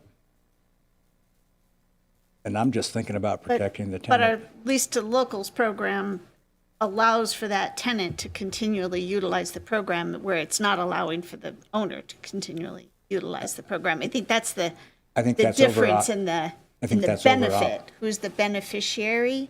It's really both the tenant and the landlord in this structure. And that's why the tenants can So I would experiment eternally be part of lease to locals. I would experiment with 6 months because I think there's a greater chance the landlord will ride it out, keep a good tenant. What do you mean? As compared with a year. Compared with a year where the landlord cannot participate in the lease to locals or the 3-year program. He's saying that if we make it only 6 months, that the landlord may just Ride it. eat that 6 months of Exactly. loss of that subsidiary in order to then enroll in this new program. So we would delay it 6 months, and are we putting a stipulation on initial rollout of this program? So We could have separate buckets, as was kind of brought up, too, where we put a higher budget total in the new participants, so that way there's, more ability for them. We're making it super complicated. Sorry, staff. I feel that, right? I guess I'm trying to look at it from an equity perspective of how can we create the most incentive for the most amount of people who have not benefited from an incentive program yet. And is that really a philosophy that I should even be holding on to? Actually, I think that's your question, right? That you need to grapple with, because we could probably come up with language that says more of a date certain of when we're going to bring this back for review, in terms of this is how many applications we received from non-lease to local participants. We could probably do some kind of call for interest with Placemate on lease to locals participants currently, and see, what level of interest do they have, and give you some numbers to then decide, are we going to open it up to lease to locals at that review point, or are we going to move it back 6 months or 12 months from there? But fundamentally, your question is, what are you trying to accomplish with this? That's your policy decision. We focused on accomplishing a longer term housing solution for security, was the intent going into this. Mm-hmm. You were prioritizing housing security, whether you have received benefit or not. Didn't matter. No, I wouldn't. No, housing security for the long term, but recognizing there's been some disparity between people that could participate in programs and not. So we didn't consider that. And that's why we came up with the 6 months.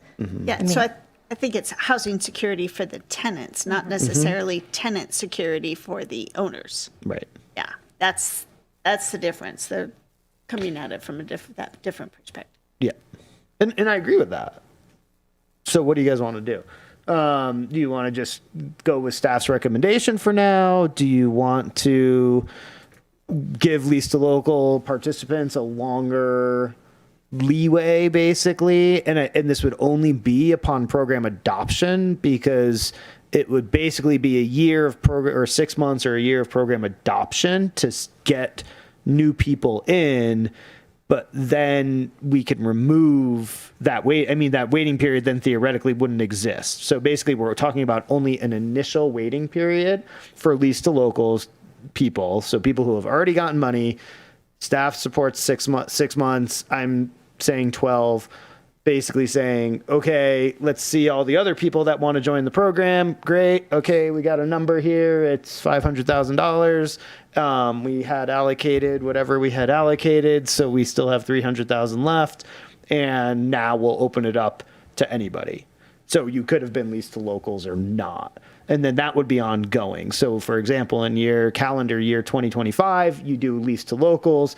Immediately once that's over in calendar year 2026, you'd be able to access this program. That's what staff is currently proposing, just to be clear.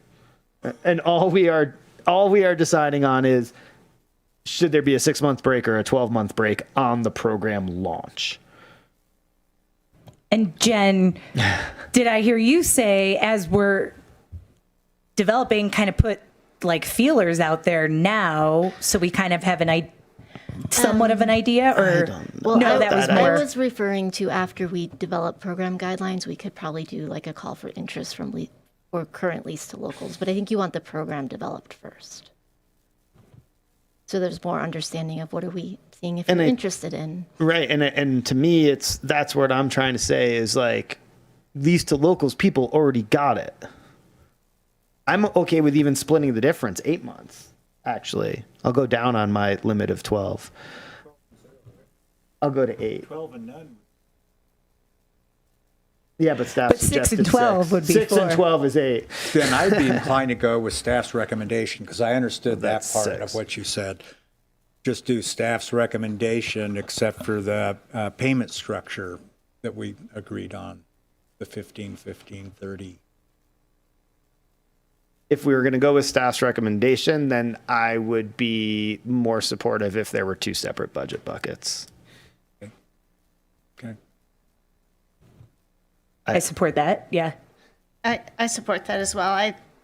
I think we're really trying to focus on rental stability for tenants. I know this means that some people could be benefiting, the owners could be benefiting way more than other owners, but creating that stability for our renters is more important to me than that possible inequity. Possible. Go ahead. Well, I think that's where I'm going back to your analogy of, yes, so these people would have maybe done it anyway, but we're like really securing it and getting the benefit of having this long-term 3-year lease. Again, it keeps sounding good in my head, and then when I say it out loud, it doesn't work. I think. So is everybody okay with 6 months, 2 budget buckets? What is the point of 2 budget buckets if you have a 6-month period? Because I still think we want more allocated to people who have not participated in an incentive program. So you want to? We want to limit potentially. That's okay. We were envisioning that to be a way of changing your waiting period, so we weren't quite sure. What do you mean? If you, we weren't thinking of the 2 budget buckets as a waiting period exchange. It was more, you want to put $1 million into non-leased to locals participants, so there's more available for them who have not already benefited versus $500,000 for current leased to locals participants. And I guess the only reason why I'm suggesting 2 buckets is because I'm still want to hedge our bets to make sure that we don't run out of money for people who, if there happens to be a run on people who have not participated in leased to locals, we're providing enough funding to make sure that we can satisfy that demand. If we could discuss this with the feedback and come back, would you want to consider a prioritization of applicants for non-leased to locals participants, that when they apply for the first 12 months, their application is processed ahead of a leased to locals? Does that solve it for you? I would. I mean, that's so fine. You're opening it to both currently, but non-leased to locals participants will automatically jump to be processed first. I don't know if we can administratively how much work that may be, so we need to talk about that. Yeah, and but I think if you're that interested it's still, in that, I think what we are trying to do is prioritize people who have not gotten an incentive, and I think that is a theme, right, that we are all reflecting on. So I think that if you can accomplish that theme in whatever way you want, I'm generally comfortable with that. So I think the separate buckets goes back to, in my questions, in ensuring somebody who starts a lease on June 15th and we kick off the program July 1st, there's still money available 100%. for them to join. So at a higher priority for somebody who, and I want that household to be able to have a higher priority after 12 months than a leased to locals household. I agree with you on that. And that's why I kept saying 12 months. So in that scenario, it sounds like we can noodle on 2 different buckets. That's easy. We can do that in the budget process, but still maybe a prioritization of when applications come in, non-leased to local members are jumped to the top of the line in terms of processing. Sure. If there's nobody in line, then we go to a leased to locals participant and dip into that budget for the first 12 months. I guess I'm just gonna, and I feel like we're getting kind of in the weeds on this. We sure are. Maybe more than we need to at this point. Yeah. But my concern is, so let's say we're fortunate and we are inundated with applications from non-leased to locals participants, and then it's 6 months to process a leased to locals participants or whatever it ends up being. Like, I don't want people to have bad customer experiences, which is what this is, with our town and our processing of applications. So that is my concern. And I feel like we can accomplish what we're trying to, the goals that Mayor Pallavi said, with the buckets of funding that we've talked about. So maybe that's something that staff could just come back and propose as part of the guidelines, like some options for how we accomplish this goal. But that would be my concern with like a prioritization that always pushes least to locals participants to the bottom. Like, I don't think that that necessarily is fair either. We wouldn't propose always. It would be during the first 12 months or some period in the beginning of the program. I think I agree with Councilmember Henderson in that the buckets is an alternative to this delay period. The buckets assures that certain money goes to non-lease to locals. It assures that. But yet it also, the separate bucket assures that lease to local landlords can extend into additional years. So it becomes a question of how much money goes into each bucket. Yes. Yeah, because at least the locals people are going to be more efficient. So I do think you need to accept that there's going to be some level of, whether we call it poor customer service, I don't know if that's the term, but if we do get inundated with applications and we're not prioritizing, which is fine, the lease to locals participants are probably a ready-made pool already. They're going to have more knowledge. Yeah. They're going to be processed quicker. And a non-lease to local participant maybe have this lease that they're ready to sign and be on hold for 3 months. And that, I mean, there's going to be some level of that, and we just need to accept that. Okay, now I'm up to 3 months. I think Isaac would like to add a little color to that.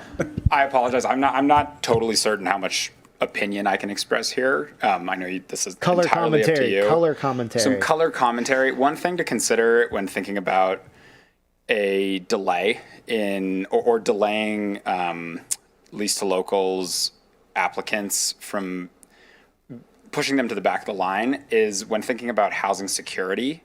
One thing that could do is keep tenants on the fishing line, so to speak, like not be sure if they're going to be able to sign a lease. And I think it will be more of it has the potential to be more of a deterrent for landlords to re-up on their lease if they don't know if there's going to be additional funds. So I don't know, something to consider when you're thinking about how to maintain both stability for tenants and an equitable incentive amount. Okay. Yeah, I think, and that's the challenge here, right? So going back to maybe staff's recommendation with a little bit of an add-on, I mean, I feel like the first 6 months, if we think 12 months is too long, I do think we need to give 6 months a try, especially on adoption, in order to give Placemate the capacity to be able to process new applications. It's going to take longer to process people who have never been in these programs before, right? I think that is something to acknowledge at the same time. And regarding the housing security, I mean, that's where Councilmember Zabrisky's comment's going to come into play. Like, look, we can't guarantee you're going to be in this program or not. It's up to you whether you want to continue this. I mean, we're taking risks with, we're not going to guarantee any part of this for any party necessarily. We're trying to do the best we can. And until we have program guidelines and an efficient machine who's going to process those applications, we don't know how long it's going to take. We don't know how much money there's going to be, and we don't know how much interest there's going to be. So how about we go back to staff's recommendation of 6 months, we create 2 budget buckets so that we know that we have a higher budget opportunity with people who have not participated in the program, and we just frickin' give it 12 months and we see what happens. And the good thing here is we get one more swipe at this, and we're all going to, I'm sure, be thinking about it between now and then. So I think this is that okay with everybody? Place to start. Okay. Yes. Is that okay? Okay. Good job. I think we have clear direction on that. If staff comes up with any other sort of minor tweaks that will help with that intent, then we can propose those when we come back. Save it for your program guidelines, Lynn. No, I have one more clarification. Yes. One of the things that came up was people who are currently long-term renting. Does council want people who are currently in the midst of a long-term lease whose tenants qualify and are interested in the program, do we want them to be able to apply, or do we want them to wait until the year that their lease is up and apply with like a new lease? It kind of sounded like you were discussing that, and I just wanted clarification on that. I would vote to a new lease. Our goal is going to be to create enough budget to accommodate those people. That's what the goal of two budgets are gonna do, in my opinion. Well, it's the landlord who's in the program. I'm a little confused. Other than qualifications. So if someone is long-term renting to a tenant that works remotely for Facebook and makes $1 million a year, they couldn't apply for the program partway through their lease. One of the things that had been discussed was potentially if a property owner is already, maybe they're 1 month into the lease and their tenants qualify, could they apply? And that would be the year one of their program. And then they would get the payment at 6 months and a year. But it sounds like you want to wait. I think it gets messy. I think it gets messy. I think you're going to have like rent adjustments. You're going to have like weird stuff trying for people to like fit their round peg in a square hole, and it's just going to get messy. Yep, just wanted clarification on that one. Okay. Any other clarifications needed? Thank you. Sorry, we went in circles. My fault. I take responsibility. That was a great discussion. You guys should cut me off. It's an easy vice mayor here. It's an easy concept when you first think about this program, but there's a lot of details, so we really appreciate the feedback. I think we have what we need. Thank you. Awesome. Should we talk about signs? How many signs for the program? Yeah. Only what town allows, as long as we hit the sign guidelines. No, I have another one for you, though. So council member reports, and I'm going to start really quickly, and I apologize to drag you all into this, because the reason why I do want to start with council member reports is I have something I'd like to request come back to us. And so as you all give your council member reports, you can chime in on that one as well. And we can definitely take that mode moving forward. So just moving forward at any other council meetings, if somebody has something they do want to try to add, let's do it first. So as we go through reports, we can have that conversation. I want to request that we bring back a development code amendment, a minor development code amendment to a recent policy that we adopted regarding the 20,000 square foot limits on commercial properties.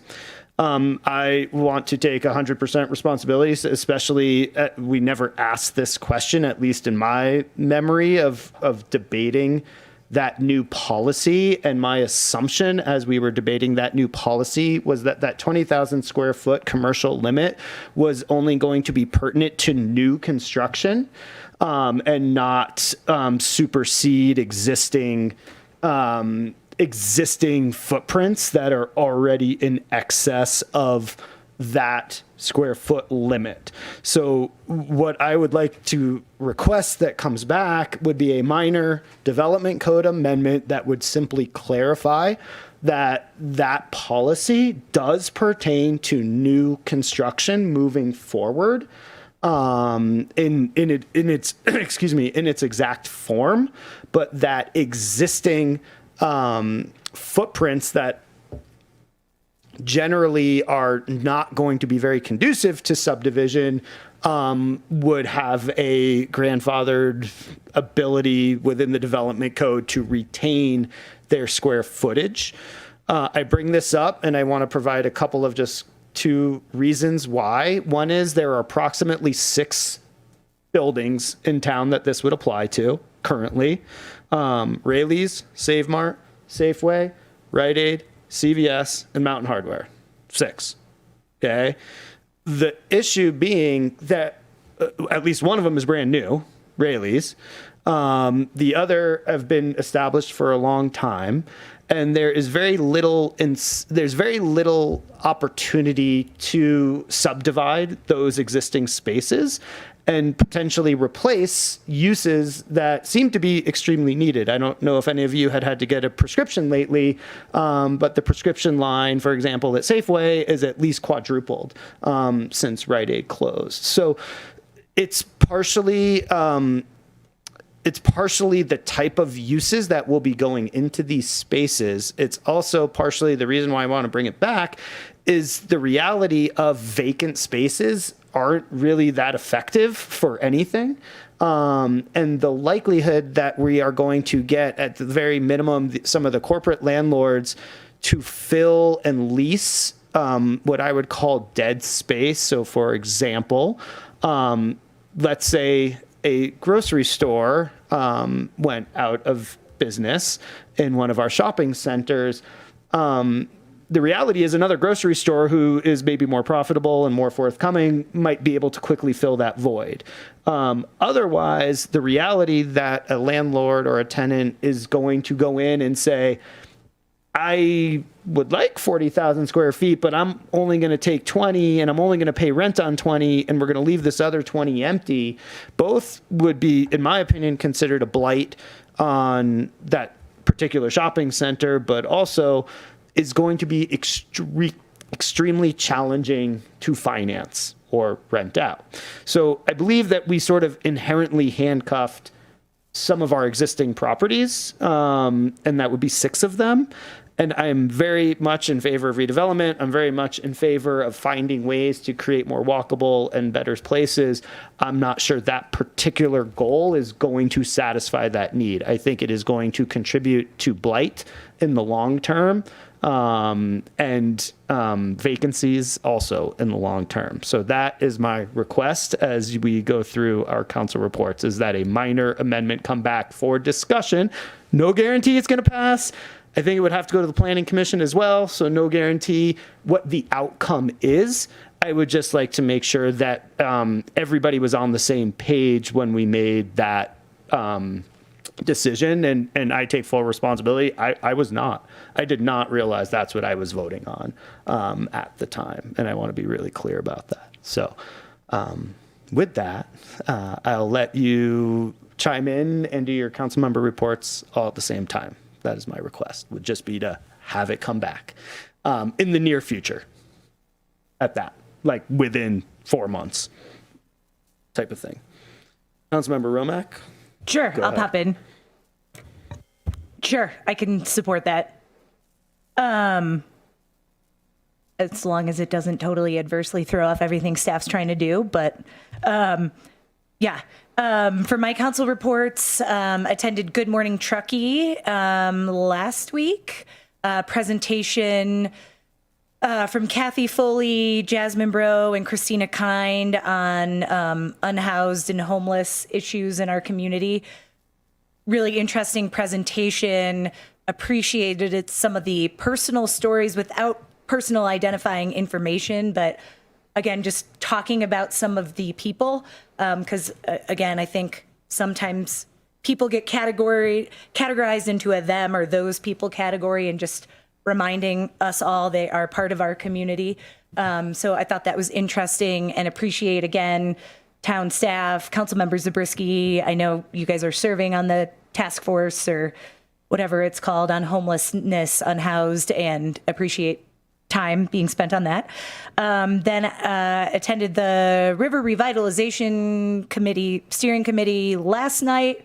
We already talked about a lot of stuff, and I did unfortunately have to join late, but great conversation. Really enjoyed. We're doing the, online during the meeting where we all get to pick what are, the top 3 things. And at our meeting yesterday, also the public participants got to do that too. And that's where the funkiness that I brought up earlier got to see, oh, that's a thing that a lot of folks like about West River Street Corridor. So I think that's been a fun activity that the consultant has brought to our meetings. And that's it. Councilmember Klostad. So I was aware that that's what we were voting for. I voted for it. I'm comfortable with it. I believe we did that because, well, we can't get into it, I guess, because it's not agendized. So I don't feel a need to bring that development code amendment back, but if we do, we can talk about it at that time. I participated in the Tahoe Basin Biomass Partnership meeting, and it looks like we're going to be adding another partner, potentially Sugar Bowl, which is great because they've got a digester planned for their site as well. We have some exciting CAL FIRE grant updates. We're getting closer to getting some pretty significant funding for some very large projects that will branch in throughout the region, not just in Truckee, but regionally.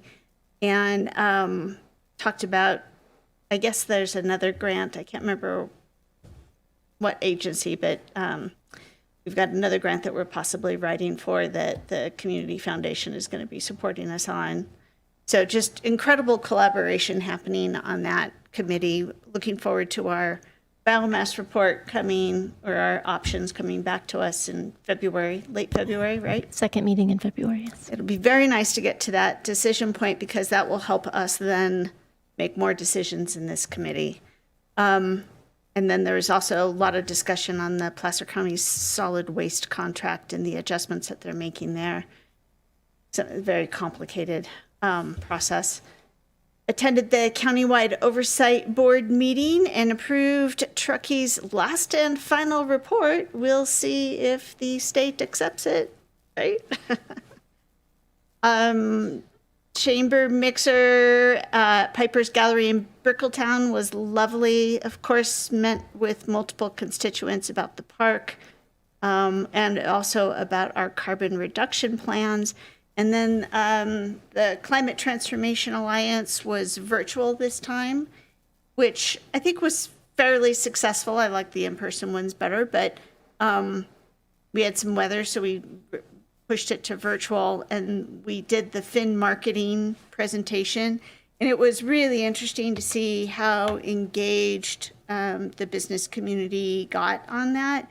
And immediately I was being texted by the chamber and the Truckee Climate Hub and 100% renewable, and they want to replicate this presentation. Hopefully one of those will be recorded because we forgot to record ours, but it was very pointed and very impactful on the benefits to not just businesses but agencies in building trust and rapport with customers and constituents on the basis of doing the right thing for the climate. Very, very powerful. So that's my report. Vice Mayor Zabriskie.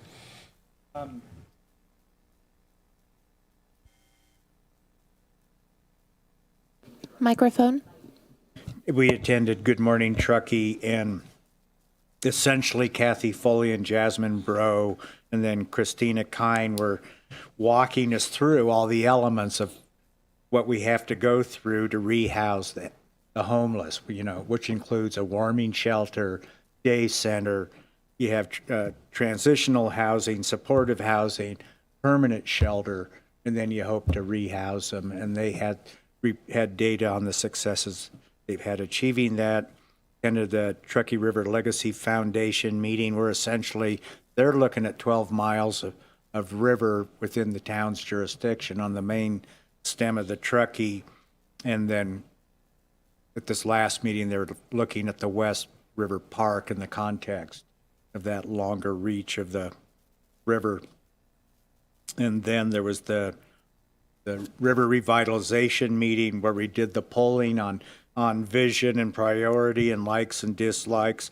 Not surprisingly, the environment always comes out on top.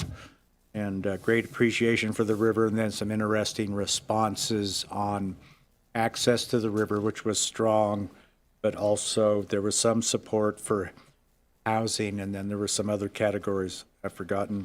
Met with John Svan regarding assistance from the Land Trust on improving coordinated habitat and species inventories with the Forest Service, Nature Conservancy, and the Land Trust in the town, and avoid duplication. And then on West River Street had some exchange, met with Rolf Godin one time, and then Ruth Cross, and both of those were site visits to have them point out to me what they liked and didn't like about the West River Park. Oh, and then talked with Shellen Rodriguez of Pacific Crest on their proposed development there on I-89 South on the old CHP site and their concerns about locating a site for secondary access. And your support or not for bringing back the amendment I suggested? Yeah, it sounded a little bit like an argument on the merits, but what I'm hearing is there's an issue about what the meaning of our code is. You want to revisit this to clarify what you think it says. To clarify, if I'm suggesting an amendment, yes, but I'm suggesting it come back as a development code amendment, basically. And obviously, I agree with Council Member Klostad. Can't discuss the merits of the amendment. You can only discuss whether you want to bring it back or not. Correct. I'm fine with that. Bring it back, then we can discuss the So merits. Councilmember Klostad did not support bringing it back. You support bringing it back. Oh. Councilmember I'm Romack fine. supported bringing it back. I'm fine. Yeah, I'm ambivalent. You want to bring it back? Okay.